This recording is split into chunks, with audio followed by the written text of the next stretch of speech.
Hi ನಮಸ್ತೆ ಎಲ್ಲರಿಗೂ Kannada study hub YouTube ಚಾನಲ್ಗೆ ಸ್ವಾಗತ. ಸೊ ಇವತ್ತಿನ ಸೆಷನಲ್ಲಿ ನಾವು ಏನು ನೋಡೋಣ ಅಂತ ಹೇಳಿದ್ರೆ 2024 ಆಗಸ್ಟಲ್ಲಿ KE ಅವರು ನಡೆಸಿದ AE ಎಕ್ಸಾಮ್ ಪ್ರಶ್ನೆ ಪತ್ರಿಕೆಯ ಉತ್ತರಗಳನ್ನ ನೋಡ್ಕೊಳ್ಳೋಣ, ಸರಿನಾ?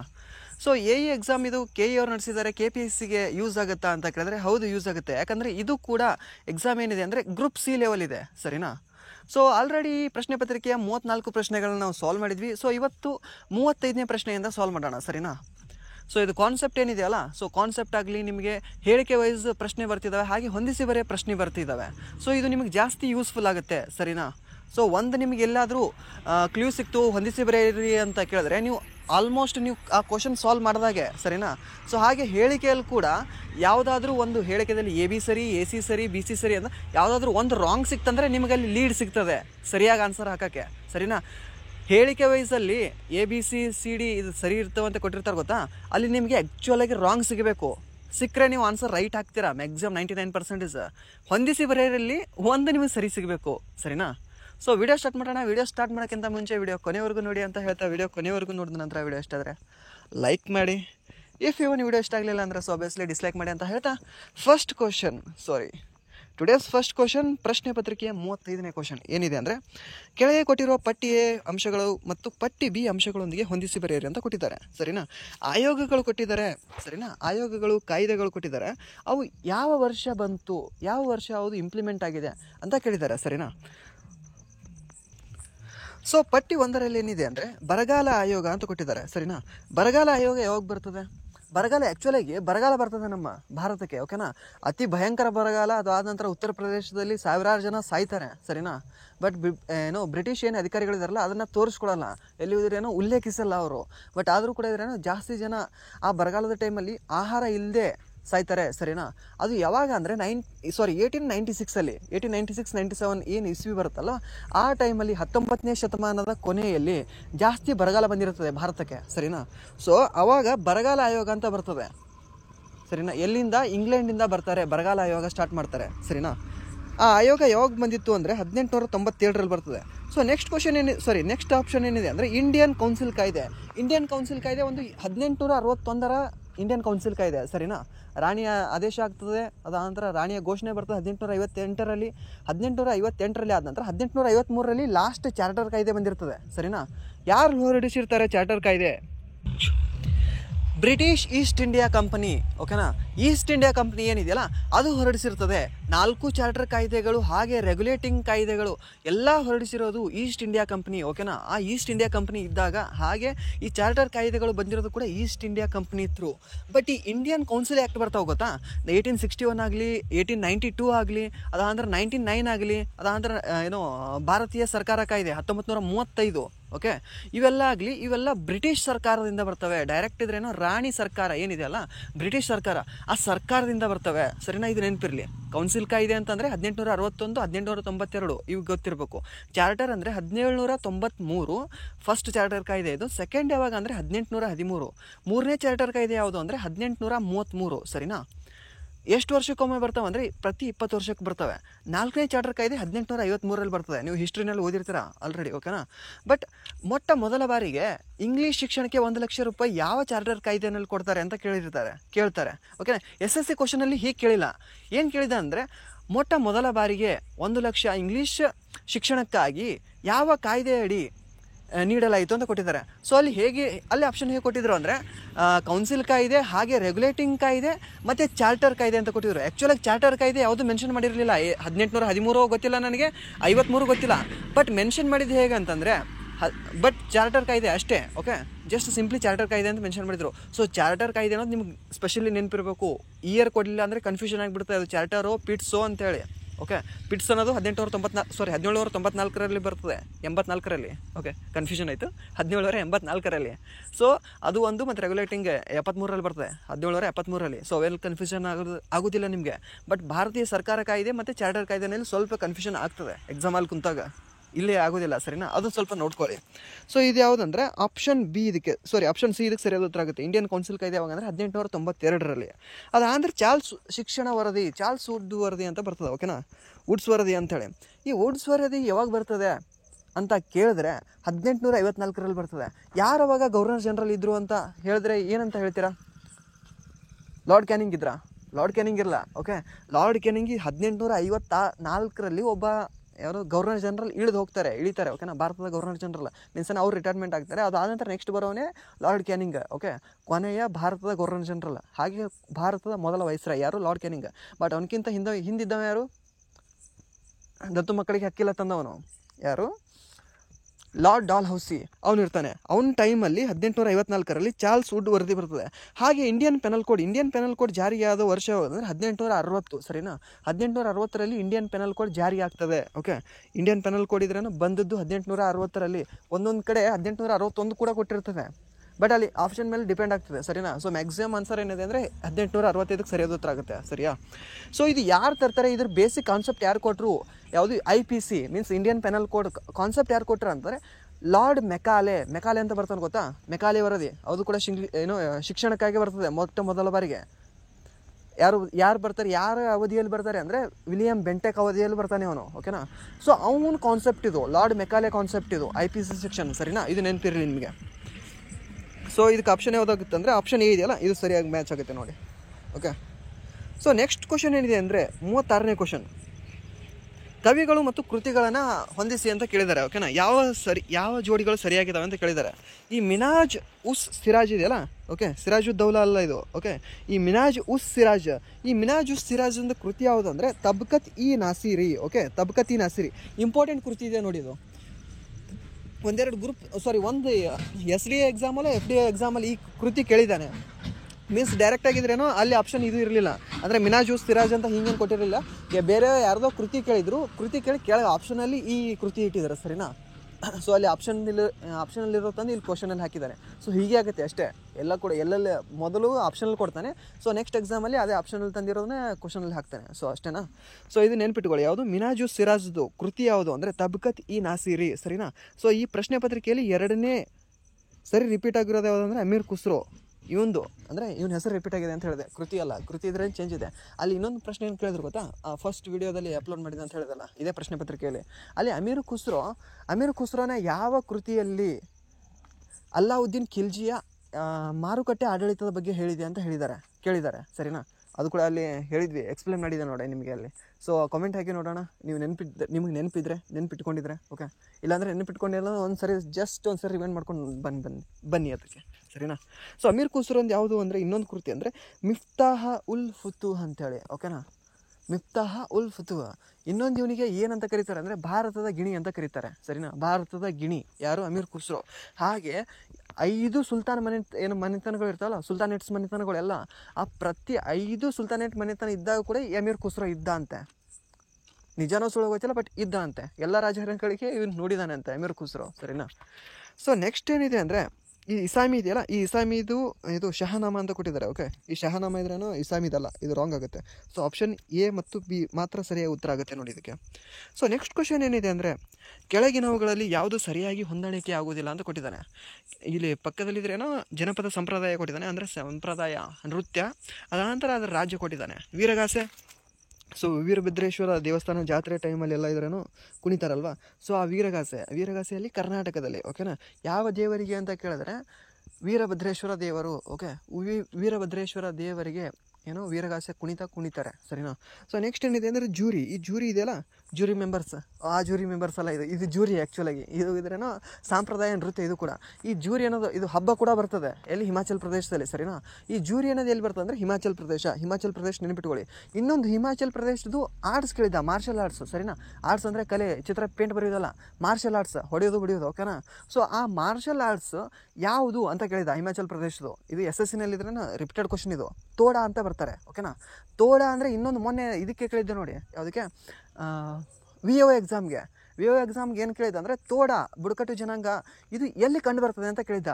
ಸರಿನಾ, ತೋಡ ಬುಡಕಟ್ಟು ಜನಾಂಗ ಅಂತ ಕೇಳಿದ್ರೆ ಅದು ನೀಲಗಿರಿ ಹಿಲ್ಸ್ ಅಂತ ಹೇಳಿ, ಇಲ್ಲಾಂದರೆ ರಾಜ್ಯ ಕೇಳಿದ್ರೆ ತಮಿಳ್ನಾಡು ಅಂತ ಹೇಳಿ, ತಮಿಳ್ನಾಡು ಕೊಟ್ಟಿರಲಿಲ್ಲ ಅಂದರೆ ಕೇರಳ ಅಂತ ಹೇಳಿ, ಕೇರಳ ಕೊಟ್ಟಿರಲಿಲ್ಲ ಅಂದರೆ ಕರ್ನಾಟಕ ಅಂತೇಳಿ. ಯಾಕಂದರೆ 3 ಪಾಯಿಂಟ್ ಏನು ಮೀಟ್ ಆಗ್ತಾವಲ್ವ ಅಲ್ಲಿದೆ ನೀಲಗಿರಿ ಹಿಲ್ಸ್. ಸರಿನಾ, ಸೊ ನಮ್ಮ ಕಡೆ ಸ್ವಲ್ಪ ಬರುತ್ತೆ, ಕೇರಳಕ್ಕೆ ಸ್ವಲ್ಪ ಬರುತ್ತೆ. ಹಾಗೆ ತಮಿಳ್ನಾಡಲ್ಲಿ ಜಾಸ್ತಿ ಇದೆ ನೀಲಗಿರಿ ಹಿಲ್ಸ್. ಸರಿನಾ, ಸತ್ಯಮಂಗಲಂ ನ್ಯಾಷನಲ್ ಪಾರ್ಕ್ ಕೂಡ ನೀಲಗಿರಿ ಹಿಲ್ಸಲ್ಲೇ ಇದೆ. ಇದು ಕೂಡ ಪ್ರಶ್ನೆ ಕೇಳಿದ್ದಾನೆ. ನೀಲಗಿರಿ ಹಿಲ್ಸಲ್ಲಿ ಯಾವ ನ್ಯಾಷನಲ್ ಪಾರ್ಕ್ ಇದೆ, ಅದಾಂತರ ಪೂರ್ವ ಘಟ್ಟಗಳು ಮತ್ತು ಪಶ್ಚಿಮ ಘಟ್ಟಗಳು ಎಲ್ಲಿ ಕೂಡ್ತವೆ ಅಂದರೆ ಅದು ನೀಲಗಿರಿ ಹಿಲ್ಸ್. ಮತ್ತು ಕ್ವಶನ್ ಹೀಗೂ ಕೇಳಿದ್ದಾನೆ, ಪೂರ್ವ ಘಟ್ಟಗಳು ಮತ್ತು ಪಶ್ಚಿಮ ಘಟ್ಟಗಳು ಕೂಡುವ ಜಾಗದಲ್ಲಿ ಯಾವ ನ್ಯಾಷನಲ್ ಪಾರ್ಕ್ ಇದೆ ಅಂತ, ಯಾವ ರಾಷ್ಟ್ರೀಯ ಉದ್ಯಾನವನ ಇದೆ ಅಂತ ಕೇಳಿದ್ದಾನೆ. Sathyamangalam national park. Actually Sathyamangalam national park ಯಾವ ರಾಜ್ಯದಲ್ಲಿದೆ ಅಂತ ಕೇಳಿದ್ದಾನೆ, ಅದು ತಮಿಳುನಾಡು ಅಂತ ಹೇಳಬೇಕು, ಸರಿನಾ? ಸೊ ಅದು ನೆನ್ಪಿಟ್ಕೊಳ್ಳಿ. ಸೊ ಜೂರಿ ಇದೆಯಲ್ಲ, ಇದು ಹಿಮಾಚಲ್ ಪ್ರದೇಶ. ಬಟ್ ಏನು ಹೇಳ್ತಿದ್ದೆ, ತೋಡ ಹೇಳ್ತಿದ್ದೆ ಅಲ್ವಾ? ಸೊ ತೋಡ ಮಾರ್ಷಲ್ ಆರ್ಟ್ಸ್ ಬಂದರೆ ಹಿಮಾಚಲ್ ಪ್ರದೇಶ್, ಸರಿನಾ? ತೋಡ ಅಂತ ಬಂದು ಮಾರ್ಷಲ್ ಆರ್ಟ್ಸ್ ಏನಾದರೂ ಕೊಟ್ಟು ಅಲ್ಲಿ ಮುಂದೆ ತಮಿಳುನಾಡು ಕೊಟ್ಟರೆ ರಾಂಗ್ ಆಗುತ್ತೆ, ಸರಿನಾ? ಮಧ್ಯಪ್ರದೇಶ ಕೊಟ್ಟರು ರಾಂಗ್ ಆಗುತ್ತೆ. ಮೊನ್ನೆ PSI 402 ಇತ್ತಲ್ಲ, ಅದರ ಮುಂದೆ ಅದೇ ಕೊಟ್ಟಿದ್ದ ನೋಡಿ, ಅದು ರಾಂಗ್ ಇತ್ತು ಆ್ಯಕ್ಚುಲಾಗಿ. ಬಟ್ ಅದು ರೈಟ್ ಹಾಕಿದರೆ ಜಾಸ್ತಿ ಜನ ಇದ್ರೂ ಅದು ಕನ್ಫ್ಯೂಷನ್ ಆಗಿ ಬಿಟ್ಟು ಬಂದಿದ್ದಾರೆ. ಯಾಕಂದರೆ ತೋಡ ಅನ್ನೋದು ಟ್ರೈಬ್ ಇದೆ, ಇದು ಹೆಂಗೆ ಮಾರ್ಷಲ್ ಆರ್ಟ್ಸ್ ಬಂತು ಅಂತ, ಸರಿನಾ? ಮತ್ತು ಹಾಗೆ ಅದೇ ಪ್ರಶ್ನೆ ಪತ್ರಿಕೆಯಲ್ಲಿ ಏನು ಇತ್ತು ಗೊತ್ತಾ, ಇನ್ನೊಂದು ಪಾಯಿಂಟು, ಸಿಲಂಬಮ್ ಅಂತ. ಸಿಲಂಬಮ್ ಅನ್ನೋದು ಮಾರ್ಷಲ್ ಆರ್ಟ್ಸ್ ಇದು ಯಾವ ರಾಜ್ಯದು ಅಂತ ಕೇಳಿದ್ರೆ ಇದು ತಮಿಳುನಾಡ್ದು, ಸರಿನಾ? ಈ ಕ್ವಶನ್ SSCನಲ್ಲಿ ರಿಪೀಟೆಡ್ ಕ್ವಶನ್ ಇದು. SSC ಯಾರು ಓದ್ತಿರ್ತಾರಲ್ವ ಅವರಿಗಿದೆ ಡಮ್ಮಿ ಕ್ವಶನ್ ಆ ಲೆವೆಲಲ್ಲಿ ಫೀಲಲ್ಲಿ ಇರ್ತಾರೆ ಈ ಕ್ವಶನ್ ನೋಡಿದ್ರೆ ಅವರು, ಓಕೆನಾ? ಯಾಕಂದ್ರೆ ಈಸಿ ಕ್ವಶನ್ ಅದು. ಬಟ್ ಸ್ಟೇಟ್ ಎಕ್ಸಾಮ್ಗೆ ಏನು ಓದ್ತಿದ್ದಾರಲ್ವಾ, ಸೊ ಇವರು ಈ ಕಾನ್ಸೆಪ್ಟ್ ಮೇಲೆ ಜಾಸ್ತಿ ಫೋಕಸ್ ಮಾಡಿರಲ್ಲ. ಓಕೆ, ಮಾರ್ಷಲ್ ಆರ್ಟ್ಸ್ ಆಯಿತು, ಅದಾಂತರ ಕಲೆ ಆಯಿತು, ಸಾಹಿತ್ಯ ಆಯಿತು, ಇದ್ರ ಮೇಲೆ ಇಲ್ಲ. ಯಾಕಂದರೆ SSC ಬೇಸಿಕ್ಕಾಗಿ ಕೇಳೋದೇ ಜಾಸ್ತಿ ಕ್ವಶನ್ ಅಲ್ಲೇ ಕೇಳ್ತಾನೆ. ಸೊ ಅದಕ್ಕೆ ಅವ್ರಿಗೆ ಈಸಿ ಅನ್ನಿಸ್ತದೆ.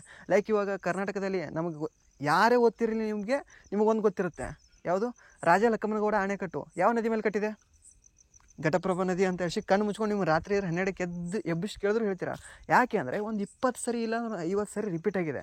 PCನಲ್ಲೇ ಒಂದು 20 ಸರಿ ರಿಪೀಟ್ ಆಗಿದೆ ಈ question. Okay, so all over ಬೇರೆ ಬೇರೆ ಎಕ್ಸಾಮಲ್ಲಿ ಎಷ್ಟೋ ಸರಿ ರಿಪೀಟ್ ಆಗಿದೆ. ಸೊ ಆ ರೀತಿ ಈ ತೋಡ ಅನ್ನೋದು ಸಿಲಂಬಮ್ ಅನ್ನೋದು ಏನಿದೆಯಲ್ಲ SSCನಲ್ಲಿ ಅಷ್ಟು ಸರಿ ರಿಪೀಟ್ ಆಗಿದೆ, SSC GDಯಿಂದ CGLವರೆಗೂ, ಸರಿನಾ? ಇದನ್ನು ಬಿಟ್ಕೊಳ್ಳಿ. ಸೊ ನೆಕ್ಸ್ಟ್ ಏನಿದೆ ಅಂದರೆ ಚಕ್ರಿ ಏನಿದೆಯಲ್ಲ, ಈ ಚಕ್ರಿ ಮಣಿಪುರ ಏನಲ್ವಾ? ಓಕೆ, ಚಕ್ರಿ ಮಣಿಪುರ ಅಲ್ವಾ? ಇದ್ರ ಕಾಮೆಂಟ್ ಹಾಕಿ. ಓಕೆ, ಚಕ್ರಿ ಮಣಿಪುರ ಅಲ್ಲ. ಬಟ್ ಜಿಕಿರ್ ಇದೆಯಲ್ಲ, ಜಿಕಿರ್ ಅನ್ನೋದು ಅಸ್ಸಾಮಲ್ಲಿ ಬರ್ತದೆ. ಓಕೆ, ಜಿಕಿರ್ ಅನ್ನೋದು ಏನಿದೆಯಲ್ಲ ಇದು ಅಸ್ಸಾಮಲ್ಲಿ ಬರ್ತದೆ. ಓಕೆ, ಜಿಕಿರ್ ಅನ್ನೋದು ಇದು ಈ ಸಂಪ್ರದಾಯ ಹಬ್ಬ ಮತ್ತು ಇದು ನೃತ್ಯ ಎಲ್ಲಿ ಬರ್ತದೆ ಅಂದರೆ ಅಸ್ಸಾಮಲ್ಲಿ ಬರ್ತದೆ ಜಿಕಿರ್. ಓಕೆ, ಹಾಗೆ ಬೋಹಾಂಗ್ ಬಿಹು, ರಂಗೋಲಿ ಬಿಹು, ಅದಾಂತರ ಸತ್ರಿಯ, ಇವೆಲ್ಲ ಡ್ಯಾನ್ಸ್ ಫಾರ್ಮ್ ಇವೆಲ್ಲ ಎಲ್ಲಿ ಬರ್ತದೆ ಅಂತ ಕೇಳಿದ್ರೆ ಇದು ಕೂಡ ಅಸ್ಸಾಮಲ್ಲಿ ಬರ್ತದೆ. ಬಟ್ ಅಸ್ಸಾಂದ ಜಾನಪದ ನೃತ್ಯ ಯಾವುದು ಅಂತ ಕೇಳಿದ್ರೆ ಅದು ಬಿಹು ಅಂತ ಹೇಳಬೇಕು. ಹಾಗೆ ಸಾಂಪ್ರದಾಯ ಹಬ್ಬ ಅಂತ ಕೇಳಿದ್ರೆ ಬಿಹು ಅಂತ ಹೇಳಬೇಕು. ಬಟ್ ಸಾಂಸ್ಕೃತಿಕ ನೃತ್ಯ, ಓಕೆ, ಅದು ಕೇಳಿದ್ರೆ ಸಾತ್ರಿಯ ಅಂತ ಹೇಳಬೇಕು. ಮೊನ್ನೆ ಇದರಲ್ಲಿ ಕೇಳಿದ್ದ ನೋಡಿ, VOದಲ್ಲಿ ಕೇಳಿದ್ದ ಸಾತ್ರಿಯ ಅಂತ ಎಲ್ಲರಿಗೂ ಗೊತ್ತಿದೆ. ಸೊ ನೆನ್ಪಿಟ್ಕೊಂಡಿರ್ತೀರ. ಅದು ಆ ಥರ ಡಮ್ಮಿ ಹಾಕಿ ಕೇಳಿ ನಾನು ಇವಾಗ ಅಂತ ಅವ್ನು ಅಲ್ಟ್ರಾ ಲೆವೆಲ್ ಕೇಳಿದ. ಏನು ಕೇಳಿದ ಅಂದರೆ ಶಾಸ್ತ್ರೀಯ ನೃತ್ಯವನ್ನು ಕಂಡುಹಿಡಿದವ್ರು ಯಾರು ಅಂತ ಕೇಳಿದ, ಸರಿನಾ? ಭರತನಾಟ್ಯ ಕಂಡುಹಿಡಿದವ್ರು ಯಾರು? ಕಂಡುಹಿಡಿದವ್ರು ಮೀನ್ಸ್ ಏನೋ ಅದನ್ನು ಒಟ್ಟಿನಲ್ಲಿ ಇದ್ರೇನೋ ಕಂಪೋಸ್ ಮಾಡಿದವ್ರು ಯಾರು, ವಾಟ್ ಎವರ್. ಓಕೆ, ಅವ್ರ ಹೆಸರೇನೋ, ಅದಕ್ಕೆ ಸಂಬಂಧಿದ್ದವ್ರ ಹೆಸರೇನು ಅಂದರೆ ಭರತ ಮುನಿ ಅಂತ ಹೇಳ್ತೀವಿ. ಓಕೆನಾ? ಭರತನಾಟ್ಯ ಇದ್ರೇನೋ ಕಂಡುಹಿಡಿದವರು, ಭರತನಾಟ್ಯ ಇದ್ರೇನೋ ಸೃಷ್ಟಿಸಿದವರು ಯಾರು ಅಂದರೆ ಭರತ ಮುನಿ. ಹಾಗೆ ಸತ್ರಿಯ ಇದೆಯಲ್ಲ, ಸತ್ರಿಯ, ಓಕೆ, ಅದು ಪ್ರೊನೌನ್ಸಿಯೇಷನ್ ಸ್ವಲ್ಪ ಎಲ್ಲ ಸನೆ ಅಂತ ಬರ್ತಾವಲ್ಲ, ಸೊ ಅದಕ್ಕೆ ಹೇಳ್ತಿದ್ದೀನಿ. ಆ ಸಾತ್ರಿಯ ಅದನ್ನು ಕಂಪೋಸಿಷನ್ ಮಾಡಿದವ್ರೆ ಅಂದರೆ ಶಂಕರ ದೇವ. ಓಕೆ, ಈ ಶಂಕರ ದೇವನವರು ಈ ಕರ್ನಾಟಕದಲ್ಲಿ ಹೇಗೆ ನಾವು ಪುರಂದರದಾಸ ಮತ್ತು ಕನಕದಾಸ ಮತ್ತು ಶಿಶುನಾಳ ಶರೀಫ್ ಹೇಗೆ ಫೇಮಸ್ ಇದ್ದಾರೆ ಗೊತ್ತಾ? ಸೊ ಸಿದ್ಧಾರೂಢ ಮಠದ ಸಿದ್ಧಾರೂಢ ಸ್ವಾಮಿಗಳಾಗಲಿ, ಸೊ ಈ ರೀತಿ ಏನು ಫೇಮಸ್ ಇದ್ದಾರಲ್ವ, ಅದರೇನೋ ಒಂದು ರೀತಿ ಆಧ್ಯಾತ್ಮಿಕದ ಗುರುಗಳು ಇವರೆಲ್ಲ. ಓಕೆ, ನಾವು ನಂಬ್ತೀವಿ, ಅದಾನಂತರ ದೇವ್ರಿಗೆ ಮುಂದೆ ಕೈ ಮುಗಿತೀವಿ. ಅದಾನಂತರ ಕನಕದಾಸರು ಅಂದರೆ ಒಬ್ಬ ಏನೋ ಸಂತ, ನಮಗೇನೋ ಒಂದು ಒಳ್ಳೆಯ ಗುರಿ ಕೊಟ್ಟು ಹೋಗಿದ್ದಾರೆ, ಅದಾನಂತರ ಒಂದು ಒಳ್ಳೆ ಮಾತು ಕೊಟ್ಟು ಹೋಗಿದ್ದಾರೆ ಅಂತ ನಾವು ಹೇಗೆ ನಂಬ್ತೀವಿ ಗೊತ್ತಾ? ಹಾಗೆ ಅಸ್ಸಾಮಲ್ಲಿ ಒಬ್ಬ ಯಾರಾದರೂ ಗುರು ಇದ್ರೇನೋ ಜಾಸ್ತಿ ಅವ್ರು ನಂಬ್ತಾರೆ ಹಿಂದಕ್ಕೆ ಇದ್ದವರಿಗೆ ಅಂದರೆ ಶಂಕರ ದೇವ ಅಂತೇಳಿ. ಓಕೆ, ಶಂಕರ ದೇವ ಲೈಕ್ ಇದ್ರೆ ಕರ್ನಾಟಕದಲ್ಲಿ ಕನಕದಾಸ, ಪುರಂದರದಾಸ ಇದ್ದ ಥರ ಅವರು, ಸರಿಯಾ? ಆ ಶಂಕರ ದೇವರ ಹೆಸರ ಮೇಲೆ ಒಂದು ದ್ವೀಪಕ್ಕೆ ಹೆಸರಿಟ್ಟಿದ್ದಾರೆ. ಯಾವ ದ್ವೀಪ ಹೇಳಿ ನೋಡೋಣ? ನಾರ್ಮಲಾಗಿ ನೀವು ಓದಿರ್ತೀರ, ಜಗತ್ತಿನ ಮೊಟ್ಟ ಮೊದಲ ಜಿಲ್ಲೆಯ ದ್ವೀಪ, ನದಿ ಜಿಲ್ಲೆ ದ್ವೀಪ ಯಾವುದದು? ಅತಿ ದೊಡ್ಡ ನದಿ ದ್ವೀಪ, ಬ್ರಹ್ಮಪುತ್ರದ ಅತಿ ದೊಡ್ಡ ನದಿ ದ್ವೀಪ ಯಾವುದದು? ಮಜುಲಿ. ಓಕೆನಾ? ಆ ಮಜುಲಿಗಿರೋ ಇನ್ನೊಂದು ಹೆಸರು ಯಾವುದು ಅಂದರೆ ಶಂಕರ ದೇವ ದ್ವೀಪ. ಓಕೆ, ಇದು ನೆನ್ಪಿಟ್ಕೊಳ್ಳಿ, ಇದು SSCನಲ್ಲಿ ರಿಪೀಟೆಡ್ ಕ್ವಶನ್ ಇದು, ಶಂಕರ ದೇವ ದ್ವೀಪ. ನೆಕ್ಸ್ಟ್ ಇದ್ರೆ ನಮಗೆ ಸ್ಟೇಟ್ ಎಕ್ಸಾಮಲ್ಲಿ ಬರಬಾರ್ದು ಅಂತಿಲ್ಲ. ಓಕೆನಾ? ಕ್ವಶನ್ ಪೇಪರ್ ತೆಗೋನು ಇಷ್ಟ, ಹೇಗೆ ಬೇಕಾದರೂ ತೆಗಿತಾನವನು. ಶಂಕರ ದೇವ ದ್ವೀಪ ಎಲ್ಲಿದೆ ಅಂದರೆ ಅಸ್ಸಾಂದಲ್ಲಿದೆ. ಅದಕ್ಕೆ ಇನ್ನೊಂದು ಹೆಸರು ಏನಂದರೆ ಮಜುಲಿ ದ್ವೀಪ, ಸರಿನಾ? ಇದು ನೆನ್ಪಿಟ್ಕೊಳ್ಳಿ. ಸೊ ಇದಕ್ಕೆ ಆಪ್ಷನ್ ಏನಿದೆ ಯಾವುದಾಗುತ್ತೆ ಅಂದರೆ ಆಪ್ಷನ್ C ಇದಕ್ಕೆ ರಾಂಗ್ ಆಗುತ್ತೆ ನೋಡಿ. ಚಕ್ರಿ ಏನಿದೆ ಅಂದರೆ ಇದು ಮಣಿಪುರ ಅಲ್ಲ. ಇದು ಕಾಮೆಂಟ್ ಹಾಕಿದೆ ಎದರದು ಅಂತ. ಓಕೆನಾ? ಸೊ ಕಮೆಂಟ್ ಇಲ್ಲಾಂದರೆ ಜಸ್ಟ್ ಚಕ್ರಿ ಅಂತ ಬರ್ದಾಕಿದ್ದೀನಿ, ನಾನು ಇದ್ರೇನೋ ಅದ್ರ ಮುಂದೆ ನಾನು ಕಾಮೆಂಟ್ ಹಾಕ್ತೀನಿ. ಓಕೆನಾ? ರಿಪ್ಲೈ ಮಾಡ್ತೀನಿ. ಸೊ ನೆಕ್ಸ್ಟ್ ಪ್ರಶ್ನೆ ಏನಿದೆ ಅಂದರೆ ಈ ಕೆಳಗಿನ ಯಾವ ರಾಜ್ಯದಲ್ಲಿ ಒಂಗಾಲ ಹಬ್ಬವನ್ನು ಆಚರಿಸುತ್ತಾರೆ ಅಂತ ಕೊಟ್ಟಿದ್ದಾರೆ. ವಂಗತೀರ ಅಂತ ನಾವು ಕೇಳಿರ್ತೀವ. ಓಕೆನಾ? ವಂಗತೀರ ಅಂತಂದರೆ ಇವಾಗ ನೋಡಿ, ಭಾರತ ನಕ್ಷೆ ಚೆನ್ನಾಗಿರೋದಿಲ್ಲ, ನಮ್ಮದು ಸ್ವಲ್ಪ ಇದು ರಾಂಗ್ ಇದೆ. ಓಕೆ, ಇದು ಭಾರತ ನಕ್ಷೆ ಅಂತ ಅಂದ್ಕೊಳ್ಳಿ. ಓಕೆ, ಭಾರತ ನಕ್ಷೆ. ನಾವು ರಾಷ್ಟ್ರಗೀತೆ ಹಾಡುವಾಗ ನಾವು ಕೇಳಿರ್ತೀವಿ, ಓಕೆನಾ. ಏನಂತಂದರೆ ಪಂಜಾಬ ಸಿಂಧ ಗುಜರಾತ ಮರಾಠ ದ್ರಾವಿಡ ಉತ್ಕಲ ವಂಗ. ಸೊ ಪಂಜಾಬ ಸಿಂಧ ಗುಜರಾತ ಮರಾಠ ಅಂದರೆ ಇಲ್ಲಿ ನೋಡಿ, ಇಲ್ಲಿ ಪಂಜಾಬ್ ಬರ್ತದೆ. ಪಂಜಾಬ ಸಿಂಧ ಗುಜರಾತ ಮರಾಠ ದ್ರಾವಿಡ ಉತ್ಕಲವಂಗ. ಓಕೆ, ಪಂಜಾಬ ಸಿಂಧ ಗುಜರಾತ ಮರಾಠ ದ್ರಾವಿಡ ಉತ್ಕಲವಂಗ.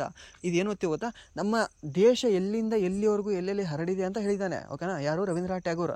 ಸೊ ಅದರಲ್ಲಿ ನಾವು ತಿಳ್ಕೊಬೋದು, ಇಲ್ಲಿ ಪಂಜಾಬ್ ಇದೆ, ವಾಯುವ್ಯದಲ್ಲಿದ್ರೇನೋ ಇಲ್ಲಿ ಸಿಂಧ್ ಬರ್ತದೆ. ಓಕೆ, ಸೊ ಇಲ್ಲಿದ್ರೇನೋ ಪಶ್ಚಿಮದಲ್ಲಿ ಇಲ್ಲಿ ಗುಜರಾತ್ ಇದೆ, ಇಲ್ಲಿ ಪಶ್ಚಿಮದ ಕೆಳಗಡೆ ಏನಿದೆ ಅಂದರೆ ಮಹಾರಾಷ್ಟ್ರ ಇದೆ. ಮಹಾರಾಷ್ಟ್ರದ ಕೆಳಗಡೆ ಇವು ಏನು ಬರ್ತಾವೆ ಗೊತ್ತಾ, ನಮ್ಮ 4 ರಾಜ್ಯಗಳು, ಕರ್ನಾಟಕ ಆಗಲಿ, ಅದು ಆದ ನಂತರ ಕೇರಳ ಆಗಲಿ, ಮತ್ತು ತಮಿಳುನಾಡು ಮತ್ತು ಆಂಧ್ರ ಪ್ರದೇಶ. ಇವು 4 ಪ್ಲಸ್ 1 ಯಾವುದು ತೆಲಂಗಾಣ ಹೊಸದಾಗಿ ಐತಲ್ಲ ಅದೊಂದು. ಇವೆಲ್ಲ ಇದ್ರೆ ನಮ್ಮ ದ್ರಾವಿಡ ರಾಜ್ಯಗಳು. ಓಕೆ, ಸೊ ಇಲ್ಲಿ ಕೂಡ ಗೊತ್ತಾಗ್ತದೆ ನಮ್ಮ ದ್ರಾವಿಡ ರಾಜ್ಯಗಳಲ್ಲಿ ಮಹಾರಾಷ್ಟ್ರ ಬರೋದಿಲ್ಲ ಅಂತ ನಿಮ್ಗೆ ನೆನಪಿರಲಿ, ಸರಿನಾ. ಸೊ ನೆಕ್ಸ್ಟ್ ಯಾವುದಂದ್ರೆ ಉತ್ಕಲ. ಉತ್ಕಲ ಅಂದರೆ ಒಡಿಶಾ ಬರ್ತದೆ. ಸೊ ನೆಕ್ಸ್ಟ್ ಇದು ವಂಗ ಅಂತ ಬರ್ತದೆ. ಉತ್ಕಲ ವಂಗ. ಉತ್ಕಲ ಅಂತಂದರೆ ಆ ಉತ್ಕಲ ತೀರ ಅಂತೀವಿ ಅದಕ್ಕೆ. ಓಕೆ, ಒಡಿಶಾ ತೀರಕ್ಕೆ, ಒಡಿಶಾ ಕರಾವಳಿ ಭಾಗಕ್ಕೆ, ನಮ್ಮ ಕರ್ನಾಟಕದ ಕೆನರಾ ತೀರ ಹೇಗೆ ಅಂತೀವಿ ಗೊತ್ತಾ, ಅದಕ್ಕೆ ಉತ್ಕಲ ತೀರ ಅಂತ ಕರಿತೀವಿ. ಸೊ ನೆಕ್ಸ್ಟ್ ಯಾವುದಿದೆ ಅಂದರೆ ಪಶ್ಚಿಮ ಬಂಗಾಳದು. ಆ ಬಂಗಾಳದು ಆಗಲಿ, ವೆಸ್ಟ್ ಬೆಂಗಾಳದಾಗಲಿ, ಈಸ್ಟ್ ಬೆಂಗಾಳದಾಗಲಿ, ಮೀನ್ಸ್ ಏನೋ ಈ ಪ್ರೆಸೆಂಟ್ ಬಾಂಗ್ಲಾದೇಶದಾಗಲಿ, ಅದಕ್ಕೆ ವಂಗ ತೀರ ಅಂತೀವಿ. ಓಕೆನಾ, ವಂಗ ತೀರ ಅಂತೀವಿ, ಇಲ್ಲ ಬಂಗ ತೀರ ಅಂತೀವಿ. ಯಾಕೆ ವ ಬ ಅಂತ? ಬೆಂಗಾಳಿ ಭಾಷೆಯಲ್ಲಿ ವಕ್ಕೆ ಮತ್ತು ಬಕ್ಕೆ ವ್ಯತ್ಯಾಸ ಇಲ್ಲ, ಸರಿನಾ. ಹೇಗೆ ಇಂಗ್ಲೀಷಲ್ಲಿ ಲಕ್ಕೆ ಮತ್ತು ಲಕ್ಕೆ ವ್ಯತ್ಯಾಸ ಇಲ್ಲ ಗೊತ್ತಾ. ಇವಾಗ ಹೇಳು ಅನ್ನೋದು ಎಲ್ಲಿ ಅಂತಲೇ ಬರಿತೀವಿ ನಾವು ಇಂಗ್ಲೀಷಲ್ಲಿ. ಓಕೆ, ಸೊ ಅದು ನಮ್ಮ ಕೆಲವೊಂದು ಭಾಷೆನಲ್ಲಿ ಅದು ಇದ್ರೆ ಭಾಳ ಖರಾಬಾಗಿದ್ರೇನೋ ಟೋನ್ ಕೊಡ್ತದೆ, ಲೈಕ್ ದ್ಯಾಟ್. ಹಾಗೆ ಬಂಗಾಳಿ ಭಾಷೆಯಲ್ಲಿ ವಗೆ ಮತ್ತು ಬಗೆ ಇದ್ರೇನು ವ್ಯತ್ಯಾಸ ಇಲ್ಲ. ಜಸ್ಟ್ ಒಂದು ನಿಮಗೆ ಎಕ್ಸಾಂಪಲ್ ಹೇಳ, ರವೀಂದ್ರನಾಥ್ ಟ್ಯಾಗೋರ್. ಓಕೆ, ನೀವು ಕೆಲವೊಂದು ಬುಕ್ಕಲ್ಲಿ ನೋಡಿ ರವೀಂದ್ರನಾಥ್ ಟ್ಯಾಗೋರ್ ಅಂತ ಇರ್ತದೆ. So like that. ಹಾಗೆ ಸೊ ಇಲ್ಲೇನಿದೆ ಅಂದರೆ ವಂಗ ತೀರ ಅಂತಂದರೆ, ನೀವು ವಂಗಾಲ ಅಂತ ಕೇಳಿದ್ರೆ ಪಶ್ಚಿಮ ಬಂಗಾಳ ಹೋಗ್ತೀರಾ, ಮ್ಯಾಕ್ಸಿಮಮ್ ಹೋಗೋಕ್ಕಾಗುತ್ತೆ ಕೆಲವೊಬ್ರು ಈ ರೀತಿ ಓದಿದರೆ. ಬಟ್ ಏನಿದೆ ಗೊತ್ತಾ, ನೀವು ಈ ರೀತಿ ಕಾನ್ಸೆಪ್ಟ್ ಮೇಲೆ ಫೋಕಸ್ ಮಾಡ್ಕೊಳ್ಳಿ. ಓಕೆ, ಡೈರೆಕ್ಟ್ ಆನ್ಸರ್ ಮೇಲಲ್ಲ. ಇಲ್ಲಿ ವಂಗ ತೀರ ಇದೆ, ಬಟ್ ಅದ್ರ ಪಕ್ಕನೇ, ಓಕೆ, ಈ ಪಶ್ಚಿಮ ಬಂಗಾಳ ಇದೆಯಲ್ಲ, ಇದ್ರ ಪಕ್ಕ ಇರೋದು ಇನ್ನೊಂದು ರಾಜ್ಯ ಯಾವುದು ಅಂದರೆ ಮೇಘಾಲಯ. ಆ ಮೇಘಾಲಯದಲ್ಲಿ ವಂಗಾಲ ಅನ್ನೋ ಹಬ್ಬ ಆಚರಿಸ್ತಾರೆ. ವಂಗಾಲ. ಓಕೆ, ವಂಗ ಕೆಳಗಡೆ ಇದೆ, ವಂಗಾಲ ಮೇಲ್ಗಡೆ ಇದೆ ಅಂತ ನಿಮ್ಗೆ ನೆನ್ಪು ಉಳಿದ್ಬಿಡ್ತದೆ. ಓಕೆ, ಮ್ಯಾಪಲ್ಲಿ ನೋಡ್ಕೊಳ್ಳಿ ಒಂದು ಸರಿ. ಮ್ಯಾಪಲ್ಲಿ ನೋಡ್ಕೊಳ್ಳಿ, ಇಲ್ಲಿ ಇದು ಇದೆ. ಓಕೆ, ವೆಸ್ಟ್ ಬೆಂಗಾಲ್ ಆದ ನಂತರ ಇಲ್ಲಿ ನಿಮಗೆ ಇದು ಬಾಂಗ್ಲಾದೇಶ ಬರ್ತದೆ. ಇಲ್ಲಿ ನಿಮಗೆ ಯಾವುದು ಮೇಘಾಲಯ ಇದೆ. ಓಕೆ, ಇಲ್ಲಿ ಮೇಘಾಲಯ ಇದೆ. ಸೊ ನಿಮಗೆ ಆ ರೀತಿ ವಂಗಾಲ, ಇಲ್ಲಿ ವಂಗ ಇದ್ರೆ ಕೆಳಗಿದೆ, ಅದಕ್ಕಿದ್ರೆಲ್ಲ ಒಂದು ಮೇಲೆ ಹಾಕಿದ್ರೆ ಮ್ಯಾಲಿದ್ರೇನೋ ಮ್ಯಾಲಿಂದ ಮೇಘಾಲಯ ಬರ್ತಂತೆ. ಈಗ ಫಿಕ್ಸ್ ಮಾಡ್ಕೊಳ್ಳಿ, ಏನಾದರೂ ಸ್ವಲ್ಪ ತಲೆಯಲ್ಲಿ ಏನಾದರೂ ಸ್ವಲ್ಪ ಏನೋ ಅಂತಾರೆ ಅದಕ್ಕೆ, ಜುಗಾಡು ಮಾಡ್ಕೊಳ್ಳಿ, ಸ್ವಲ್ಪ ಹೋಗುತ್ತೆ. ಓಕೆನಾ, ಇದಕ್ಕೆ ಸರಿಯಾದ ಉತ್ತರ ಯಾವುದು ಅಂದರೆ ವಂಗಾಲ, ಮೇಘಾಲಯ, ಸರಿನಾ. ಸೊ ನೆಕ್ಸ್ಟ್ ಕ್ವಶನ್ ಏನಿದೆ ಅಂದರೆ, ಕನ್ನಡದ ಮೊದಲ ಪತ್ರಿಕೆಯಾದ ಮಂಗಳೂರು ಸಮಾಚಾರವು ಯಾವ ಮಾದರಿಯ ಪತ್ರಿಕೆಯಾಗಿದೆ ಅಂತ ಕೊಟ್ಟಿದ್ದಾನೆ. ಮಂಗಳೂರು ಸಮಾಚಾರ ಎಷ್ಟರಲ್ಲಿ? 1843 ಬರ್ತದೆ. ಈ ಪ್ರಶ್ನೆ ಕೇಳಿದ್ದಾನೆ, ಇದು ನೆನಪಿಟ್ಕೊಳ್ಳಿ. ಸ್ಟೇಟ್ಮೆಂಟ್ ಕೊಟ್ಟರೆ ನಿಮ್ಗೆ ಕನ್ಫ್ಯೂಷನ್ ಆಗುತ್ತೆ. ಸೊ 1843 ಜುಲೈ 1ನೇ ತಾರೀಕು ಬರ್ತದೆ. ಸೊ ಅದಕ್ಕೆ ನಾವು ಕನ್ನಡದ ಪತ್ರಿಕೆ ದಿನ ಅಂತ ಯಾವಾಗ ಆಚರಿಸ್ತೀವಿ ಗೊತ್ತಾ? ಜುಲೈ 1ನೇ ತಾರೀಕಿಗೆ ಆಚರಿಸ್ತೀವಿ. ಜುಲೈ 1 ಇನ್ನೊಂದೇನಿದೆಯಲ್ಲ, GST ದಿನ ಇದೆ. ಸೊ ಇನ್ನೊಂದು ದಿನ ಇದೆಯಲ್ಲ, ಮೆಡಿಕಲ್ ದಿನ. ಅವರು ಅವೆಲ್ಲ ಸ್ಟೇಟಸ್ ಹಾಕಿರ್ತಾರೆ ನೋಡಿ, MBBSದವರು, ನರ್ಸಿಂಗ್ದವರು ಅವರೆಲ್ಲ ಏನಂತ ಹಾಕಿರ್ತಾರೆ, ಕಮೆಂಟ್ ಮಾಡಿ ನೋಡೋಣ. BC ರಾಯ್ ಎದಕ್ಕೆ ಸಂಬಂಧಿಸಿದ್ದಾರೆ? ವೈದ್ಯಕೀಯ ಕ್ಷೇತ್ರ ಅಲ್ವಾ, ವೈದ್ಯಕೀಯ ದಿನ ಇದೆ ಅವತ್ತು. ಓಕೆ, BC ರಾಯ್ ಅವರ ಹುಟ್ಟಿದ ಹಬ್ಬದ ದಿನ ಅದು. ಓಕೆ, ಸೊ ಅದಕ್ಕೆ ಜುಲೈ 1 ಈ 3 ಕೂಡ ಇದ್ದರೆ ಅವತ್ತು ಕೋಇನ್ಸಿಡೆನ್ಸ್ ಆಗ್ತೇವೆ ನೋಡಿ. ಓಕೆ, ಒಂದು ಕರ್ನಾಟಕದ ಪತ್ರಿಕೆಯ ದಿನ, ಹಾಗೆ GST ದಿನ, ಹಾಗೆ ವೈದ್ಯಕೀಯ ದಿನ ಜುಲೈ 1, ಸರಿನಾ. ಸೊ ಇದನ್ನ ಜೊತೆ ಅದೇ ಕೇಳ್ತಿದ್ದಾನೆ, ಪೂರಕ ಮಾಹಿತಿ ನಿಮಗಿರಲಿ ಅಂತ. ಸೊ ಯಾವಾಗಲೂ ಒಬ್ಬ ಕ್ಲಾಸಲ್ಲಿ ಕೇಳುವಾಗ ಹೇಳಿದ್ದ ಒಂದು, ನಮ್ಗೆ ಹಿಂಗೆ ನೆನಪುಳೋದು ಅಂತೇಳಿ. ನಿಮಗೆ ನೆನಪುಳಿದು ಅಲ್ಲಿ ನೀವು ಎಕ್ಸಾಮಲ್ಲಿ ಆನ್ಸರ್ ಹಾಕಿದ್ರೆ ಸಾಕು. ಓಕೆನಾ, ಸೊ ನಥಿಂಗ್ ಮ್ಯಾಟ್ರಸ್. ಸೊ ಇದಕ್ಕೆ ದಿನಪತ್ರಿಕೆಯ ವಾರಪತ್ರಿಕೆಯ ಮಾಸಪತ್ರಿಕೆ ಅಂದರೆ, ನಿಮಗೆ ದಿನಪತ್ರಿಕೆ ಅಂದರೆ ಇವಾಗ ಲೈಕ್ ವಿಜಯವಾಣಿ, ಪ್ರಜಾವಾಣಿ, ಉದಯವಾಣಿ ಮತ್ತು ಸಂಜಯವಾಣಿ ಇವೆಲ್ಲ ಬರ್ತಾವೆ ಗೊತ್ತಾ, ಇವೆಲ್ಲ ದಿನಪತ್ರಿಕೆ, ದಿನಾಲೂ ಬರ್ತಾವೆ ನಿಮಗೆ. ಸೊ ನೆಕ್ಸ್ಟ್ ವಾರಪತ್ರಿಕೆ ಅಂತ ಬರ್ತವೆ. ಓಕೆನಾ, ವಾರಪತ್ರಿಕೆ ಅಂತ ಕೆಲವೊಂದು ಹಾಸ್ಟೆಲಲ್ಲಿ ಮತ್ತು ಕೆಲವೊಂದು ಲೈಬ್ರರಿನಲ್ಲಿ ಬರ್ತಿರ್ತವೆ. ಮೇ ಬಿ ನೀವು ಲೈಬ್ರರಿಲಿ ಇದ್ದರೆ ನಿಮ್ಗೆ ಗೊತ್ತಿರುತ್ತೆ, ಇಲ್ಲಾಂದರೆ ನೀವು ಹಾಸ್ಟೆಲಲ್ಲಿದ್ದರೆ ನಿಮಗೂ ಕೂಡ ಗೊತ್ತಿರುತ್ತೆ. ವಾರಪತ್ರಿಕೆ ಅಂತ ಬರ್ತವೆ. ಕೆಲವೊಂದು ಕನಕ ಅಂತ ಬರ್ತಿತ್ತು, ಒಂದು 2-3 ವರ್ಷದ ಹಿಂದೆ. ಕನಕ ಅಂತೇಳಿ ಒಂದಿದ್ರೇನೋ ವಾರಪತ್ರಿಕೆ ಬರ್ತಿತ್ತು, ಅದರಲ್ಲಿ ಕಥೆಗಳು ಕೊಡ್ತಿದ್ದು. ಓಕೆ, ಚಿಕ್ಕಮಗಳೂರು ಕತೆ ಬರ್ತಿದ್ದು ಅದು. ಮತ್ತು ಮಾಸಪತ್ರಿಕೆ ಅಂದರೆ ನೀವು ಓದ್ತಿರೋ ಗೊತ್ತಾ ಇವಾಗ, ಯಾವುದದು ಪ್ರಚಲಿತ ಘಟನೆಗಳಿಗೆ ಸಲುವಾಗಿ ಯಾವುದದು ಸ್ಪರ್ಧಾ ವಿಜೇತ ಮತ್ತು ಸ್ಪರ್ಧಾ ಅರಿವು, ಲೈಕ್ ದ್ಯಾಟ್ ಈ ರೀತಿ ಬರ್ತಾವೆ ಗೊತ್ತಾ. ಇವೆಲ್ಲ ಮಾಸಪತ್ರಿಕೆ ಆ್ಯಕ್ಚುಲಾಗಿ ಅವು. ಓಕೆನಾ, ಅವೆಲ್ಲ ಮಾಸಪತ್ರಿಕೆ ಅಂದರೆ ತಿಂಗಳಿಗೆ ಒಂದ್ಸರಿ ಬರ್ತವೆ. ಸೊ ನೆಕ್ಸ್ಟ್ ಏನಿದೆ ಅಂದರೆ ಪಾಕ್ಷಿಕ ಪತ್ರಿಕೆ. ಈ ಮಂಗಳೂರು ಸಮಾಚಾರ ಇದೆಯಲ್ಲ, ಇದು ಪಾಕ್ಷಿಕ ಪತ್ರಿಕೆ ಆ್ಯಕ್ಚುಲಾಗಿ, ಪಾಕ್ಷಿಕ ಪತ್ರಿಕೆ. ಈ ಮಂಗಳೂರು ಸಮಾಚಾರವನ್ನು ಸ್ಟಾರ್ಟ್ ಮಾಡಿದವರು ಯಾರು ಅಂತ ಕೇಳಿದ್ದಾರೆ. ಮಂಗಳೂರು ಸಮಾಚಾರ ಕನ್ನಡದ ಪತ್ರಿಕೆ ಅಂದರೆ ಯಾರೋ ಕರ್ನಾಟಕದವ್ರು ಸ್ಟಾರ್ಟ್ ಮಾಡಿದ್ದಾರೆ ಅಂತ ಅನಿಸ್ತದೆ. ಬಟ್ ಕರ್ನಾಟಕದವರಲ್ಲ. ಓಕೆ, ಕರ್ನಾಟಕದವರು ಹರ್ಮನ್ ಮೊಗ್ಲಿಂಗ್ ಅಂತ ಬರ್ತಾರೆ. ಓಕೆನಾ. ಹರ್ಮನ್ ಪ್ರೀತ್ ಕೌರ್ ಅಲ್ಲ, ಹರ್ಮನ್ ಪ್ರೀತ್ ಕೌರ್ ಅವರು ಇಂಡಿಯನ್ ವುಮೆನ್ಸ್ ಟೀಮ್ದ ನಾಯಕಿಯವರು. ಓಕೆನಾ. ಮತ್ತು ಹರ್ಮನ್ದೀಪ್ ಸಿಂಗ್ ಅಂತ ಬರ್ತಾರೆ, ಅವರು ಹಾಕಿ ಟೀಮ್ದ ನಾಯಕ ಪುರುಷರದು. ಹಾಗೆ ಹರ್ಮನ್ ಪ್ರೀತ್ ಕೌರ್ ಅಂದರೆ ಇನ್ನೊಬ್ರು ಯಾರೋ ನೆನಪು ಬರಬೇಕಲ್ವಾ, ನೆನಪು ಬರಲೇಬೇಕು. ಯಾಕಂದರೆ ಕೀವರ್ಡ್ಸ್ ಅವಲ್ಲ. ಓಕೆ, ಒಂದೊಂದು ವರ್ಡ್ ಆದರೆ ಇನ್ನೊಂದು ನೆನಪು ಬರಲೇಬೇಕು ತಲೆಯಲ್ಲೇ. ಓಕೆ, ಅಂದರೆ ನಮ್ಮ ತಲೆ ಆ್ಯಕ್ಟಿವ್ ಇದೆ ಅಂದಂಗೆ. ಕೌರ್ ಅಂದರೆ ರಾಜ್ಕುಮಾರಿ ಅಮೃತ್ ಕೌರ್ ಅಂತ ನೆನಪು ಬರ್ತಾರಲ್ವಾ. ಸಂವಿಧಾನ ಸಭೆಯಲ್ಲಿ 15 ಜನ ಇದ್ದರೆ ಮಹಿಳೆಯರಿದ್ದರು, 15 ಜನ ಮಹಿಳೆಯರಲ್ಲಿ ಅವರು ಒಬ್ಬರು ಮಹಿಳೆಯರು. ಓಕೆ, ಏನಿದ್ದಾರೆ ಅವರು ಸ್ಪೆಷಲಿ ಭಾರತದ ಮೊಟ್ಟ ಮೊದಲ ಲೋಕಸಭೆಯ ಸಚಿವೆಯವರು. ಓಕೆನಾ. ಕೇಂದ್ರ ಲೋಕಸಭೆಯ ಸಚಿವೆಯವರು ಮೊಟ್ಟ ಮೊದಲ ಬಾರಿಗೆ ವುಮೆನ್ಸ್ ಯಾರು ಅಂದರೆ ರಾಜ್ಕುಮಾರಿ ಅಮೃತ್ ಕೌರ್. ಸರಿನಾ. ಅವ್ರು ಆ್ಯಕ್ಚುಲಿ ಆಗಿದ್ರೆ ಕ್ರಿಶ್ಚಿಯನ್ ಧರ್ಮದವರು. ಸರಿಯಾ, ಅದು ನೆನ್ಪಿಟ್ಕೊಳ್ಳಿ. ಸೊ ಇದು ಪಾಕ್ಷಿಕ ಸಭೆ. ಸೊ ಅದು ಎಷ್ಟರಲ್ಲಿ ಅಂದರೆ 1843 ಸ್ಟಾರ್ಟ್ ಆಗ್ತದೆ ಪತ್ರಿಕೆ. ಸೊ ನೆಕ್ಸ್ಟ್ ಯಾರನ್ನು ಸೋಲಿಸಿ ವಿಷ್ಣುವರ್ಧನ ನೊಳಂಬವಾಡಿಗೊಂಡ ಎಂಬ ಬಿರುದನ್ನು ಬಂದಿತು ಅಂತ ಕೊಟ್ಟಿರ್ತಾರೆ. ಓಕೆನಾ. ನೊಳಂಬವಾಡಿಗೊಂಡ ಮತ್ತು ತಲಕಾಡುಗೊಂಡ ಅಂತೇಳಿ ಇವ್ರಿಗೆ ಬಿರುದು ಬರ್ತದೆ. ಯಾರಿಗೆ? ವಿಷ್ಣುವರ್ಧನ್ಗೆ. ವಿಷ್ಣುವರ್ಧನ ಮೊದಲ ಹೆಸರು ಏನಾಗಿತ್ತು? ವಿಷ್ಣುವರ್ಧನ ಉಲ್ಲಾಸ್ ಕುಮಾರ್ ಆಗಿತ್ತಾ? ನಮ್ಮ ಸಾಹಸ ಸಿಂಹ ವಿಷ್ಣುವರ್ಧನ್ ಇದಾರಲ್ಲ, ಅವ್ರ ಮೊದಲ ಹೆಸರು ಉಲ್ಲಾಸ್ ಕುಮಾರ್ ಆ್ಯಕ್ಚುಲಾಗಿ. ಬಟ್ ಈ ವಿಷ್ಣುವರ್ಧನ್ ಇದಾರಲ್ಲ, ಈ ವಿಷ್ಣುವರ್ಧನ ಶಾಂತಲೆಯ ಪತಿ, ಈ ವಿಷ್ಣುವರ್ಧನ ಮೊದಲ ಹೆಸರು ಬಿಟ್ಟಿದೇವ. ಸರಿನಾ. ಬಿಟ್ಟಿದೇವ ಇದ್ದದ್ದು ಮರುನಾಮಕರಣ ಆಗಿ ವಿಷ್ಣುವರ್ಧನ್ ಅಂತೇಳಿ ಯಾರು ಮಾಡ್ತಾರೆ ಅಂತ ಕೇಳಿದ್ರೆ ರಾಮಾನುಜಾಚಾರ್ಯ ಮಾಡ್ತಾರೆ. ಓಕೆ, ಆ ರಾಮಾನುಜಾಚಾರ್ಯ ಎಲ್ಲಿದ್ದು ಬರ್ತಾರೆ ಅಂದರೆ ತಮಿಳ್ನಾಡಿನಿಂದ ಬರ್ತಾರೆ. ತಮಿಳ್ನಾಡಿನಿಂದ ಅವ್ರಿಗೆ ಹೊಡೆದು ಯಾರು ಓಡಿಸ್ತಾರೆ ಅಂತ ಕೇಳಿದ್ರೆ ಕುಲೋತ್ತುಂಗ ಚೋಳನ ಹೊಡೆದು ಓಡಿಸ್ತಾನೆ. ಯಾಕೆ ಗೊತ್ತಾ? ಕುಲೋತ್ತುಂಗ ಚೋಳ ಶೈವ ಧರ್ಮದವನು, ರಾಮಾನುಜಾಚಾರ್ಯ ವೈಷ್ಣವ ಧರ್ಮದವನು. ಸೊ ವೈಷ್ಣವ ಧರ್ಮ, ಶೈವ ಧರ್ಮ. ಸೊ ಅವರು ಶಿವನಿಗೆ ಪೂಜೆ ಮಾಡಿದ್ರೆ ರಾಮಾನುಜಾಚಾರ್ಯ ವಿಷ್ಣುವಿಗೆ ಪೂಜೆ ಮಾಡ್ತಾರೆ. ಸೊ ನಾನು ಶಿವನಿಗೆ ಪೂಜೆ ಮಾಡೋನಿದ್ದೀನಿ, ನಾನು ರಾಜ ಇದ್ದೀನಿ, ನನ್ನ ಮಾತೇ ಕೇಳೋದಿಲ್ಲ ಅಂತ ಹೇಳಿ ಅವ್ನು ಹೊಡಿತಾನೆ. ಓಕೆನಾ. ಜೀವ ಹೊಡ್ಲಿಕ್ಕಿದ್ರೆ ಕುದುರೆ ಮೇಲೆ ಕುಂತಿದ್ರೆ ಬೆನ್ನು ಹತ್ತಿರ್ತಾನೆ. ಇವನು ಬಂದು ಇಲ್ಲಿ ಹೊಯ್ಸಳರ ಆಸ್ಥಾನದಲ್ಲಿ ಬಂದು ಬೀಳ್ತಾನೆ. ಯಾರು? ರಾಮಾನುಜಾಚಾರ್ಯ. ಯಾಕೆ ಇಲ್ಲೇ ಬರ್ತಾರೆ? ವಾರಂಗಲಿಗೆ ಹೋಗ್ಬೇಕಾಯ್ತು, ಕಾಕತೀರಲ್ಲಿ ಹೋಗ್ಬೇಕಾಯ್ತು, ಪಾಂಡ್ಯರ ಹತ್ರ ಹೋಗ್ಬೇಕಾಗಿತ್ತು ಅಲ್ವಾ, ಚೇರರ ಹತ್ರ ಹೋಗ್ಬೇಕಾಗಿತ್ತು. ಬಟ್ ಇಲ್ಲೇ ಯಾಕೆ ಬಂದ ಅಂತ ಕೇಳಿದ್ರೆ, ಯಾಕಂದರೆ ಆ ಕುಲೋತ್ತುಂಗ ಚೋಳನಿಗೆ ಮೊದಲಿದ್ರೆ ಹೊಡೆದಿದ್ರೇನೋ ನೀರ್ಗಾಯಿ ಮಾಡಿದವ್ರು ಯಾರು ಅಂದರೆ ವಿಷ್ಣುವರ್ಧನ. ಸರಿನಾ. ಸೊ ಅವರಿಂದನೇ ತಲಕಾಡನ್ನ ಗೆದ್ದು ತಲಕಾಡುಗೊಂಡ ಅಂತ ಪಡ್ಕೋತಾರೆ, ಕೋಲಾರನ ಗೆಲ್ತಾರೆ. ಅದಾಂತರ ಈ ನೊಳಂಬವಾಡಿಗೊಂಡ ಅಂತ ಹೇಳಿ ಬಿರುದು ಪಡ್ಕೋತಾರೆ. ಸೊ ಅದಕ್ಕೆ ಆಲ್ರೆಡಿ ಒಂದು ಸರಿ ಹೊಡೆದಾನ ಇವನು ವಿಷ್ಣುವರ್ಧನ, ಮೀನ್ಸ್ ಬಿಟ್ಟಿದ್ದೇವ ಅವನಿಗೆ ಕುಲೋತ್ತುಂಗ ಚೋಳಗೆ. ಸೊ ಮತ್ತೆ ಅವ ಇಲ್ಲಿ ಬರ್ತಾನೆ ನನಗಿದ್ರ ಕೊಲ್ಲಕ್ಕೆ, ಇವನ ಕಡೆ ಅವ ಹೊಡ್ಸ್ಕೊಳಕ್ಕೆ ಅಂತೇಳಿ ಅವ್ರೇನು ಮಾಡ್ತಾರೆ, ಪ್ಲ್ಯಾನ್ ಹಾಕಿ ಇಲ್ಲಿ ಬರ್ತಾರೆ ಕರ್ನಾಟಕಕ್ಕೆ. ಬಟ್ ಇವರಿದ್ರನ್ನ ಅವ್ರಿಗೆ ರೆಸ್ಪೆಕ್ಟ್ ಕೊಟ್ಟು ಕರೆಸಿ, ಅದಂತರ ಮೇಲ್ಕೋಟೆಯಲ್ಲಿ ಅವ್ರಿಗೆ ಇದ್ರ ಮಠ ಕೂಡ ಸ್ಥಾಪನೆ ಮಾಡಿಸಿ ಅವ್ರಿಗೆ ಕೊಡ್ತಾರೆ. ಸರಿನಾ. ಯಾರು? ವಿಷ್ಣುವರ್ಧನ. ಸೊ ಹಾಗೆ ವೈಷ್ಣವ ಧರ್ಮ ಕೂಡ ಇದ್ರೆ ಇವ್ರು ಮತಾಂತರ ಆಗ್ತಾರೆ. ಯಾರು? ವಿಷ್ಣುವರ್ಧನ. ಸರಿನಾ. ವೈಷ್ಣವ ಧರ್ಮನ ಪಾಲನೆ ಮಾಡ್ತಾರೆ. ಬಟ್ ಇವರ ಪತ್ನಿ ಶಾಂತಲೆ ಇದ್ದಾರೆ ಗೊತ್ತಾ, ಶಾಂತಲೆ ಜೈನ ಧರ್ಮಕ್ಕೆ ಪ್ರೋತ್ಸಾಹ ಮಾಡ್ತಿದ್ರು, ಜೈನ ಧರ್ಮವನ್ನೇ ಆಚರಿಸ್ತಿದ್ರು. ಅದು ನೆನಪಿರಲಿ. ಯಾಕಂದರೆ ಶ್ರವಣ ಬೆಳಗೊಳಕ್ಕೆ ಸಂಬಂಧಿಸಿದವ್ರು ಯಾರು ಅಂತ ಮೊನ್ನೆ ವಿವೋದಲ್ಲಿ ಕೇಳಿದ್ದಲ್ವಾ, ಆ ವಿವೋದಲ್ಲಿ ಶಾಂತಲೆ ಅದಕ್ಕೆ ಸರಿಯಾದ ಉತ್ತರ ಆಗಿದೆ. ಯಾಕಂದರೆ 3-4 ಜನ ಕೊಟ್ಟಿದ್ದಾರೆ, ಅದು ಶಾಂತಲೆ ಕೂಡ ಅದರಲ್ಲಿ ಒಬ್ಬರು ಬರ್ತಾರೆ. ಸರಿನಾ. ಸೊ ಅವರು ಜೈನ ಧರ್ಮದವರು, ಅದು ನೆನಪಿರಲಿ. ಸೊ ಇಲ್ಲಿ ಸರಿಯಾದ ಉತ್ತರ ಯಾವುದು ಅಂದರೆ ಚೋಳರಿಗೆ. ಓಕೆನಾ. ಚೋಳರಿಗೆ ಸೋಲಿಸಿ ಬರ್ತಾರೆ ಇವರು. ಯಾರು? ವಿಷ್ಣುವರ್ಧನ. ಸೊ ವಿಷ್ಣುವರ್ಧನ ಇದ್ರೆ ಚೋಳರಿಗೆ ಸೋಲಿಸಿ ನೊಳಂಬವಾಡಿಗೊಂಡ ಎಂಬ ಬಿರುದನ್ನು ಪಡ್ಕೋತಾರೆ. ಸರಿನಾ. ಮುಂದಿನ ಪ್ರಶ್ನೆ ಬಂದ್ಬಿಟ್ಟು, ಯಾವ ಚಳುವಳಿಯ ಸಂದರ್ಭದಲ್ಲಿ ಧಿಕ್ಕಾರ ಎಂಬ ಪತ್ರಿಕೆಯನ್ನು ಹೊರಡಿಸಲಾಯಿತು ಅಂತ ಕೊಟ್ಟಿದ್ದಾರೆ. ಧಿಕ್ಕಾರ ಎಂಬ ಪತ್ರಿಕೆಯನ್ನು ಹೊರಡಿಸ್ತಾರೆ ಯಾವ ಸಂದರ್ಭದಲ್ಲಿ? ಕಾನೂನು ಭಂಗ ಚಳವಳಿ ಅಲ್ಲ, 1930 ಅದಾಂತರ ಶಿವಪುರ ಧ್ವಜ ಸತ್ಯಾಗ್ರಹ 1938 ಏಪ್ರಿಲ್ 11 ನಂತರ ಮೈಸೂರು ಚಳವಳಿ ಸೆಪ್ಟೆಂಬರ್ 1, 1947. ಅರಣ್ಯ ಸತ್ಯಾಗ್ರಹ, ಕಾಗೋಡು ಸತ್ಯಾಗ್ರಹ ಬರ್ತದೆ ಗೊತ್ತಾ, ಅಲ್ಲಿ ಬರ್ತದೆ ಇದು ಅರಣ್ಯ ಸತ್ಯಾಗ್ರಹ ಅವಾಗ ಅಂತ ಕೇಳಿದ್ದಾರೆ. ಸರಿನಾ. ಅವ್ರ ಡೇಟು ಮತ್ತು ಇಸ್ವಿ ಇದಾವಲ್ಲ, ಸುಮ್ಮನೆ ಹೇಳ್ತಾ ಇಲ್ಲ, ಕೇಳಿದ್ದಾರೆ ಎಕ್ಸಾಕ್ಟ್ ಆಗಿದ್ರೆ ಶಿವಪುರ ಧ್ವಜ ಸತ್ಯಾಗ್ರಹ ಇದೆಯಲ್ಲ, ಇದ್ರ ಡೇಟೇ ಕೇಳಿದ್ದಾನೆ PSC ಎಕ್ಸಾಮಲ್ಲಿ. ಸರಿನಾ. ಏಪ್ರಿಲ್ 11, 1938 ಸರಿಯಾ, ನೆನ್ಪಿಟ್ಕೊಳ್ಳಿ ಇದು. ಹಾಗೆ ವಿಧರಾಶತ್ವ ಇನ್ಸಿಡೆಂಟ್ ಆಗುತ್ತೆ ಗೊತ್ತಾ, ಅದೇ ಯಾವ ವರ್ಷ? ಅದು ಕೂಡ 1938. ಡೇಟ್ ಹೇಳಿ ಅದನ್ನು. ಅದು ಏಪ್ರಿಲ್ 25. ಓಕೆನಾ. ಏಪ್ರಿಲ್ 25, 1938. ಇದು ಆದ ನಂತರನೇ ಇದು ಧ್ವಜ ಸತ್ಯಾಗ್ರಹ ಮಾಡ್ತಾರೆ ಗೊತ್ತಾ. ಇವರು ನೋಡಿ ಇನ್ಸ್ಪಿರೇಷನ್ ಆಗ್ತಾರೆ ಚಿಕ್ಕಬಳ್ಳಾಪುರ ಜನ. ಸರಿನಾ.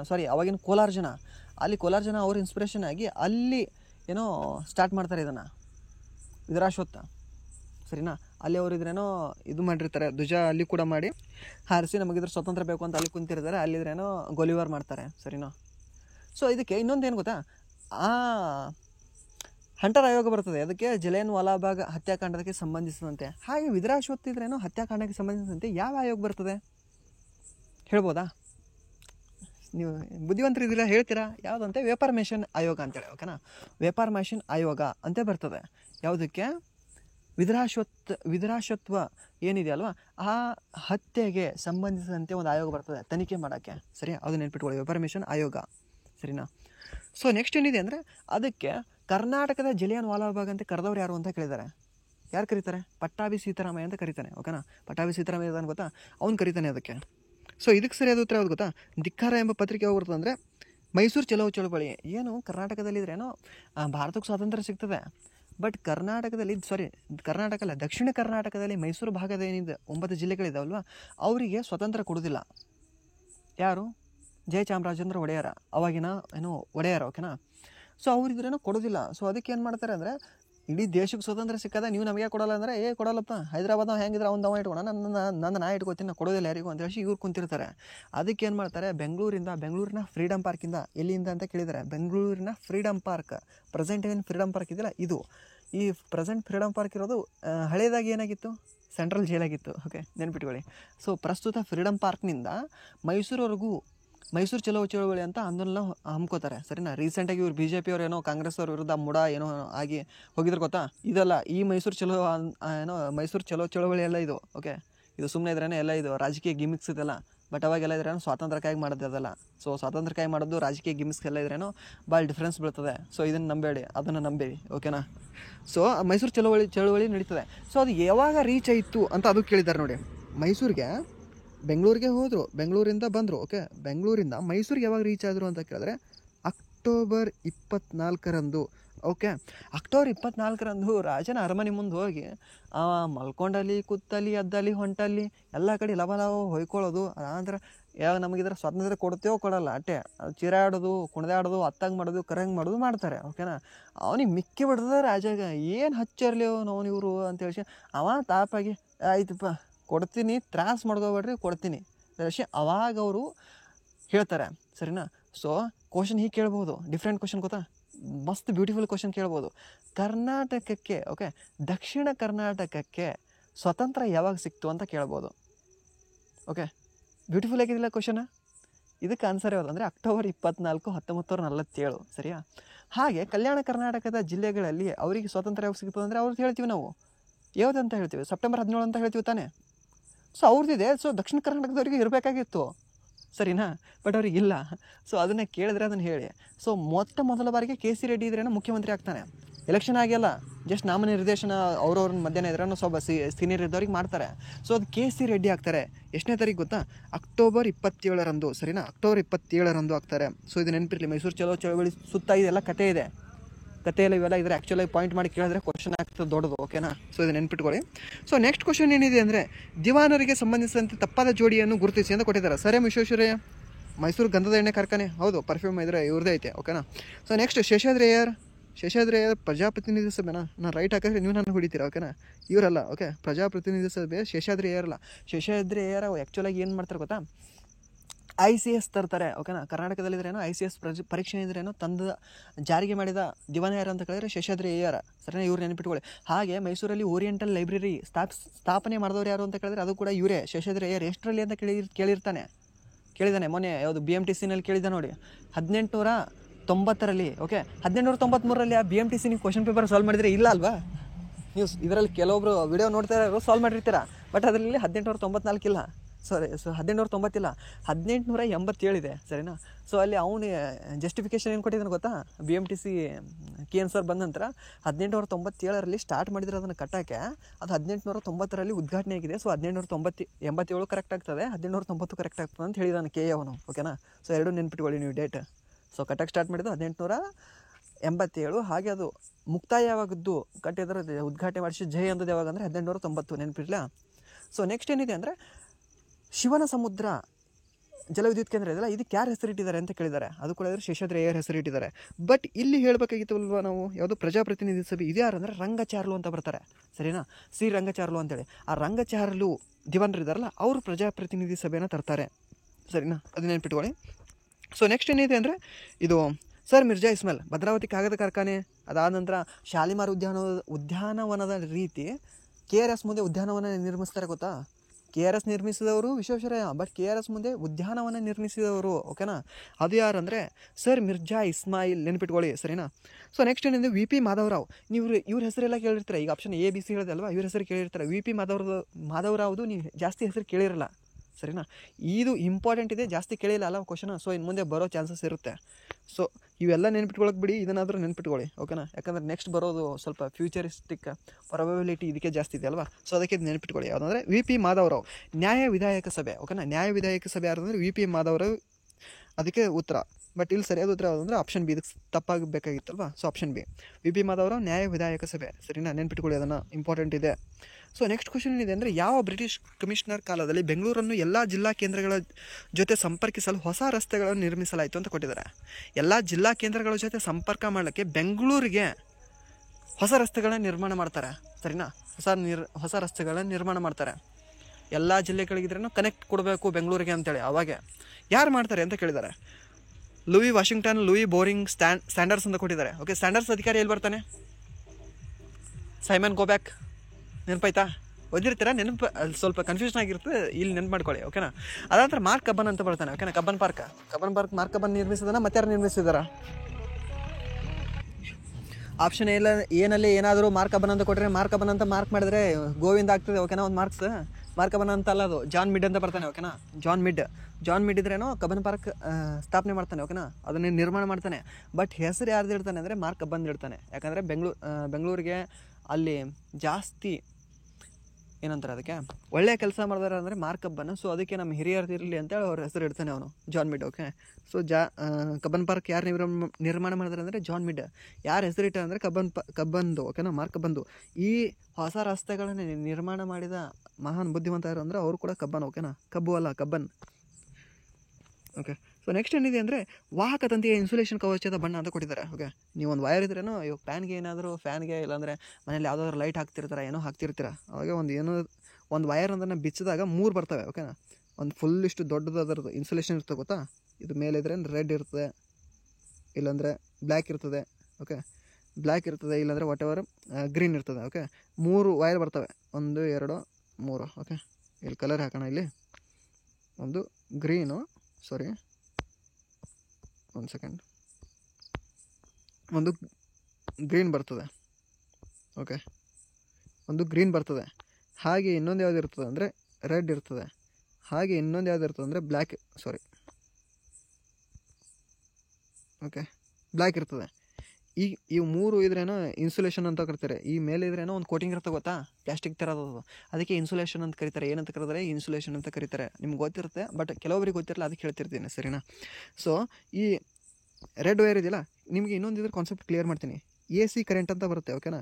AC ಅಂತ ಬರುತ್ತೆ, ಇನ್ನೊಂದು DC ಕರೆಂಟ್ ಅಂತ ಬರುತ್ತೆ. ನೀವು 10th ಓದಿರ್ತೀರಾ, ಸೆಕೆಂಡ್ PUCನಲ್ಲಿ ಓದಿರ್ತೀರಾ. ಸೊ ಈ AC ಕರೆಂಟಲ್ಲಿ ಇವು 3 ಕಲರ್ಗೆ ಏನಾಗಬೇಕು ಗೊತ್ತಾ. ಇದಕ್ಕೆ ಎರಡರಲ್ಲೂ ಕೂಡ ಇದ್ರೇನೋ ಏನು ಡಿಫ್ರೆನ್ಸ್ ಇಲ್ಲ ಇದಕ್ಕೆ, ಓಕೆ. ಇದಕ್ಕೇನು ಡಿಫ್ರೆನ್ಸ್ ಇಲ್ಲ. ಅದಕ್ಕೆ ಏನಂತ ಕರಿಬೇಕಂದ್ರೆ ಇದಕ್ಕಿದ್ರೆ ಗ್ರೀನ್ ವೈರ್ ಅಂತಲೇ ಕರಿಬೇಕು, ಅರ್ಥಿಂಗ್ ವೈರ್ ಅಂತಲೇ ಕರಿಬೇಕು. ಎರಡರಲ್ಲೂ AC-ನಲ್ಲೂ ಕೂಡ ಅರ್ಥಿಂಗ್ ವೈರ್ ಅಂತ ಕರಿಬೇಕು, DC-ನಲ್ಲೂ ಅರ್ಥಿಂಗ್ ವೈರ್ ಅಂತ ಕರಿಬೇಕು. ಬಟ್ AC-ನಲ್ಲಿ ಈ ರೆಡ್ ವೈರ್ಗೆ ಏನಂತ ಕರೀತಾರೆ ಗೊತ್ತಾ. ಈ ರೆಡ್ ವೈರ್ಗೆ ಲೈವ್ ವೈರ್ ಅಂತ ಕರೀತಾರೆ, ಓಕೆನಾ. ಲೈವ್ ವೈರ್ ಅಂತ ಕರೀತಾರೆ. ಸೊ ನೆಕ್ಸ್ಟ್ ಏನು ಅಂತಾರೆ ಅಂದರೆ ಇದಕ್ಕೆ ಬ್ಲ್ಯಾಕ್ ವೈರ್ ಇದಿಲ್ಲ, ಇದಕ್ಕೆ ನ್ಯೂಟ್ರಲ್ ವೈರ್ ಅಂತಾರೆ AC-ನಲ್ಲಿ ಇದು, ಓಕೆನಾ. ಬಟ್ DC-ನಲ್ಲಿ ಏನಂತ ಕರೀತಾರೆ ಗೊತ್ತಾ, ಬ್ಲ್ಯಾಕ್ಗೆ ನೆಗೆಟಿವ್ ಅಂತ ಕರೀತಾರೆ, ರೆಡ್ಗೆ ಪಾಸಿಟಿವ್ ಅಂತ ಕರೀತಾರೆ. DC-ನಲ್ಲಿ AC-ನಲ್ಲಿ ಚೇಂಜ್ ಇದೆ. AC-ನಲ್ಲಿ ಲೈವ್ ವೈರು ಮತ್ತು ನ್ಯೂಟ್ರಲ್ ವೈರ್ ಅಂತಾರೆ. ನಿಮ್ಮ ಮನೇಲಿ ಯಾವ ಕರೆಂಟ್ ಇದೆ ಅಂತ ಕೇಳಿದ್ರೆ AC ಅಂತ ಹೇಳಬೇಕು. ಎಷ್ಟು ವೋಲ್ಟೇಜ್ ಇರ್ತದೆ ಅಂದರೆ 220 to 230 ಇರ್ತದೆ. ಕೆಲವೊಂದು ಕಂಪ್ನಿಯಲ್ಲಿ ಎಷ್ಟು ಮೇಂಟೈನ್ ಮಾಡ್ತಾರೆ ಗೊತ್ತಾ, 245 ಮೇಂಟೈನ್ ಮಾಡ್ತಾರೆ ಒಂದೊಂದು ಸ್ಟ್ಯಾಂಡರ್ಡ್ ಕಂಪ್ನಿನಲ್ಲಿ. ಹಾಗೆ ನಮ್ಮ ಭಾರತದಲ್ಲಿ ಎಷ್ಟು ಫ್ರೀಕ್ವೆನ್ಸಿ ಮೇಂಟೈನ್ ಮಾಡ್ತಾರೆ ಅಂದರೆ 50 ಹರ್ಟ್ಜ್ ಮೇಂಟೈನ್ ಮಾಡ್ತಾರೆ. ಅಮೆರಿಕಾದಲ್ಲಿ, ಕೆನಡಾದಲ್ಲಿ, ಆಸ್ಟ್ರೇಲಿಯಾದಲ್ಲಿ 60 ಹರ್ಟ್ಜ್ ಮೇಂಟೈನ್ ಮಾಡ್ತಾರೆ. ಅದು ದೇಶದ ಸ್ಟ್ಯಾಂಡರ್ಡ್ ಅವೆಲ್ಲ, ಓಕೆ. ಬಟ್ ಇಲ್ಲಿ ಇದ್ರೇನೋ ಆಪ್ಷನ್ ಏನಾಗುತ್ತೆ ಗೊತ್ತಾ, ಆಪ್ಷನ್ ಎ ಕೆಂಪು ಧನಾತ್ಮಕ ಮೀನ್ಸ್ ಏನೋ ಪಾಸಿಟಿವ್, ಅದಂದ್ರೆ ಬ್ಲ್ಯಾಕ್ ಇದ್ರೆ ಏನೋ ಋಣಾತ್ಮಕ, ಓಕೆ, ನೆಗೆಟಿವ್. ಹಸಿರು ಇದ್ರೇನೋ ಅರ್ಥಿಂಗ್, ಓಕೆ. ಆಪ್ಷನ್ ಸಿ ಇದಕ್ಕೆ ಸರಿಯಾದ ಉತ್ತರ ಆಗುತ್ತೆ ನೋಡಿ. ಮೀನ್ಸ್ ಏನೋ ಇಲ್ಲಿ ಮಾರ್ಕ್ ಮಾಡಿದ್ದೀನಿ, ಇಲ್ಲಿ ಆಪ್ಷನಲ್ಲಿ ನೀವೇ ಇದಕ್ಕೆ ಸರಿಯಾದ ಉತ್ತರ ಹಾಕ್ಕೊಳ್ಳಿ, ಓಕೆ. ಸೊ ನೆಕ್ಸ್ಟ್ ಏನಿದೆ ಅಂದರೆ 45ನೇ ಕ್ವಶನ್, ಸರಿನಾ. ಸೊ 45ನೇ ಕ್ವಶನ್ ಏನು ಹೇಳಿದ್ದಾನೆ ಅಂದರೆ ಈ ಕೆಳಕಂಡವುಗಳಲ್ಲಿ ಯಾವುದು ಕನಿಷ್ಠ ಧ್ವನಿಯ ಪಿಚ್ ಹೊಂದಿರುವ ಸಾಧ್ಯತೆ ಇದೆ ಅಂತ ಕೇಳಿದ್ದಾನೆ, ಸರಿನಾ. ಸೊ ಏನು ಕೊಟ್ಟಿದ್ದಾನೆ ಅಂದರೆ ಗಂಡು ಮಗು, ಹೆಣ್ಣು ಮಗು, ಮಹಿಳೆ ಮತ್ತು ಪುರುಷ ಅಂತ ಹೇಳಿದ್ದಾನೆ, ಸರಿನಾ. ಆಪ್ಷನ್ ಏನಿದಾವೆ ಅಂದರೆ ಗಂಡು ಮಗು, ಹೆಣ್ಣು ಮಗು, ಮಹಿಳೆ ಮತ್ತು ಪುರುಷ, ಸರಿನಾ. ಇಲ್ಲಿ 2 ಹೇಳ ನಿಮಗೆ. ಈ ಹೆಣ್ಣು ಮಗು ಬರ್ತದೆ ಗೊತ್ತಾ. ಹೆಣ್ಣು ಮಗುವಿನಲ್ಲಿ ಅತಿ ಹೆಚ್ಚು ಇದ್ರೇನೋ ಪಿಚ್ ಇರ್ತದೆ, ಓಕೆ.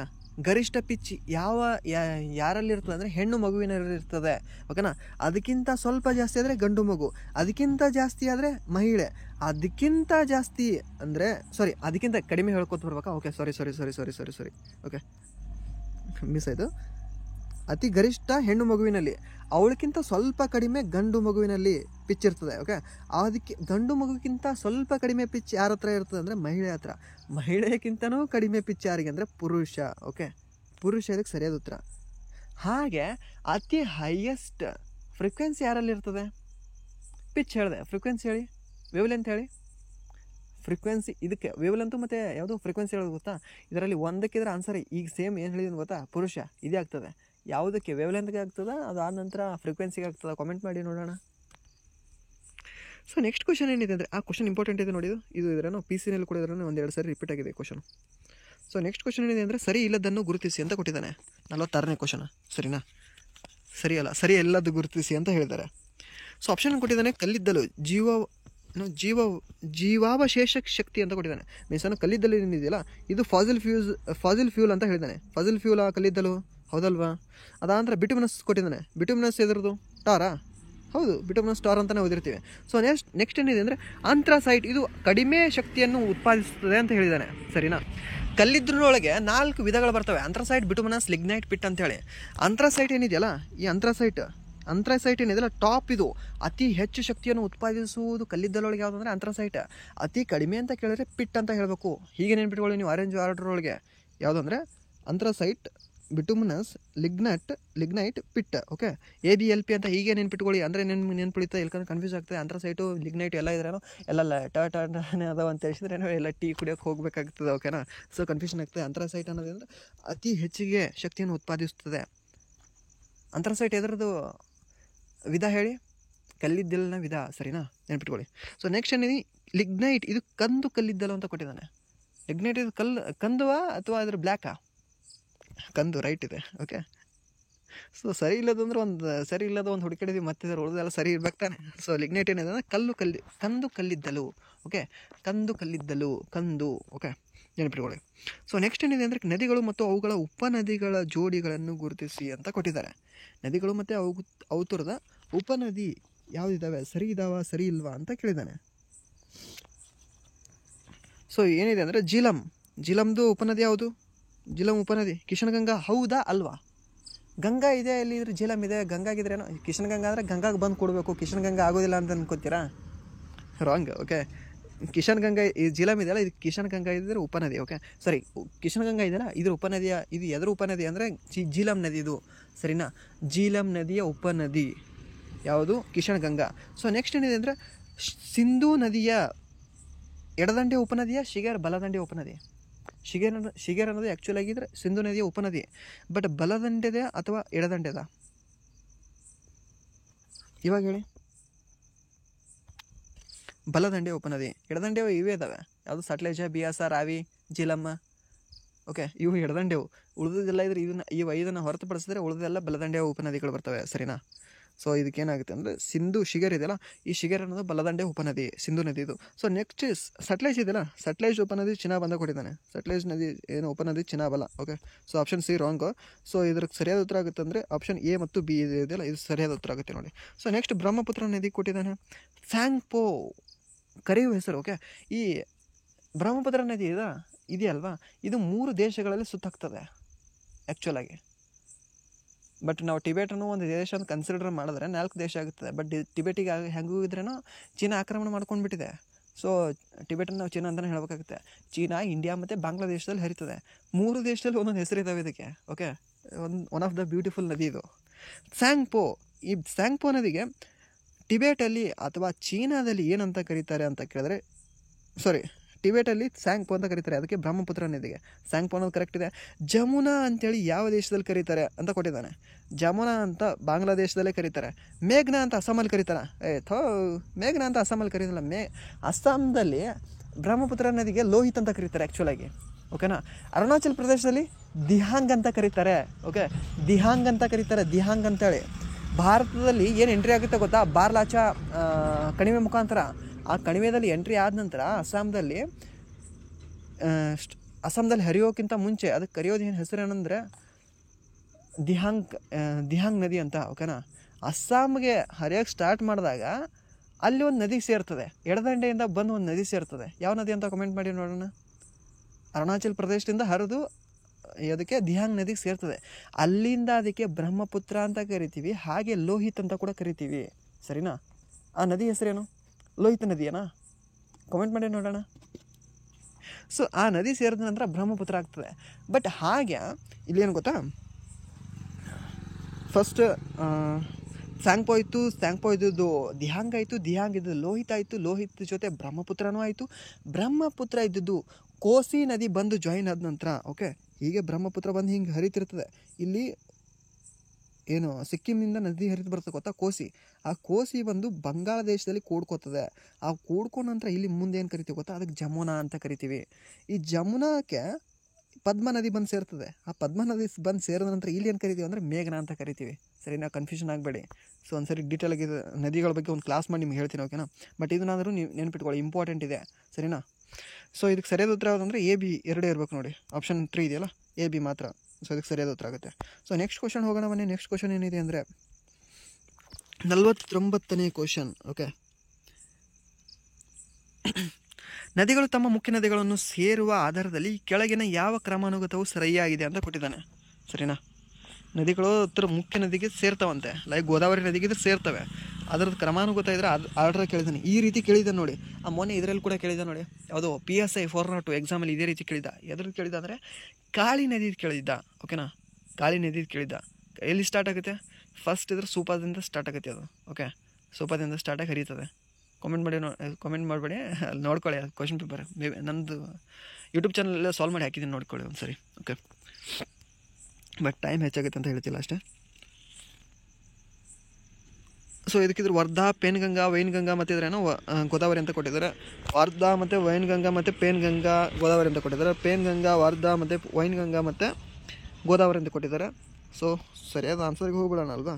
ಸೊ ಫಸ್ಟ್ ಏನು ಬರುತ್ತೆ, ಪೇನ್ಗಂಗಾ ಜಾಯ್ನ್ ಆಗುತ್ತೆ ಅದಕ್ಕೆ ಗೋದಾವರಿಗೆ, okay.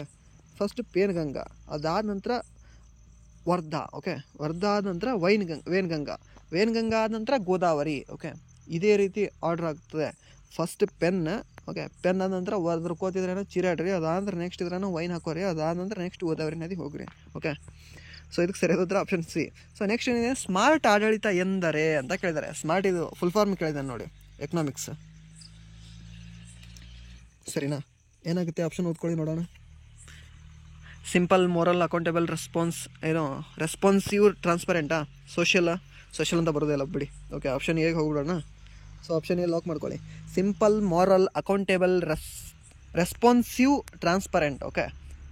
Simple, moral, accountable, responsive, transparent. S ಅಂದರೆ ಸಿಂಪಲ್, ಸೋಷಿಯಲ್ ಅಲ್ಲ, ಸಿಂಪಲ್, ಓಕೆ. ಎಸ್ ಅಂದರೆ ಸಿಂಪಲ್ ಮತ್ತು ಮಾರಲ್ ಆಗಿರಬೇಕು, ಅಕೌಂಟೇಬಲ್ ಆಗಿರಬೇಕು, ರೆಸ್ಪಾನ್ಸಿವ್ ಆಗಿರಬೇಕು, ಹಾಗೆ ಟ್ರಾನ್ಸ್ಪರೆಂಟ್ ಆಗಿರಬೇಕು, ಓಕೆನಾ. ಸುಳ್ಳು ಹೇಳಬಾರ್ದು.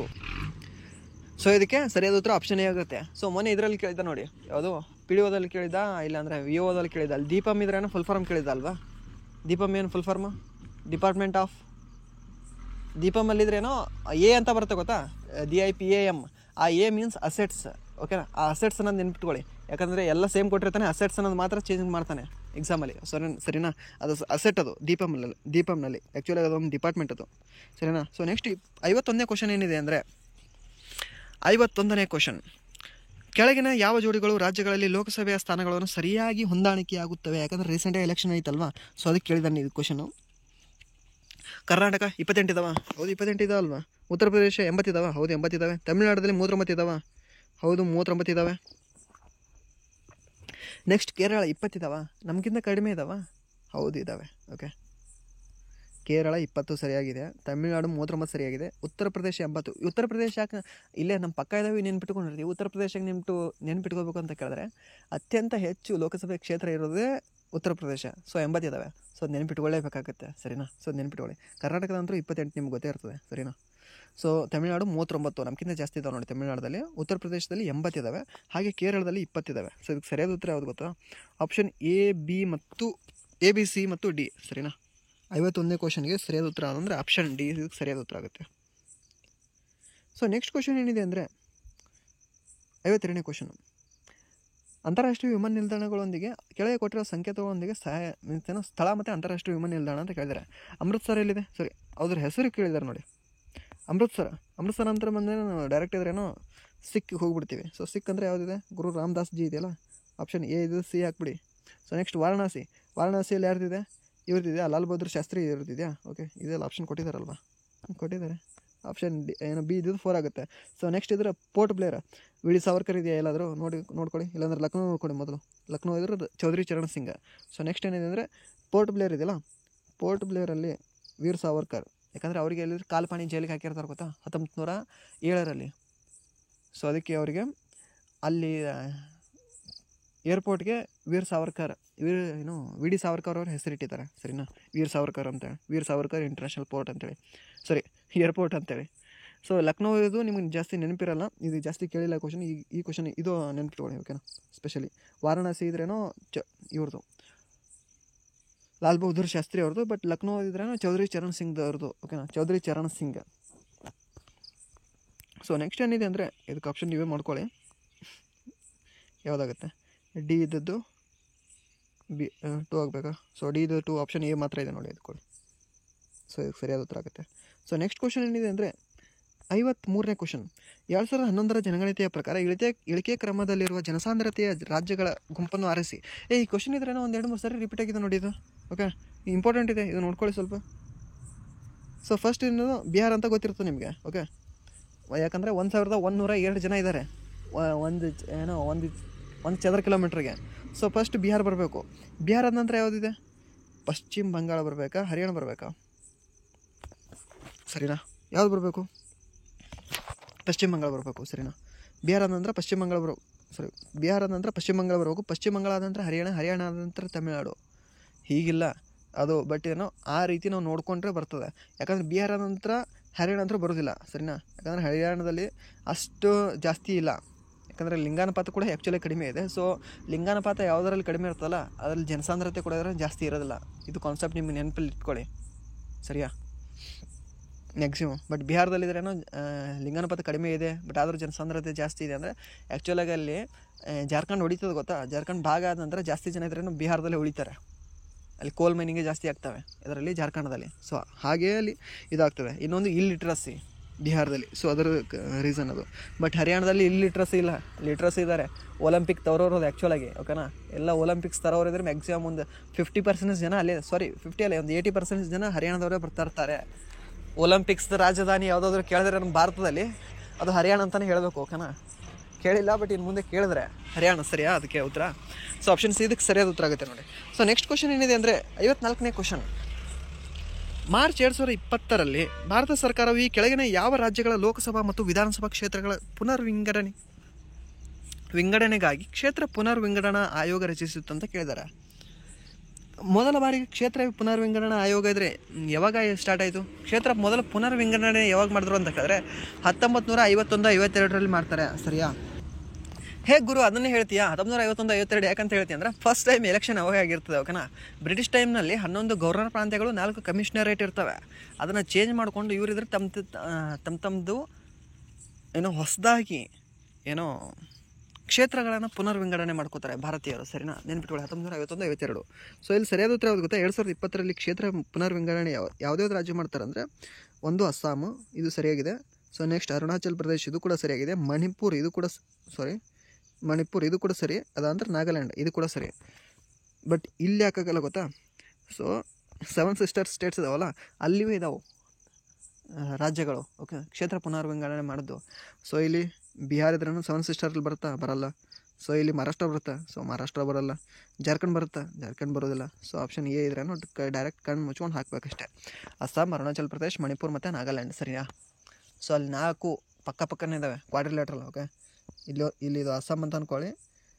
ಅದಾದ ನಂತರ ಇಲ್ಲಿ ಅರುಣಾಚಲ್ ಪ್ರದೇಶ್ ಇದೆ, ಅದರ ಕೆಳಗಡೆ ನಾಗಾಲ್ಯಾಂಡ್ ಇದೆ, ನಾಗಾಲ್ಯಾಂಡ್ ಕೆಳಗೆ ಮಣಿಪುರ್ ಇದೆ, ಓಕೆನಾ?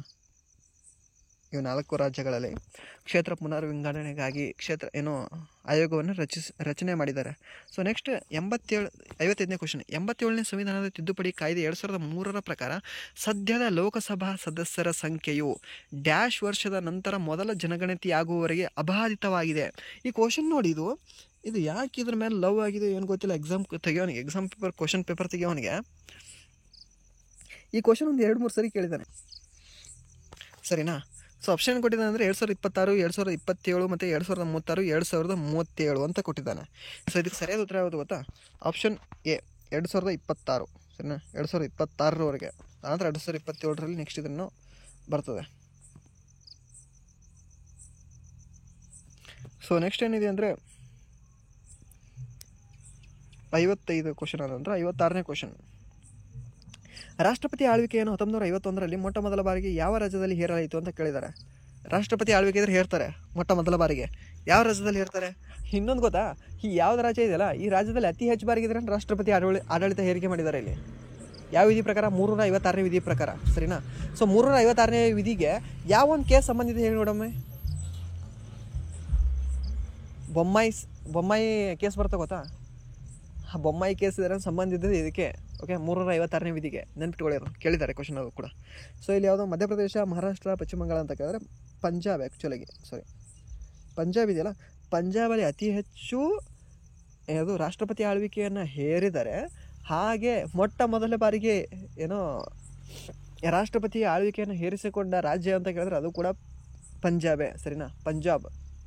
ಅವಾಗ ಹರಿಯಾಣ ಬೇರೆ ಆಗಿಲ್ವಾ ಅಂತ ಕೇಳಿದ್ರೆ ಬೇರೆ ಆಗಿರಲಿಲ್ಲ. ಪಂಜಾಬ್ ಮತ್ತು ಹರಿಯಾಣ ಎರಡೂ ಕೂಡ ಒಂದೇ ರಾಜ್ಯ ಆಗಿದ್ದು. 1966ರಲ್ಲಿ ಚೇಂಜ್ ಆಗ್ತವೆ ಎರಡೂ ಕೂಡ, ಓಕೆನಾ. ಅದು ಪಂಜಾಬ್ ಅಂತ ಮತ್ತು ಇದು ಯಾವುದು ಹರಿಯಾಣ ಅಂತ. ಲೈಕ್ ಇವಾಗ 2014ರಲ್ಲಿ ಆಂಧ್ರ ಪ್ರದೇಶ ಮತ್ತು ತೆಲಂಗಾಣ ಬೇರೆ ಆದವಲ್ಲ, ಹಾಗೆ ಬೇರೆ ಆಗ್ತವೆ 1966ರಲ್ಲಿ. ಸೊ ಅದು ನೆನಪಿಟ್ಕೊಳ್ಳಿ. ಸೊ ನೆಕ್ಸ್ಟ್ ಕ್ವಶನ್ ಏನಿದೆ ಅಂದರೆ 57ನೇ ಕ್ವಶನ್. ವರ್ಜಿನಿಯಾ ಮತ್ತು ನಾಟು ವಿಧಗಳು ಕರ್ನಾಟಕದಲ್ಲಿ ಯಾವ ಕೃಷಿಗೆ ಸಂಬಂಧಿಸಿದೆ ಅಂತ ಕೇಳಿದ್ದಾನೆ, ಓಕೆನಾ. ಅರ್ಜಿನಿಯಾ ಮತ್ತು ನಾಟು. ಈ ಕಬ್ಬಿದೆಯಲ್ಲ, ಕಬ್ಬಿಗೆ ಇದ್ರೇನು ರೆಡ್ ರಾಟ್ ರೋಗ ಅಂತ ಬರ್ತದೆ. ಈ ಕ್ವಶನ್ ಇದ್ರೇನು ಜಾಸ್ತಿ ಟೈಮ್ ಕೇಳಿದಾನೆ ನೋಡಿದ್ದು. ರೆಡ್ ರಾಟ್ ಅಂತ ಬರ್ತದೆ, ಓಕೆನಾ. ರೆಡ್ ರಾಟ್ ಅಂತೇಳಿ, ರೆಡ್ ರಾಟ್ ರೋಗ. ಈಗ ರೆಡ್ ರಾಟ್ ಅಂತ ಬಿಟ್ಬಿಡಿ. ರೆಡ್ ಅಂದರೆ ಕೆಂಪು ಅಲ್ವಾ. ಸೊ ನೀವು ಕಬ್ಬು ತಿನ್ನಾಗ ನೋಡಿರ್ತೀರ, ಒಳಗಡೆ ಕೆಂಪಾಗಿ ಸೀಳ್ದಂಗೆ ಇದ್ರೆ ಕೆಂಪು ಕಲರ್ ಆಗಿರ್ತದೆ, ತಿನ್ನೋಕ್ಕಿದ್ರೆ ಯೋಗ್ಯವಾಗಿರಲ್ಲ, ಓಕೆನಾ. ಸೊ ಅದಕ್ಕೆ ರೆಡ್ ರಾಟ್ ರೋಗ ಅಂತೀವಿ. ಓಕೆ, ಇಂಗ್ಲೀಷಲ್ಲಿ, ಕನ್ನಡದಲ್ಲಿ ನೋಡಿದ್ರೆ ನಿಮ್ಗೆ ನೆನಪು ಉಳಿತದೆ ಅಷ್ಟೇ. ಬಟ್ ಇಂಗ್ಲೀಷಲ್ಲಿ ಕೇಳ್ತಾನೆ, ಸೊ ಅದೇ ಸ್ವಲ್ಪ ಕನ್ಫ್ಯೂಷನ್ ಆಗ್ತದೆ. ರೆಡ್ ರಾಟ್ ರೋಗ ಎದಕ್ಕೆ ಬರ್ತದೆ ಅಂದರೆ ಕಬ್ಬಿಗೆ ಬರ್ತದೆ. ಸೊ ನೆಕ್ಸ್ಟ್ ಅಂದರೆ ಕಾಫಿಗೆ ಇದ್ರೇನು ಅರೇಬಿಕಾ ಮತ್ತು ರೋಬೆಸ್ಟಾ ಇದಾವಲ್ಲ, ಇದು ಕಾಫಿ ತಳಿಗಳಿವೆಲ್ಲ. ಸೊ ದ್ರಾಕ್ಷಿಗೆ ಫೇಮಸ್ ಯಾವುದು ಗೊತ್ತಾ? ನಮ್ಮ ಹೆಮ್ಮೆ ಬಿಜಾಪುರ. ಓಕೆ, ಇಲ್ಲಿ ಬೀಜ ಇರಲಾರ್ದು ದ್ರಾಕ್ಷಿ ಸಿಗ್ತಾವೆ ನಿಮಗೆ, ಓಕೆನಾ. ಅತಿ ಚಿಕ್ಕ ದ್ರಾಕ್ಷಿ ಅದಂದ್ರೇನು, ಅದರಲ್ಲಿ ಬೀಜ ಇದ್ರೇನೋ ಅತಿ ಚಿಕ್ಕದಿರ್ತವೆ, ಅದಾದ ನಂತರ ಇರೋದಿಲ್ಲ ಅಂದ್ಕೊಳ್ಳಿ, ಓಕೆನಾ. ಸೊ ಕ್ಲೋನಿಂಗ್ ಮಾಡಿದ ಇದು ದ್ರಾಕ್ಷಿ ಇದಾವೆ ಇಲ್ಲಿ ಬಿಜಾಪುರಲ್ಲಿ, ನಮ್ಮ ಹೆಮ್ಮೆ ಬಿಜಾಪುರದಲ್ಲಿ. ಸೊ ನೆಕ್ಸ್ಟ್ ಏನಿದೆ ಅಂದರೆ ತಂಬಾಕು. ಈ ತಂಬಾಕು ಇದೆಯಲ್ಲ, ತಂಬಾಕಿಗೆ ಫೇಮಸ್ ಯಾವುದು ಅಂದರೆ ಇದು ವರ್ಜಿನಿಯಾ. ಓಕೆ, ಅತಿ ಶ್ರೇಷ್ಠವಾದ ದರ್ಜೆ ಯಾವುದು ಅಂದರೆ ವರ್ಜಿನಿಯಾ ಮತ್ತು ನಾಟು RR ಡ್ಯಾನ್ಸ್ ಅಲ್ವಾ, ಅಲ್ಲ ಇದು, ಓಕೆನಾ. ನಾಟು ಅಂತಂದರೆ ಇದು ಕೂಡ ಇದ್ರೆ ತಂಬಾಕಿನ ಒಂದು ತಳಿ, ಓಕೆನಾ. ವರ್ಜಿನಿಯಾ ತಂಬಾಕು ಎಲ್ಲಿ ಬೆಳೀತಾರೆ ಆ್ಯಕ್ಚುಲಾಗಿ ಜಾಸ್ತಿ? ಮೈಸೂರು ಭಾಗದಲ್ಲಿ, ಹಾಗೆ ಹಾಸನ ಭಾಗದಲ್ಲಿ ಜಾಸ್ತಿ ಬೆಳೀತಾರೆ, ಸರಿನಾ. ಹಾಸನದ ಏನು SD ಕೋಟೆ ಇದೆ ಅದು ಗೊತ್ತಾ, ಅದು ಜಾಸ್ತಿ ಇದಕ್ಕೆ ವರ್ಜಿನಿಯಾ ತಂಬಾಕಿಗೆ ಫೇಮಸ್ ಇದೆ, ಸರಿನಾ. ಹಾಗೆ ಹೊಗೆ ಸೊಪ್ಪಿಗಿದ್ರೇನು ಯಾವ ಫೇಮಸ್ ಇದೆ? ನಿಪ್ಪಾಣಿ ಎಲ್ಲಿದೆ? ಮೈಸೂರದಲ್ಲಿದೆಯಾ? ಇಲ್ಲ, ನಮ್ಮ ಪ್ರೀತಿಯ ಯಾವುದು ಬೆಳಗಾವಿದಲ್ಲಿದೆ, ಓಕೆನಾ. ಅತಿ ದೊಡ್ಡ ಜಿಲ್ಲೆ ಬೆಳಗಾವಿದಲ್ಲಿದೆ. ಸೊ ಇದಕ್ಕೆ ಸರಿಯಾದ ಉತ್ತರ ಯಾವುದಂದರೆ ಆಪ್ಷನ್ ಡಿ ಸರಿಯಾದ ಉತ್ತರ ಇದಕ್ಕೆ, ತಂಬಾಕು. ಸೊ ನೆಕ್ಸ್ಟ್ WSDP ಮತ್ತು IIHR ಇದರ ಫುಲ್ ಫಾರ್ಮ್ ಕೇಳಿದ್ದಾರೆ. ಸೊ ಅವಾಗಲೇ ಒಂದು ಸ್ಮಾರ್ಟ್ ಕೇಳಿದ್ದ ಅಲ್ವಾ. ಸೊ ಇಲ್ಲಿ WSDP ಮತ್ತು IIHR ಅಂತ ಕೇಳಿದ್ದಾರೆ. ಸೊ ಇದಕ್ಕೆ ಸರಿಯಾದ ಉತ್ತರ ಯಾವುದು ಗೊತ್ತಾ? Option A water shed development programme and Indian institute of horticulture research. Okay, 2024ರಲ್ಲಿ ಹಾರ್ಟಿಕಲ್ಚರ್ ಫಸ್ಟ್ ಅವಾರ್ಡ್ ಯಾವ ರಾಜ್ಯಕ್ಕೆ ಸಿಕ್ಕಿದೆ? ಆಪ್ಷನ್ ಕೊಡಲಾ? ಅರುಣಾಚಲ್ ಪ್ರದೇಶ್, ನಾಗಾಲ್ಯಾಂಡ್, ಅಸ್ಸಾಂ, ಮಿಜೋರಾಂ. ಹೇಳಿ ನೋಡೋಣ. ನೀವು ಬುದ್ಧಿವಂತರಿದ್ದೀರಿ, ಹೇಳಿರ್ತೀರಿ ನಾಗಾಲ್ಯಾಂಡ್ ಅಂತ, ಓಕೆನಾ. ಸೊ ಹಾಗೆ ಕೃಷಿ ಕ್ಷೇತ್ರದಲ್ಲಿ ಇದ್ರೇನು ಕೃಷಿಗೆ ಇದು ಹಾರ್ಟಿಕಲ್ಚರ್ ಹೇಳಿದೆ ನಾನು, ಓಕೆನಾ. ಬಟ್ ಇವಾಗ ಜಸ್ಟ್ ಇದ್ರೇನು ಅಗ್ರಿಕಲ್ಚರ್ಗೆ ಯಾವ ರಾಜ್ಯಕ್ಕೆ ಪ್ರಥಮವಾಗಿದ್ರೇನೋ ಪ್ರಶಸ್ತಿ ಸಿಕ್ಕಿದೆ? ಬುದ್ಧಿವಂತರಿರ್ತೀರಿ, ನೀವು ಆಪ್ಷನ್ ಇರಲಾರ್ದು ಹೇಳ್ತೀರಾ ಮಹಾರಾಷ್ಟ್ರ ಅಂತ, ಓಕೆನಾ. ಮಹಾರಾಷ್ಟ್ರ ಅದಕ್ಕೆ ಸರಿಯಾದ ಉತ್ತರ. ಸೊ ನೆಕ್ಸ್ಟ್ ಯಾವುದಿದೆ ಅಂದರೆ ರೀಸೆಂಟಾಗಿ ಓಡಿಸಾಕಿದ್ರೇನೋ ಒಂದು ಪ್ರಶಸ್ತಿ ಸಿಕ್ತು, ಓಕೆನಾ. ನೀರಿನ ರಿಲೇಟೆಡ್ ಏನೋ ಇದೆ, ಅದು ಯಾವ್ದು ಪ್ರಶಸ್ತಿ ಹೇಳಿ ನೋಡೋಣ. ರೀಸೆಂಟಾಗಿ ಒಂದು ತಿಂಗಳ ಹಿಂದೆ ಸಿಕ್ಕಿದೆ ಅದಕ್ಕೆ. 2023ನೇ ಸಾಲಿಂದ ಅದು ಆ್ಯಕ್ಚುಲಾಗಿ 2024ನೇ ಸಾಲಿಂದಲ್ಲ, ಯಾಕಂದ್ರೆ 2024 ಇನ್ನೂ ಮುಗದೇ ಇಲ್ಲ. ಸೊ 2023ರಲ್ಲಿ ಅವ್ರದ್ದು ಏನೇನು ಕೆಲಸಗಳನ್ನು ನೋಡಿ ಅವರಿಗೆ ಪ್ರಶಸ್ತಿ ಕೊಡ್ತಾರೆ 2024ರಲ್ಲಿ. ಯಾವ ಪ್ರಶಸ್ತಿ ಹೇಳಿ ನೋಡೋಣ? ನೀರಿಗೆ ಸಂಬಂಧಿಸಿದೆ ಅಂತ ಹೇಳಿದ್ದೀನಿ. ಇಷ್ಟು ಕ್ಲೀವ್ ಕೊಡಬೇಕಲ್ವಾ? ಸೊ ಇನ್ನೂ ಎಷ್ಟು ಕ್ಲೀವ್ ಕೊಡಬೇಕು ಹೇಳಿ? ಆಪ್ಷನ್ ಕಮೆಂಟ್ ಹಾಕಿ ನೋಡೋಣ ಅದು. ಸೊ ಅದಕ್ಕೆ ನೆಕ್ಸ್ಟ್ ಏನಿದೆ ಅಂದರೆ ಆಪ್ಷನ್ ಇದಕ್ಕೆ ಸರಿಯಾದ ಉತ್ತರ ಆಗುತ್ತೆ ನೋಡಿ. Indian institute of horticulture Research, ಅದು IIHR ಅಂದರೆ. WSDP ಅಂದರೆ water shed development programme. Okay, water shed development programme. ಏನು ಶೆಡ್ ಅಂತ ಏನೋ ಕೊಟ್ಟಿದ್ದಾನೆ, ಇದು ರಾಂಗ್ ಆಗುತ್ತೆ ಅಂತ ಎಷ್ಟು ಮುಂದೆ ಹೋಗ್ಬೇಡಿ. Okay, water shed development program WSDP full form ಅದು. ಇಲ್ಲಂದರೆ IIHR ಅಂತ ನಿಮ್ಗೆ ಗೊತ್ತೇ ಆಗುತ್ತಲ್ವಾ, Indian institute of horticulture. Okay, ICMRದು Indian council of medical research, ICARದು Indian institute of agriculture research. ಇವೆರಡರದ್ದು ಕೇಂದ್ರ ಕಚೇರಿಯಲ್ಲಿದ್ದಾವೆ, ದೆಹಲಿಯಲ್ಲಿದ್ದಾವೆ, ನವದೆಹಲಿಯಲ್ಲಿ. ಸರಿನಾ? ದೆಹಲಿಯ ಅಂತ ಕೇಳಿದ್ರೆ ನವದೆಹಲಿ ಅಂತಲೇ ಹಾಕಬೇಕು. ಓಕೆ, ಕನ್ಫ್ಯೂಷನ್ ಆಗಬೇಡಿ. ಸೊ ನೆಕ್ಸ್ಟ್ ಏನಿದೆ ಅಂದರೆ ನಿಮಗೆ ಡಿಫ್ರೆನ್ಸ್ ಇದ್ರೇನೋ ನೆಕ್ಸ್ಟ್ ಯಾವಾಗಲಾದರೂ ಹೇಳಿರ್ತೀನಿ. ಈಗ 51ನೇ ಕ್ವಶನ್ ಹೋಗೋಣ. ಸರಕು ಮತ್ತು ಸೇವಾ ತೆರಿಗೆಯ ಮಂಡಳಿಯು ಈ ಕೆಳಗಿನವರನ್ನು ಸದಸ್ಯರನ್ನಾಗಿ ಒಳಗೊಂಡಿದೆ ಅಂತ ಕೇಳಿದ್ದಾನೆ. ಸರಿನಾ? ಆಪ್ಷನ್ ಕೊಟ್ಟಿದ್ದಾನೆ ಅಂದರೆ ಪ್ರಧಾನಮಂತ್ರಿ, ಕೇಂದ್ರದ ಹಣಕಾಸು ಸಚಿವರು ಮತ್ತು ರಾಜ್ಯ ಖಾತೆಯ ಹಣಕಾಸು ಸಚಿವರು, ಅದಾಂದರೆ ಎಲ್ಲ ರಾಜ್ಯಗಳ ಹಣಕಾಸು ಮುಖ್ಯಮಂತ್ರಿಗಳು ಮತ್ತು ಎಲ್ಲ ರಾಜ್ಯದ ಹಣಕಾಸು ಮಂತ್ರಿಗಳು ಅಂತ ಕೊಟ್ಟಿದ್ದಾನೆ. ಪ್ರಧಾನಮಂತ್ರಿ ಇರ್ತಾರಾ GSTನಲ್ಲಿ? ಪ್ರಧಾನಮಂತ್ರಿ ಇರೋದೇ ಇಲ್ಲ. ಸೊ ನೆಕ್ಸ್ಟ್ ಕೇಂದ್ರ ಹಣಕಾಸು ಸಚಿವರು ಇರ್ತಾರೆ. ಹೌದು, ಅವರೇ ಇದ್ರೇನೋ, ಆದರೆ ಅಧ್ಯಕ್ಷರು ಆ್ಯಕ್ಚುಲಾಗಿ. ಸೊ 2 ಇರಬೇಕು. ಅದಾಂದ್ರೆ ರಾಜ್ಯ ಹಣಕಾಸು ಖಾತೆ ಸಚಿವರು ಇರ್ತಾರೆ. ಸೊ ಇವರು ಇರಬೇಕಲ್ವಾ? ಕೇಂದ್ರದ ಹಣಕಾಸು ಸಚಿವರು ಇದ್ದಂಗೆ ರಾಜ್ಯದ ಕೂಡ ಇರಬೇಕು. ನಮ್ಮ ಯಾರು ಕೃಷ್ಣ ಬೈರೇಗೌಡ ಕಂದಾಯ ಸಚಿವರು. ಅದಾನಂತರ ಎಲ್ಲ ರಾಜ್ಯಗಳ ಮುಖ್ಯಮಂತ್ರಿಗಳಿರ್ತಾರೆ. ಎಲ್ಲ ರಾಜ್ಯಗಳ ಹಣಕಾಸು ಮಂತ್ರಿಗಳಿರ್ತಾರೆ. ಯಾರಿರ್ತಾರೆ ಕಮೆಂಟ್ ಮಾಡಿ ನೋಡೋಣ. 2, 3 ಅಂತೂ ಇರಲೇಬೇಕು. 2, 3 ಎಲ್ಲಿದೆ? ಇಲ್ಲಿ ಕೂಡ ಇದೆ, ಇಲ್ಲಿ ಕೂಡ ಇದೆ ನೋಡಿ. ಬಟ್ ಒಂದಾಗಲ್ಲ. ಸೊ ಆಪ್ಷನ್ ಸಿ ಇದಕ್ಕೆ, ಆಪ್ಷನ್ ಬಿ ಇದಕ್ಕೆ ಸರಿಯಾದ ಉತ್ತರ ಆಗುತ್ತೆ ನೋಡಿ. ಆಪ್ಷನ್ ಬಿ ಮೀನ್ಸ್ ಯಾವುದು? ಕೇಂದ್ರದ ಹಣಕಾಸು ಸಚಿವರು, ರಾಜ್ಯ ಖಾತೆಯ ಹಣಕಾಸು ಸಚಿವರು, ಹಾಗೆ ಎಲ್ಲ ರಾಜ್ಯಗಳ ಹಣಕಾಸು ಮಂತ್ರಿಗಳು. ಸರಿನಾ? ಲೈಕ್ ಇವಾಗ ಯಾರು ನಮ್ಮ ಹಣಕಾಸು ಮಂತ್ರಿ ಯಾರಿದ್ದಾರೆ? ಹಣಕಾಸು ಖಾತೆ ಯಾರಿಗೆ ಕೊಟ್ಟಿಲ್ಲ, ಬಟ್ ಇದನ್ನು ಕಂದಾಯ ಖಾತೆ ಕೊಟ್ಟಿದ್ದಾರೆ ಕೃಷ್ಣ ಬೈರೇಗೌಡಗೆ. ಬಟ್ ಹಣಕಾಸು ಖಾತೆ ಸಚಿವ ಇದ್ರೇನೋ ಯಾರಿದ್ದಾರೆ? ಹಣಕಾಸು ಖಾತೆ ಯಾರ ಹತ್ರ ಇದೆ ನೋಡಿ ನೋಡೋಣ. ಬುದ್ಧಿವಂತರು ಇರ್ತೀರಿ, ನೀವು ಹೇಳಿರ್ತೀರ. ಯಾರು ಬಜೆಟ್ ಯಾರು ಮಂಡಿಸ್ತಾರೆ? ಸಿದ್ದರಾಮಯ್ಯ. ಅವ್ರ ಹತ್ರನೇ ಇದೆ. ಅವ್ರು ಯಾರಿಗೆ ಕೊಟ್ಟಿಲ್ಲ, ಅವ್ರ ಹತ್ರ ಇಟ್ಕೊಂಡಿದ್ದಾರೆ ಅವರು. ಓಕೆನಾ? CM ಆಗಲಿ PM ಆಗಲಿ ಅವ್ರಿಗೆ ಎಷ್ಟು ಬೇಕಾದ್ರೂ ಕೊಡ್ಬೋದು, 15% ಮೀರ್ಲಾರ್ದಂಗೆ. ಬಟ್ ಉಳಿದ ಮಾತ್ರ ಎಷ್ಟು ಇಟ್ಕೋಬೇಕಲ್ವ, ಅದನ್ನು ಇಟ್ಕೋಬೋದು ಕೂಡ ಬಹುದು ಅವರು. ಓಕೆ, ಅದು ಅವ್ರಿಷ್ಟ. ಸರಿನಾ? ಯಾಕೆ ಸುಪ್ರೀಂ ಪವರ್ ಅವರಿಗೆ ಇದೆ ಖಾತೆಗಳ ಹಂಚಿಕೆ ಮಾಡೋಕ್ಕೆ. ಸರಿನಾ? ಖಾತೆ ಸಚಿವರನ್ನು ಆಯ್ಕೆ ಮಾಡೋಕ್ಕೆ ಅವರಿಗೆ ಸುಪ್ರೀಂ ಪವರ್ ಇದೆ. ಮೊನ್ನೆ ಇದೆ PDO HKದಲ್ಲಿ ಕೇಳಿದ, ಕನ್ಫ್ಯೂಷನ್ ಆಗಿದ್ರಿ ಎಷ್ಟೋ ಜನ. ಸುಪ್ರೀಂ ಪವರ್ ಇದ್ರೇನೋ ಮೀನ್ಸ್ ಏನೋ ಆಯ್ಕೆ ಮಾಡುವ ಮತ್ತು ಪ್ರಮಾಣವಚನ ಬೋಧಿಸುವುದಿದ್ರೆ ಯಾರಿಗೆ? ರಾಷ್ಟ್ರಪತಿಗೆ ಅಂತೇಳಿ ರಾಷ್ಟ್ರಪತಿ ಅಂತ ಕನ್ಫ್ಯೂಷನ್ ಆಗಿದ್ರಿ. ರಾಷ್ಟ್ರಪತಿ ಅಲ್ಲ, ಆಯ್ಕೆ ಮಾಡುವುದಿದ್ರೆ ರಾಷ್ಟ್ರಪತಿಗಿದೆ. ಬಟ್ ಸುಪ್ರೀಂ ಅಂತ ಏನಾದರೂ ಕೇಳ್ದ, ಸರ್ವಾಧಿಕಾರ ಯಾರಿಗಿದೆ ಅಂತ ಕೇಳಿದ್ರೆ ಅವ್ರಿಗೆ ಆಯ್ಕೆ ಮಾಡೋದು ಅಂದರೆ ರಾಜ್ಯದಲ್ಲಿ ಆದರೆ CMಗೆ, ದೇಶದಲ್ಲಿ ಆದರೆ ಪ್ರಧಾನಮಂತ್ರಿಗೆ. ನಾನು ಕಾಮೆಂಟ್ ಕೂಡ ಹಾಕಿದ್ದೆ, ಯಾರೋ ಒಂದಿಬ್ಬರು ಕಾಮೆಂಟ್ ಕೂಡ ಹಾಕಿದರು, ಸರ್ ಇದು ಅಲ್ಲ ಯಾವುದು ರಾಷ್ಟ್ರಪತಿ ಆಗ್ತಾರೆ ಅಂತ. ಸಾರಿ, ನಾನು ಎಕ್ಸ್ಪ್ಲನೇಷನ್ ಕೂಡ ಹೇಳಿದ್ದೆ ಅದರಲ್ಲಿ. ಸೊ ನೀವು ಕೂಡ ಇದ್ರೇನೋ ಕನ್ಫ್ಯೂಷನ್ ಆಗಬೇಡಿ. ಸೊ ಈ ರೀತಿ ಈಸಿಯಾಗಿ ಕೊಟ್ಟಿದ್ದಾನೆ ಅಂದರೆ ಎಲ್ಲೋ ನಮ್ಗೆ ಕೆಡ್ಡ ತೊಗೊಂಡಿರ್ತಾನೆ. ಓಕೆನಾ? ಈಸಿಯಾಗಿ ಕೊಟ್ಟಿರೋದೇ ಸ್ವಲ್ಪ ಡಿಫಿಕಲ್ಟ್ ಆಗಿರ್ತವೆ. ಓಕೆ, ಸೊ ಅಲ್ಲಿ ಈಸಿಯಾಗಿ ಬೀಳೋದು ಬೇಡ. ಸರಿಯಾಗಿ ನೋಡ್ಕೊಳ್ಳಿ ಕ್ವಶನ್ ಒಂದ್ಸರಿ.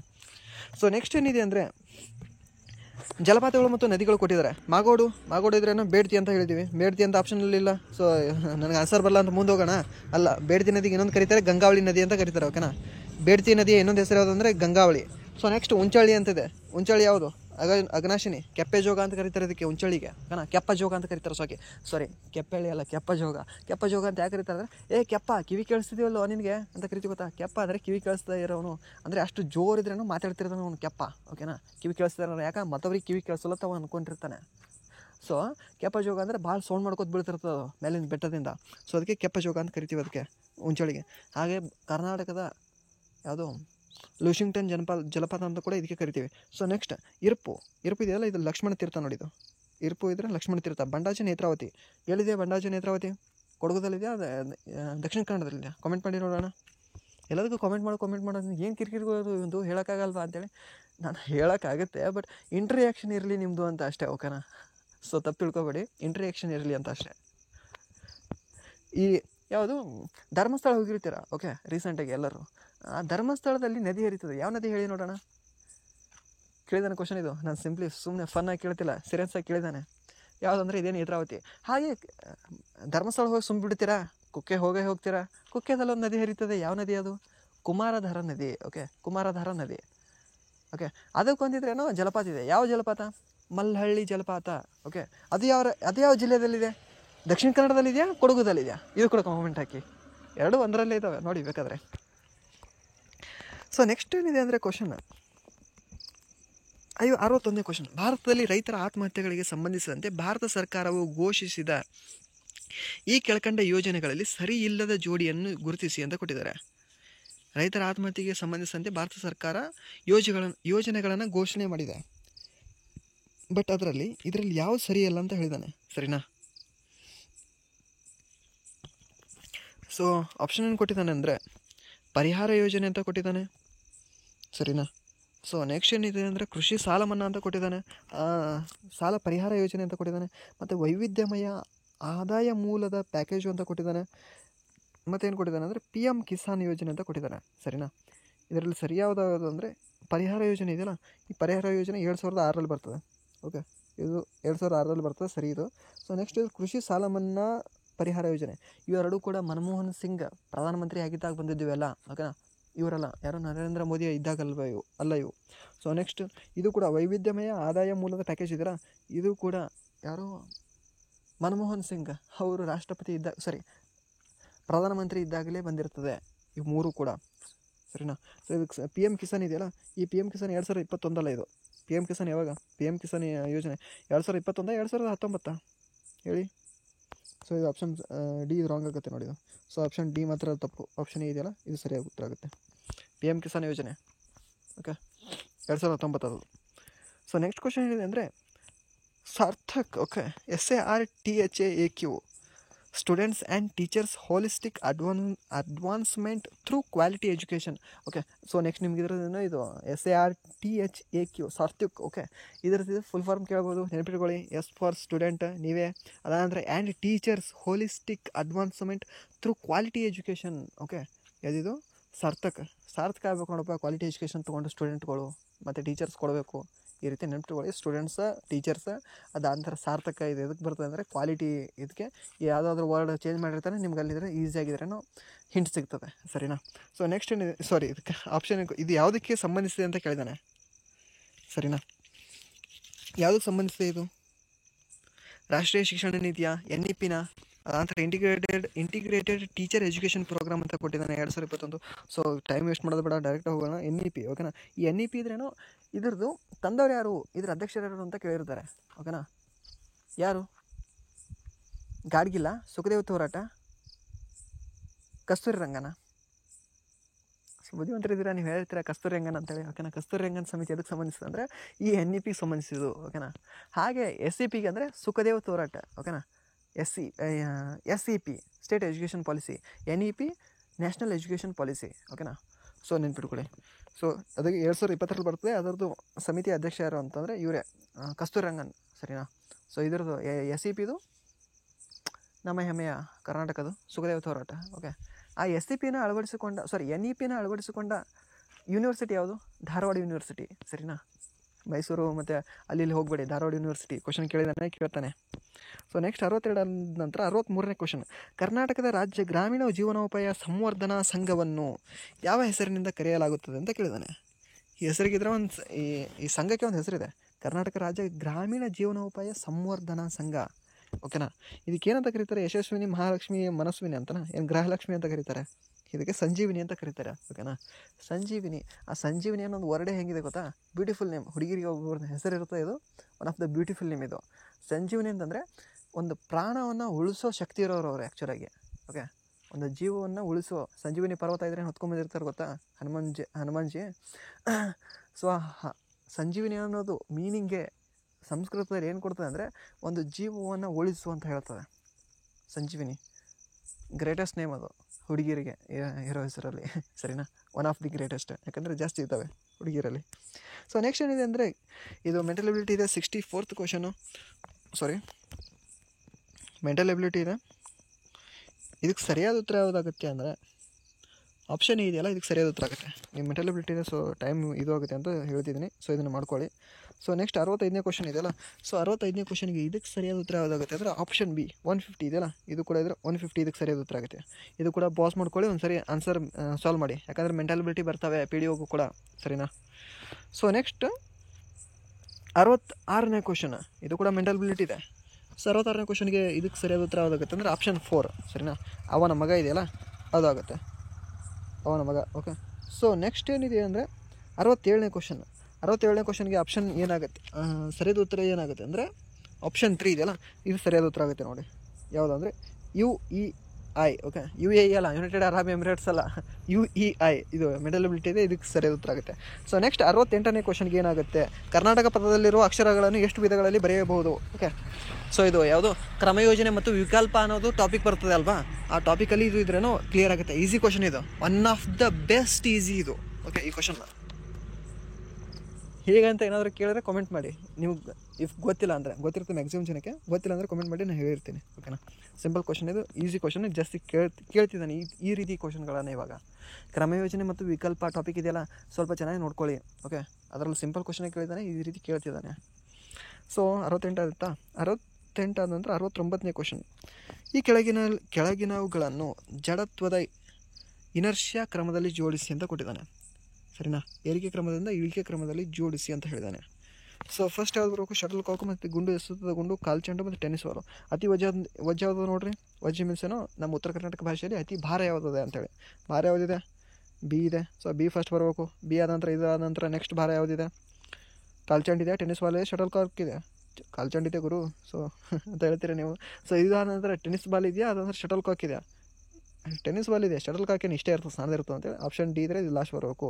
ಸೊ ಫಸ್ಟ್ ಆಪ್ಷನ್ ಬಿ ಬರ್ಬೇಕು ತಾನೆ, ಬಿ ಎಲ್ಲಿದೆ. ಸೊ ಕಣ್ಣು ಮುಚ್ಕೊಂಡು ಹಾಕ್ಬಿಡಿ. Okay, inertia. ಆನಂತರ ಸಿ ಕಾಲ್ಚೆಂಡು, ಡಿ ಟೆನ್ನಿಸ್ ಬಾಲು, ಅದಂದ್ರೆ ಶಟಲ್ ಕಾಕ್. ಓಕೆ, ಅವನು ಜಾಸ್ತಿ ಇರೋದ್ರಿಂದ ಕಡಿಮೆ ಕೇಳಿದ್ದಾನೆ, ಕಡಿಮೆಯಿಂದ ಜಾಸ್ತಿ ಕೇಳಿದ್ರೆ ಉಲ್ಟಾ ಆಗ್ತಿತ್ತು. ಓಕೆ, ಹೇಗೆ ಗುರು ಹೇಗೆ ಹೇಳಿದೆಯಾ ಅಂತ ಕೇಳಿದ್ರೆ, ಅತಿ ಭಾರ ಯಾವುದು ಇರ್ತದೆ ಗೊತ್ತಾ, ಭಾರ ಇದ್ದದ್ದು ಜಾಸ್ತಿ ಏನೋ ಇನರ್ಷಿಯಾ ಹೊಂದಿರ್ತದೆ, ಜಡತ್ವ ಹೊಂದಿರ್ತದೆ. ಓಕೆನಾ, ಅತಿ ಕಡಿಮೆ ಭಾರ ಇದ್ದದ್ದು ಅದು ಅತಿ ಕಡಿಮೆ ಇದ್ರೇನು ಜಡತ್ವ ಹೊಂದಿರ್ತದೆ ಸರಿನಾ. ಲೈಕ್ ಇವಾಗ ನಾನು ಒಂದು 50 kg ಇದ್ದೀನಿ ಅಂತ ಅಂದ್ಕೊಳ್ಳಿ, ನೀವು ಒಂದು 60 kg ಇದ್ದೀರ ಅಂದ್ಕೊಳ್ಳಿ. ಜಡತ್ವ ಯಾರಲ್ಲಿದೆ ಜಾಸ್ತಿ, ನಿಮ್ಮಲ್ಲಿದೆಯಾ ನನ್ನಲ್ಲಿದೆಯಾ, ನನ್ನಲ್ಲಿದೆ. ಸಾರಿ, ನಿಮ್ಮಲ್ಲಿದೆ ಸರಿನಾ. ಕಡಿಮೆ ಯಾರಲ್ಲಿದೆ, ನನ್ನಲ್ಲಿದೆ. ಇಫ್ ನಂದು 60 kg ಇತ್ತು, ನಿಮ್ಮದು 50 kg ಇತ್ತು ಅಂದರೆ ಯಾರಲ್ಲಿ ಜಡತ್ವ ಜಾಸ್ತಿ ಇದೆ, ನನ್ನಲ್ಲಿದೆಯಾ ನಿಮ್ಮಲ್ಲಿದೆಯಾ, ನನ್ನಲ್ಲಿದೆ. ಓಕೆನಾ, ಸೊ ಹೀಗೆ ನೆನ್ಪಿಟ್ಕೊಳ್ಳಿ. ಸೊ ನಿಮ್ಮದು ನಿಮ್ಮ ಫ್ರೆಂಡ್ ಯಾರ್ದಾದ್ರೂ ಕಂಪೇರ್ ಮಾಡ್ಕೊಳ್ಳಿ, ಹೀಗೆ ನೆನ್ಪಿಟ್ಕೊಳ್ಳಿ. ಸೊ ಅಲ್ಲಿ ಜಾಸ್ತಿ ನಿಮ್ಗೆ ಬರ್ತದೆ. ಇನರ್ಷಿಯಾ ಬಗ್ಗೆ PMTCನಲ್ಲಿ ಕೇಳಿದ, VOದಲ್ಲಿ ಕೇಳಿದ, ಅದು ಆ ನಂತರ ಯಾವ್ದು ಕೇಳಿದ ಗುರು, ಮೊನ್ನೆ FD ನಡೀತು ಗೊತ್ತಾ, ಆ FDಯಲ್ಲಿ ಕೂಡ ಕೇಳಿದ, ಜೂನಲ್ಲಿ ನಡೀತಲ್ವಾ, ಆ ಎಕ್ಸಾಮಲ್ಲಿ ಕೂಡ ಕೇಳಿದ ನೋಡಿ. ಇನರ್ಷಿಯಾ ಬಗ್ಗೆ ಜಾಸ್ತಿ ಬರ್ತಿದೆ ಕ್ವಶನ್ಗಳು. ಸೊ ನೆಕ್ಸ್ಟ್ 70ನೇ ಕ್ವಶನ್ ಏನಿದೆ ಅಂದರೆ, ಕರ್ನಾಟಕದ ಯಾವ ರಾಷ್ಟ್ರೀಯ ಉದ್ಯಾನಗಳನ್ನು ನೀಲಗಿರಿ ಜೀವಗೋಳ ಮೀಸಲು ತಾಣದಲ್ಲಿ ಸೇರಿಸಲಾಗಿದೆ ಅಂತ ಕೊಟ್ಟಿದ್ದಾನೆ. ದಿಸ್ ಇಸ್ ಗೊತ್ತಾ, ಈ ಕ್ವಶನ್ ಹೇಗಿದೆ ಅಂದರೆ ನನ್ನ ಫೇವ್ರೇಟ್ ಕ್ವಶನ್ ಇದು. ಓಕೆ, ಯಾಕಂದರೆ ಈ ಕ್ವಶನ್ ಇದ್ರೆ ಆ ರೀತಿ ತೆಗಿತಿದ್ದಾನೆ, ಬಿಲ್ಟ್ ಇದ್ರೆ ಕ್ವಶನ್ ಬಿಲ್ಡ್ ಮಾಡ್ತಾರೆ ಗೊತ್ತಾ, ಅದೊಂದು ರೀತಿ ಟೆಕ್ನಿಕ್, ಅದು ತಾಕತ್ತದು. ಅದಾದ್ರೆ ಆಪ್ಷನ್ ಕೊಡೋದು ಅದರ ಡಬಲ್ ತಾಕತ್ತದು. ಓಕೆ, ಅದಕ್ಕೆಲ್ಲ ಸೇಮ್ ಅನಿಸೋದು. ಬನ್ನೇರುಘಟ್ಟ, ಕುದುರೆಮುಖ, ಬಂಡೀಪುರ, ನಾಗರಹೊಳೆ, ಅಣಸಿ ಮತ್ತು ಕುದುರೆಮುಖ. ಅಣಸಿ ಬರೋದಿಲ್ಲ, ಇದು ರಾಂಗ್ ಇದೆ ನೋಡಿ, ಇದು ಅಣಸಿ ಬರೋದಿಲ್ಲ. ಕೆಳಗಡೆ ಯಾಕೆ, ನೀಲಗಿರಿಯಲ್ಲಿ, ಅಣಸಿಯಲ್ಲಿ, ಉತ್ತರ ಕನ್ನಡದಲ್ಲಿ. ಓಕೆ, ಸೊ ಅದಾನಂತರ ಪೆರಿಯಾರ, ಸೈಲೆಂಟ್ ವ್ಯಾಲಿ. ಸೊ ಗುರು ಕರ್ನಾಟಕದ ಕೇಳಿದ್ದಾನೆ ಅವನು, ಸೊ ಇದು ಆಗೋದಿಲ್ಲ. ಬನ್ನೇರುಘಟ್ಟ, ಕುದುರೆಮುಖ. ಬನ್ನೇರುಘಟ್ಟ ಬೆಂಗಳೂರಲ್ಲಿ ಬರ್ತದೆ, ಸೊ ಇದು ಆಗೋದಿಲ್ಲ. ಓಕೆ, ಆಪ್ಷನ್ ಬಿ ಇದೆಯಲ್ಲ, ಆಪ್ಷನ್ ಬಿ ಸರಿಯಾದ ಉತ್ತರ ಆಗುತ್ತೆ. ಚಾಮರಾಜನಗರ ಮತ್ತು ಕೊಡಗು ಮೀನ್ಸ್ ಏನೋ ಬಂಡೀಪುರ, ನಾಗರಹೊಳೆ ಇದಾವಲ್ಲ, ಇವು ಇದ್ರೇನೋ ನೀಲಗಿರಿ ಜೀವಗೋಳ ಮೀಸಲು ತಾಣಗಳಲ್ಲಿ ಸೇರಿಸಲಾಗಿದೆ. ಯಾವುದನ್ನ, ಬಂಡೀಪುರ ಮತ್ತು ನಾಗರಹೊಳೆ. ಬಂಡೀಪುರ ಎಲ್ಲಿದೆ, ಚಾಮರಾಜನಗರದಲ್ಲಿದೆ ಸರಿನಾ. ನಾಗರಹೊಳೆ ಕೊಡಗುದಲ್ಲಿದೆ. ನಾಗರಹೊಳೆ ಇದ್ರೇನೋ ಕೊಡಗುದಲ್ಲಿ ಮಾತ್ರ ಇದೆಯಾ, ಹಾಂ ಸ್ವಲ್ಪ ಭಾಗ ಇದ್ರೆ ಮೈಸೂರಲ್ಲಿ ಕೂಡ ಚಾಚ್ಕೊಂಡಿದೆ. ಬಟ್ ನಾವು ಇದ್ರೇನು ಓವರಾಲ್ ಹೇಳ್ತೀವಿ ಗೊತ್ತಾ. ಸೊ ಓವರಾಲ್ ಹೇಳಿದಾಗಿದ್ರೇನು ಊಟ ಮಾಡಿರ್ತೀವಿ, ಏನು ಮಾಡಿರ್ತೀವಿ, ಚಪಾತಿ ಪಲ್ಯ ಮತ್ತು ಅನ್ನ ಸಾಂಬಾರು ಮಾಡಿರ್ತೀವಿ, ಮುಂದೆ ಸ್ವಲ್ಪ ಉಪ್ಪಿನಕಾಯಿ ಕೂಡ ತಿಂದಿರ್ತೀವಿ, ಮತ್ತು ಬೇರೆ ಏನಾದರೂ ತಿಂದಿರ್ತೀವಿ. ಓಕೆನಾ, ಏನಂತ ಕೇಳ್ತೀವಿ ಊಟ ಮಾಡಿದ್ರೆ, ಜಸ್ಟ್ ಊಟ ಏನೋ ಚಪಾತಿ ಅನ್ನ ಸಾಂಬಾರು ತಿಂತೀನಿ, ಚಪಾತಿ ಪಲ್ಯ ತಿಂತೀನಿ ಅಂತ ಹೇಳ್ತೀವಿ. ಉಪ್ಪಿನಕಾಯಿ ಯಾರಾದರೂ ಹೇಳ್ತೀವ, ಹೇಳಿಲ್ಲ. ಯಾಕಂದರೆ ಮೇಜರ್ ಯಾವುದಿರುತ್ತೆ ಅದನ್ನೇ ಹೇಳ್ತೀವಿ ನಾವು. ಸೊ ಹಾಗೆ ಮೇಜರ್ ಅದರಲ್ಲಿದೆ ಅಂದರೆ ಕೊಡಗುದಲ್ಲಿದೆ. ಮೇ ಬಿ ಇದ್ರೇನೋ ಎಕ್ಸಾಂಪಲ್ ಕೊಟ್ಟಿದ್ದು ಮ್ಯಾಚ್ ಆಗಲಿಕ್ಕಿಲ್ಲ. ಬಟ್ ಈ ರೀತಿ ಇದ್ದರೆ ಏನೋ ಎಕ್ಸಾಂಪಲ್ ಅದಕ್ಕೆ ಮ್ಯಾಚ್ ಆಗಿಲ್ಲ ಅಂದ್ರೆ ಸ್ವಲ್ಪ ಯಾವುದೋ ಒಂದು ಮ್ಯಾಚ್ ಮಾಡೋಕ್ಕೆ ಹೇಳ್ತೀವಿ ಗೊತ್ತಾ. ಸೊ ಈ ರೀತಿ ಹೇಳಿದ್ರೆ ನಿಮ್ಗೆ ನೆನಪುಳಿತವೆ, ಏನೋ ಹುಚ್ಚರಂಗೆ ಹೇಳ್ತಿದ್ದಲ್ಲ ಗುರು ಅವನು ಕ್ಲಾಸಲ್ಲಿ ಅಂತ ಸರಿನಾ. ಸೊ ಈ ರೀತಿ ನೆನ್ಪಿಟ್ಕೊಳ್ಳಿ. ಬಂಡೀಪುರ ಮತ್ತು ನಾಗರಹೊಳೆ. ಪೆರಿಯಾರ ಎಲ್ಲಿದೆ, ಸೈಲೆಂಟ್ ವ್ಯಾಲಿ ಇಲ್ಲಿದೆ. ಪೆರಿಯಾರ ಕೇರಳದ ಬರ್ತವೆ. ಓಕೆನಾ, ಪೆರಿಯಾರ ಮತ್ತು ಸೈಲೆಂಟ್ ವ್ಯಾಲಿ. ಸೊ ನೆಕ್ಸ್ಟ್ 71ನೇ ಕ್ವಶನ್ ಏನಿದೆ ಅಂದರೆ, ಈ ಕೆಳಗಿನ ಯಾವ ನಗರವು 99ನೇ ಅಂತಾರಾಷ್ಟ್ರೀಯ ತಾನ್ಸೇನ್ ಮಹೋತ್ಸವದಲ್ಲಿ 1300 ಮಂದಿ ಸಂಗೀತಗಾರರ ತಬಲಾ ವಾದನದ ಮೂಲಕ ಒಂದೇ ಮಾತರಂ ಗೀತೆಯನ್ನು ಹಾಡಿಸಿ ಗಿನ್ನಿಸ್ ವಿಶ್ವ ದಾಖಲೆ ಬಾರಿಸಿತು? ಓಕೆನಾ, ಇದು ಕರೆಂಟ್ ಅಫೇರ್ಸಲ್ಲಿ ಇತ್ತು ನೋಡಿ. ತಾನ್ಸೇನ್ ಯಾವ ಊರು, ಬರಬೇಕಲ್ವ ಒಂದು ಊರ ಹೆಸರು. ಯಾವುದು ಬೆಂಗಳೂರಲ್ಲ? ಬೆಂಗಳೂರಲ್ಲಾದರೆ ನನಗೆ ಗೊತ್ತಿರ್ತಿತ್ತು ಗುರು, ನೀನೇನು ಹೇಳ್ತೀಯಾ, ರಾಂಗ್ ಇದೆ ಅದು ಅಂತ ಹೇಳ್ತಿರ್ತೀರ ನೀವು. ಓಕೆ, ಬೆಂಗಳೂರಲ್ಲ. ಅದಾದ್ರೆ ಅಲಹಾಬಾದ, ಜೈಪುರಲ್ಲ. ಜೈಪುರಲ್ಲಿ ಫುಲ್ ಬಿಸಿಲು, ಅಲ್ಲೆಲ್ಲಿ ಮಾಡೋಕ್ಕಾಗುತ್ತೆ. ಅದು ಮಾರ್ಚ್ ಮತ್ತು ಏಪ್ರಿಲ್ ಆ ಮಂತಲ್ಲೇನೋ ನಡೀತಿದೆ ಅದು. ಓಕೆನಾ. ಸೊ ಅಂಥ ಬಿಸಿಲಲ್ಲಿ ಎಲ್ಲೆಲ್ಲಿ ಮಾಡ್ತಾರೆ ಅವರು. ಅಲಹಾಬಾದ ತಂಪಲ್ಲಿದೆ ಅಂತ. ಅಲಹಾಬಾದಲ್ಲ, ಇದಕ್ಕೆ ಸರಿಯಾದ ಉತ್ತರ ಅದಂದರೆ ಗ್ವಾಲಿಯರ್. ಓಕೆನಾ. ಗ್ವಾಲಿಯರ್ ಅಂತಂದರೆ ಸಂಗೀತಕ್ಕೆ ಇದ್ರೇನೋ ಫೇಮಸ್ ಇದೆ ಅಲ್ಲಿ, ಸರಿನಾ. ಅಲ್ಲಿ ಏನು ಮಾಡ್ತಾರೆ ಅಂದರೆ 1300 ಸಂಗೀತಗಾರರಿಂದ ತಬಲಾ ವಾದನದ ಮುಖಾಂತರ, ಓಕೆನಾ, ಯಾವ ವಾದ್ಯ ಅಂತ ಕೇಳಿದ್ರೆ ತಬಲಾ, ಆ ತಬಲಾ ವಾದ್ಯದ ಮುಖಾಂತರ ಒಂದೇ ಮಾತ್ರ ಅಂದರೆ ಗೀತೆ ಹಾಡಿಸ್ತಾರೆ. ಓಕೆನಾ. ಹಾಡಿಸಿ ಅದನ್ನು ಇದ್ರೆ ಗಿನ್ನಿಸ್ ರೆಕಾರ್ಡ್ ಮಾಡ್ತಾರೆ. ಅದು ಯಾವಾಗ ಗೊತ್ತಾ? 99ನೇ ಅಂತಾರಾಷ್ಟ್ರೀಯ ತಾನ್ಸೇನ್ ಮಹೋತ್ಸವದಲ್ಲಿ. ಓಕೆ, ತಾನ್ಸೇನ್ ಮಹೋತ್ಸವದಲ್ಲಿ. ತಾನ್ಸೇನ್ ಕೂಡ ಒಬ್ಬ ಸಂಗೀತ ಹಾಡುಗಾರ. ಯಾರ ಆಸ್ಥಾನದಲ್ಲಿದ್ದ? ಮೊಘಲರಲ್ಲಿದ್ದ ಏನು ವಿಜಯನಗರದಲ್ಲಿದ್ದ? ಡೌಟ್ ಶುರು ಆಗುತ್ತೆ. ಕ್ವಶನ್ ಕೇಳಿದಾಗ ಡೌಟ್ ಬರ್ತವೆ. ಯಾರು? ಮೊಘಲರಲ್ಲಿ. ಅದರಲ್ಲಿ ಯಾರಿದ್ದ? ಶಹಜಾನ್ ಆಸ್ಥಾನದಲ್ಲಿದ್ದ, ಅಕ್ಬರ್ನ ಆಸ್ಥಾನದಲ್ಲಿದ್ದ. ಸೊ ಇದನ್ನು ಹೇಳ್ತೀರಾ ಅದು ಈಸಿಯಾಗಿ ಮುಂದೆ. ಓಕೆ, ಸೊ ನೆಕ್ಸ್ಟ್ ಕ್ವಶನ್ ಏನಿದೆ ಅಂದರೆ, ಕಿಂಡಲ್ ಮಾಡ್ತಾ ಇಲ್ಲ, ನೀವು ಬುದ್ಧಿವಂತರ ಇದ್ದೀರಾ, ಬಟ್ ಕೇಳೋ ಮೆಥಡ್ ಇವಾಗ ನೀವು ಯೋಚನೆ ಮಾಡಿರಲ್ಲ, ಸರಿನಾ. ನೀವು ಯೋಚನೆ ಮಾಡಲಿಲ್ಲ ಅಂದರೆ ನೀವು ಬುದ್ಧಿವಂತರಲ್ಲಿ ನೀವು ದಡ್ರ ಅಂತ ಹೇಳ್ತಿಲ್ಲ. ಓಕೆನಾ. ನೀವು ಯೋಚನೆ ಮಾಡಿರಲ್ಲ ಅಷ್ಟೇ. ನೀವು ಯೋಚನೆ ಮಾಡಿದಾಗಲೇ ಹೊಸ ಥಾಟ್ ಬರೋದು. ಓಕೆನಾ. ಏನೋ ಒಂದು ಹುಚ್ಚುರಾಗಿ ನಾವು ಕೇಳಿದಾಗಲೇ ಮುಂದೆ ಇರೋ ಪ್ರಶ್ನೆ ಮಾಡೋ ಎಷ್ಟು ಬುದ್ಧಿವಂತ ಇರ್ತಾನೆ ಗೊತ್ತಾ, ಅಷ್ಟು ನಾವು ಬುದ್ಧಿವಂತ ಆಗ್ತೀವಿ ಆ್ಯಕ್ಚುಲಾಗಿ. ಓಕೆನಾ. ಮುಂದೆ ಪ್ರಶ್ನೆ ಮಾಡೋನು ಎಷ್ಟು ದಡ್ಡ ಇರ್ತಾನೆ, ನಾವು ಆ್ಯಕ್ಚುಲಾಗಿ ನಮ್ಮ ತಲೆ ಬುದ್ಧಿ ಏನಿದಾರ ದಡ್ಡ ಹಾಕ್ಕೋತೆ ಹೋಗ್ತದೆ. ಕ್ವಶನ್ ಮಾಡೋನಿದ್ರೆ ಬುದ್ಧಿವಂತ ಇರಬೇಕು ಆ್ಯಕ್ಚುಲಾಗಿ, ಸರಿನಾ. ಆನ್ಸರ್ ಹೇಳೋದು ಆನ್ಸರ್ ಬರಲಿ ಬಿಡಲಿ, ಬಟ್ ಆನ್ಸರ್ ಆದರೂ ಗೊತ್ತಾಗುತ್ತೆ ಮುಂದೆ, ಸರಿನಾ. ಇದನ್ನ ನೆನ್ಪಿಟ್ಕೊಳ್ಳಿ. ಸೊ ನೆಕ್ಸ್ಟ್ ಏನಿದೆ ಅಂದರೆ, ಈ ಕೆಳಗಿನ ಜೋಡಿಗಳಲ್ಲಿ ಯಾವುದು ಸರಿಯಾಗಿದೆ ಅಂತ ಕೊಟ್ಟಿದ್ದಾನೆ. 18ನೇ ಲೋಕಸಭೆ ನಮ್ಮ ವಿರಾಟ್ ಕೊಹ್ಲಿ ನಂಬರ್ 2024ರಲ್ಲಿ ನಡೀತಾ? ಹೌದು, ನಡೀತಲ್ವ, ಮೊನ್ನೆ ಎಕ್ಸಾಮ್ ಇದು ನಡೆದಿದೆ ಅದೇ. ಸೊ ನೆಕ್ಸ್ಟ್ 17ನೇದು 2019ರಲ್ಲಿ ನಡೀತಾ? ಹೌದು, 17ನೇದು 2019ರಲ್ಲಿ ನಡೆದಿದೆ. ಸೊ 16ನೇದು 2014ರಲ್ಲಿ ನಡೀತಾ? ಹೌದು, 2014ರಲ್ಲಿ ನಡೆದಿದೆ. 15ನೇದು 2010ರಲ್ಲಿ ನಡೀತದ? 2015. 4 ವರ್ಷಕ್ಕೆ ಹೆಂಗೆ ನಡೀತದೆ ಗುರು? 2009 ನಡಿಬೇಕು ತಾನೆ. ಸೊ ರಾಂಗ್ ಆಗುತ್ತೆ. ಸೊ ಈ ರೀತಿ ಆದರೂ ನೋಡ್ಕೊಳ್ಳಲ್ಲ ನೀವು. ಪ್ರತಿ 5 ವರ್ಷಕ್ಕೆ ನಡಿಬೇಕು, ಅಲ್ಲಿ 4 ವರ್ಷದ ಡಿಫ್ರೆನ್ಸ್ ಕೊಟ್ಟಿದ್ದಾನೆ, ಆಗಲ್ಲ ತಾನೆ. ಸೊ ಈ ರೀತಿ ನೆನ್ಪಿಟ್ಕೊಳ್ಳಿ. ಆಪ್ಷನ್ ಬಿ, ಸಿ, ಡಿ ಇದು ಸರಿಯಾದ ಉತ್ತರ ಆಗುತ್ತೆ ನೋಡಿ. ಈ ಕ್ವಶನ್ ಮೇಲೆ ಎಲೆಕ್ಷನ್ ನಡೆದಿದ್ದಾವಲ್ಲ, ಸೊ ಅದಕ್ಕೆ ಕೇಳಿದ್ದಾನೆ. 2-3 ಕ್ವಶನ್ ಅದು ನೋಡಿದ್ರೆ ಈ ಕ್ವಶನ್ ಪೇಪರಲ್ಲೇ ಎಲೆಕ್ಷನ್ ಬಗ್ಗೆನೇ 3 ಕ್ವಶನ್ ಕೇಳ್ದ, ಸರಿನಾ. ಸೊ ನೆಕ್ಸ್ಟ್ ಏನಿದೆ ಅಂದರೆ 73ನೇ ಕ್ವಶನ್, ಭಾರತೀಯ ರೈಲ್ವೆ ಸಂಶೋಧನೆ ಮತ್ತು ಅಭಿವೃದ್ಧಿ ವಿಭಾಗ ಎಲ್ಲಿದೆ ಅಂತ ಕೇಳಿದ್ದಾನೆ, ಸರಿನಾ. ಸೊ ಆಪ್ಷನ್ ಏನು ಕೊಟ್ಟಿದ್ದಾನೆ ಅಂದರೆ, ಬೆಂಗಳೂರು ಕೊಟ್ಟಿದ್ದಾನೆ. ಬೆಂಗಳೂರಲ್ಲಿ ಏನಿದೆ? ಗಾಲಿ ಅಚ್ಚು ಇದೆ ಅಲ್ವಾ, ರೈಲ್ವೆ ಗಾಲಿಗೆ ಏನು ರೈಲ್ವೆ ಬೋಗಿಗಳ ಗಾಲಿ ಮಾಡ್ತಾರಲ್ವ, ಅದು ಗಾಲಿ ಅಚ್ಚು ಹಾಕೋದು ಎಲ್ಲಿದೆ? ನಮ್ಮ ಹೆಮ್ಮೆಯ ಯಲಹಂಕದಲ್ಲಿದೆ, ಸರಿನಾ. ಸೊ ನೆಕ್ಸ್ಟ್ ಹೈದರಾಬಾದ್ ಅಂತ ಕೊಟ್ಟಿದ್ದಾನೆ. ಹೈದರಾಬಾದಲ್ಲಿ IRDAI ಸಂಸ್ಥೆ ಇದೆ ಅಲ್ವಾ, ಓಕೆನಾ, ಅದ್ರ ಕೇಂದ್ರ ಕಚೇರಿ ಇದೆ ಅಲ್ವಾ, ವಿಮಾ ಕೇಂದ್ರ ಕಚೇರಿ. ಎಷ್ಟರಲ್ಲಿ ಸ್ಟಾರ್ಟ್ ಆಯಿತು? 1963ರಲ್ಲ, 73ರಲ್ಲ, 66ರಲ್ಲ? ಓಕೆ, ಎಷ್ಟರಲ್ಲಿ ಸ್ಟಾರ್ಟ್ ಆಯಿತು? 1997ರಲ್ಲ? ಸೊ ನೆಕ್ಸ್ಟ್ ನವದೆಹಲಿ ಅಂತ ಇದೆ. ಸೊ ನೆಕ್ಸ್ಟ್ ಜಸ್ಟ್ ಹೇಳಿದೆ ICMR ಮತ್ತು ICAR ಅಲ್ಲೇ ಇದೆ ನವದೆಹಲಿ ಅಂತ. ಸೊ ನೆಕ್ಸ್ಟ್ ಏನಂದರೆ ಲಕ್ನೋ ಅಂತ ಕೊಟ್ಟಿದ್ದಾರೆ. ಓಕೆ, ಭಾರತೀಯ ರೈಲ್ವೆ ಸಂಶೋಧನೆ ಮತ್ತು ವಿನ್ಯಾಸ ಸಂಶೋಧನೆಗೆ ಮತ್ತು ಅಭಿವೃದ್ಧಿ ವಿಭಾಗ ಎಲ್ಲಿದೆ ಅಂತ ಕೇಳಿದ್ರೆ ಅದಕ್ಕೆ ಉತ್ತರ ಲಕ್ನೋ. ಓಕೆ, ಲಕ್ನೋ ಇದಕ್ಕೆ ಸರಿಯಾದ ಉತ್ತರ ಆಗುತ್ತೆ, ಲಕ್ನೋ, ಸರಿನಾ. ಸೊ ನೆಕ್ಸ್ಟ್ ಪ್ರಶ್ನೆ ಏನಿದೆ ಅಂದರೆ 74ನೇ ಪ್ರಶ್ನೆ ಇದೆ, ದೊಡ್ಡ ಪ್ರಶ್ನೆ ಇದೆ ನೋಡಿ. ಒಬ್ಬ ವ್ಯಕ್ತಿ ಅತಿ ಸಣ್ಣ ಸಾಧಾರಣ ಕನ್ನಡಿಯನ್ನು ತನ್ನ ಒಂದು ಕೈಯಲ್ಲಿ ಹಿಡಿದುಕೊಂಡು ಗಡ್ಡ ಶೇವ್ ಮಾಡಲು ಕಷ್ಟಪಡುತ್ತಿರುತ್ತಾನೆ. ಈ ರೀತಿ ಕಷ್ಟಪಡುವುದನ್ನು ತಪ್ಪಿಸಲು ಗೋಲಾಕಾರದ ಕನ್ನಡಿಯನ್ನು ಉಪಯೋಗಿಸುವಂತೆ ಆತನ ಗೆಳೆಯ ಸಲಹೆ ನೀಡುತ್ತಾನೆ. ಆತನ ಗೆಳೆಯ ಸಲಹೆ ನೀಡಿದ ಗೋಲಾಕಾರದ ಕನ್ನಡಿ ಇದೆಯಲ್ಲ, ಆ ಗೋಲಾಕಾರದ ಕನ್ನಡಿ ಯಾವ ರೀತಿಯದ್ದಾಗಿರಬೇಕು ಅಂತ ಕೊಟ್ಟಿದ್ದಾರೆ. ಓಕೆ, ಇದು ಕನ್ನಡದಲ್ಲಿ ನನಗೆ ನಿಜ ನನ್ನ ಕನ್ನಡದಲ್ಲಿ ಇದು ಅರ್ಥ ಆಗಲ್ಲ. ಅದು convex mirror, either concave mirror or convex mirror ಅಂತ ಕೊಟ್ಟಿದ್ದಾರೆ. ಓಕೆ, ಇದಕ್ಕೆ ಸರಿಯಾದ ಉತ್ತರ ಯಾವುದು ಗೊತ್ತಾ? ಆಪ್ಷನ್ 4 ಆಗುತ್ತೆ ನೋಡಿ, ಐದರ concave mirror, convex mirror. Okay, ಯಾಕೆ ಕಾನ್ವೆಕ್ಸು ಮತ್ತು ಕಾನ್ಕೇವ್ ಇರ್ಬೇಕಂದ್ರೆ, ಅದು ಏನಾದರೂ ಅವ್ನು ಫುಲ್ ಇಷ್ಟು ಚಿಕ್ಕದಾಗಿದೆ, ಅವ್ನು ಕಷ್ಟಪಡ್ಲತ್ತಾನೆ, ಅವ್ನು ಫುಲ್ ಮುಖದಲ್ಲಿ ಇದ್ರನ್ನ ಏನು ಶೇವಿಂಗ್ ಮಾಡೋಕ್ಕೆ ಅವ್ನಿಗೆ ಕಾಣಿಸ್ತಾ ಇಲ್ಲ, ಸರಿನಾ. ಬಟ್ ಇದರಲ್ಲಿ ಅವನು ಚೌಕಾಕಾರದ ಕನ್ನಡಿ ಅಂತ ಹೇಳಿಲ್ಲ, ರೌಂಡ್ ಇರೋ ಕನ್ನಡಿ ಹೇಳಿದ್ದಾನೆ. ಆ ರೌಂಡ್ ಇರೋ ಕನ್ನಡಿಯಲ್ಲಿ ನೀವು ಫುಲ್ ಕಾಣಿಸ್ಬೇಕಂದ್ರೆ ಅದು ಕಾನ್ಕೇವ್ ಆದರೂ ಇರಲಿ, ಕಾನ್ವೆಕ್ಸ್ ಆದರೂ ಇರಲಿ, ಫುಲ್ ಕಾಣಿಸ್ತದೆ, ಸರಿನಾ, ಫುಲ್ ಕಾಣಿಸ್ತದೆ, ನೆನಪಿಟ್ಕೊಳ್ಳಿದು. ಮೀನ್ಸ್ ಅಂದರೆ ನೀವು ಕಾನ್ಕೇವ್ ಇರೋದು ಕನ್ನಡಿಯಲ್ಲಿ ಗೋಲಾಕಾರದ ಕನ್ನಡಿ ಇಲ್ಲ ಅಂದರೆ ನೀವು ಬೈಕಲ್ಲಿ ಕನ್ನಡಿ ಇರ್ತಾವೆ ಗೊತ್ತಾ, ಅದು ಕಾನ್ಕೇವ್ ಕನ್ನಡಿ ಆ್ಯಕ್ಚುಲಾಗಿ. ಅದರಲ್ಲಿ ನಿಮ್ಗೆ ಫುಲ್ ಕಾಣಿಸ್ತದೆ ಗೊತ್ತಾ, ಹಿಂದಿರೋದು ದೊಡ್ಡ ಟ್ರಕ್ ಕೂಡ ಕಾಣಿಸ್ತದೆ, ರೈಲ್ವೆ ಬಂದರೆ ರೈಲ್ವೆನೂ ಕಾಣಿಸ್ತದೆ, ಸರಿನಾ. ಹಾಗೆ ಅದೇ ಅಲ್ಲಿ ಕಾನ್ಕೇವ್ ಇತ್ತಂದರೆ ಓಕೆನಾ, ಕಾನ್ವೆಕ್ಸ್ ಅದು ಕಾನ್ಕೇವ್ ಇತ್ತಂದರೆ ಈ ಮೀನ್ಸ್ ಯಾವುದು, ಕಾನ್ಕೇವ್ ಅಂದರೆ ಪೀನ ಮಸೂರ ಅಲ್ವಾ ಕನ್ನಡದಲ್ಲಿ.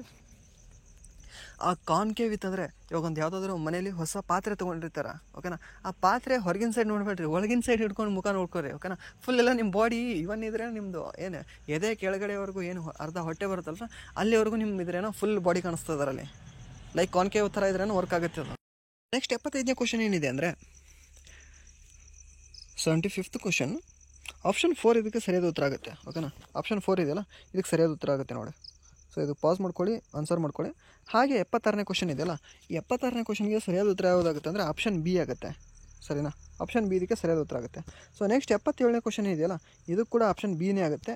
ಸೊ ಇದು ಸರಿಯಾದ ಉತ್ತರ ಆಗುತ್ತೆ, ಇದೊಂದು ಸರಿ ನೋಡ್ಕೊಳ್ಳಿ, ಮೀನ್ಸನ್ನು ಪಾಸ್ ಮಾಡಿಕೊಂಡು ಸಾಲ್ವ್ ಮಾಡಿ. ಹಾಗೆ 77 ಆಯಿತಾ. 78ನೇ ಕ್ವಶನ್, 78ನೇ ಕ್ವಶನ್ಗೆ ಇದಕ್ಕೆ ಸರಿಯಾದ ಉತ್ತರ ಯಾವುದು ಅಂತಂದರೆ ಇದಕ್ಕೆ ಆಪ್ಷನ್ 1 ಆಗುತ್ತೆ, ಸರಿನಾ. ಆಪ್ಷನ್ 1 ಇದಕ್ಕೆ ಸರಿಯಾದ ಉತ್ತರ. 78 ಆಯಿತಾ. ಸೊ ನೆಕ್ಸ್ಟ್ 79ನೇ ಕ್ವಶನ್ ಏನಿದೆ ಓಕೆನಾ. ಸೊ ಇದು ಕೂಡ ಮೆಂಟಲ್ ಅಬಿಲಿಟಿ ಇದೆ. ಸೊ ಇದು ಕೂಡ ಆನ್ಸರ್ ಹೇಳ್ತಾ ಹೋಗಿರ್ತೀನಿ, ಸೊ ಟೈಮ್ ಆಗುತ್ತೆ ಅಂತ ಸೊ ಅಷ್ಟೇ. ಸೊ 79ನೇ ಕ್ವಶನ್ಗೆ ಇದಕ್ಕೆ ಸರಿಯಾದ ಉತ್ತರ ಅಂದರೆ ಇದಕ್ಕೆ ಆಪ್ಷನ್ 2 ಇದಕ್ಕೆ ಸರಿಯಾದ ಉತ್ತರ ಆಗುತ್ತೆ, ಸರಿನಾ. ಆಪ್ಷನ್ 2 ಇದೆಯಲ್ಲ ಇದು ಸರಿಯಾದ ಉತ್ತರ ಆಗುತ್ತೆ 60. ಸೊ ಪಾಸ್ ಮಾಡ್ಕೊಳ್ಳಿ, ನೋಡ್ಕೊಳ್ಳಿ ಓಕೆನಾ. ಇಲ್ಲಿ ಮೇಲೆ ಕೊಟ್ಟಿದ್ದಾರೆ ಅಲ್ವಾ, ಈ ಕತೆ ನೋಡಿಕೊಂಡು ಮೀನ್ಸ್ ಏನೋ ಡಾಟಾ ನೋಡಿಕೊಂಡು ಸಾಲ್ವ್ ಮಾಡ್ಕೊಳ್ಳಿ, ಸರಿನಾ. ಸೊ ನೆಕ್ಸ್ಟ್ 80ನೇ ಕ್ವಶನ್ ಏನಿದೆ ಅಂದರೆ 80ನೇ ಕ್ವಶನ್ ಕೂಡ ಇದು ಕೂಡ ಮೆಂಟಲ್ ಅಬಿಲಿಟಿ ಇದೆ. ಇದಕ್ಕೆ ಸರಿಯಾದ ಉತ್ತರ ಅಂದರೆ ಆಪ್ಷನ್ 4 120 ಇದೆಯಲ್ಲ ಇದು ಆಗುತ್ತೆ. ಸೊ ನೆಕ್ಸ್ಟ್ ಏನಿದೆ ಅಂದರೆ 81ನೇ ಕ್ವಶನ್, 81ನೇ ಕ್ವಶನ್ ಇದು ಕೂಡ ಅದಕ್ಕೆ ರಿಲೇಟೆಡ್ ಇದೆ. ಸೊ ಇದಕ್ಕೆ ಉತ್ತರ ಆಪ್ಷನ್ 1 ಆಗುತ್ತೆ.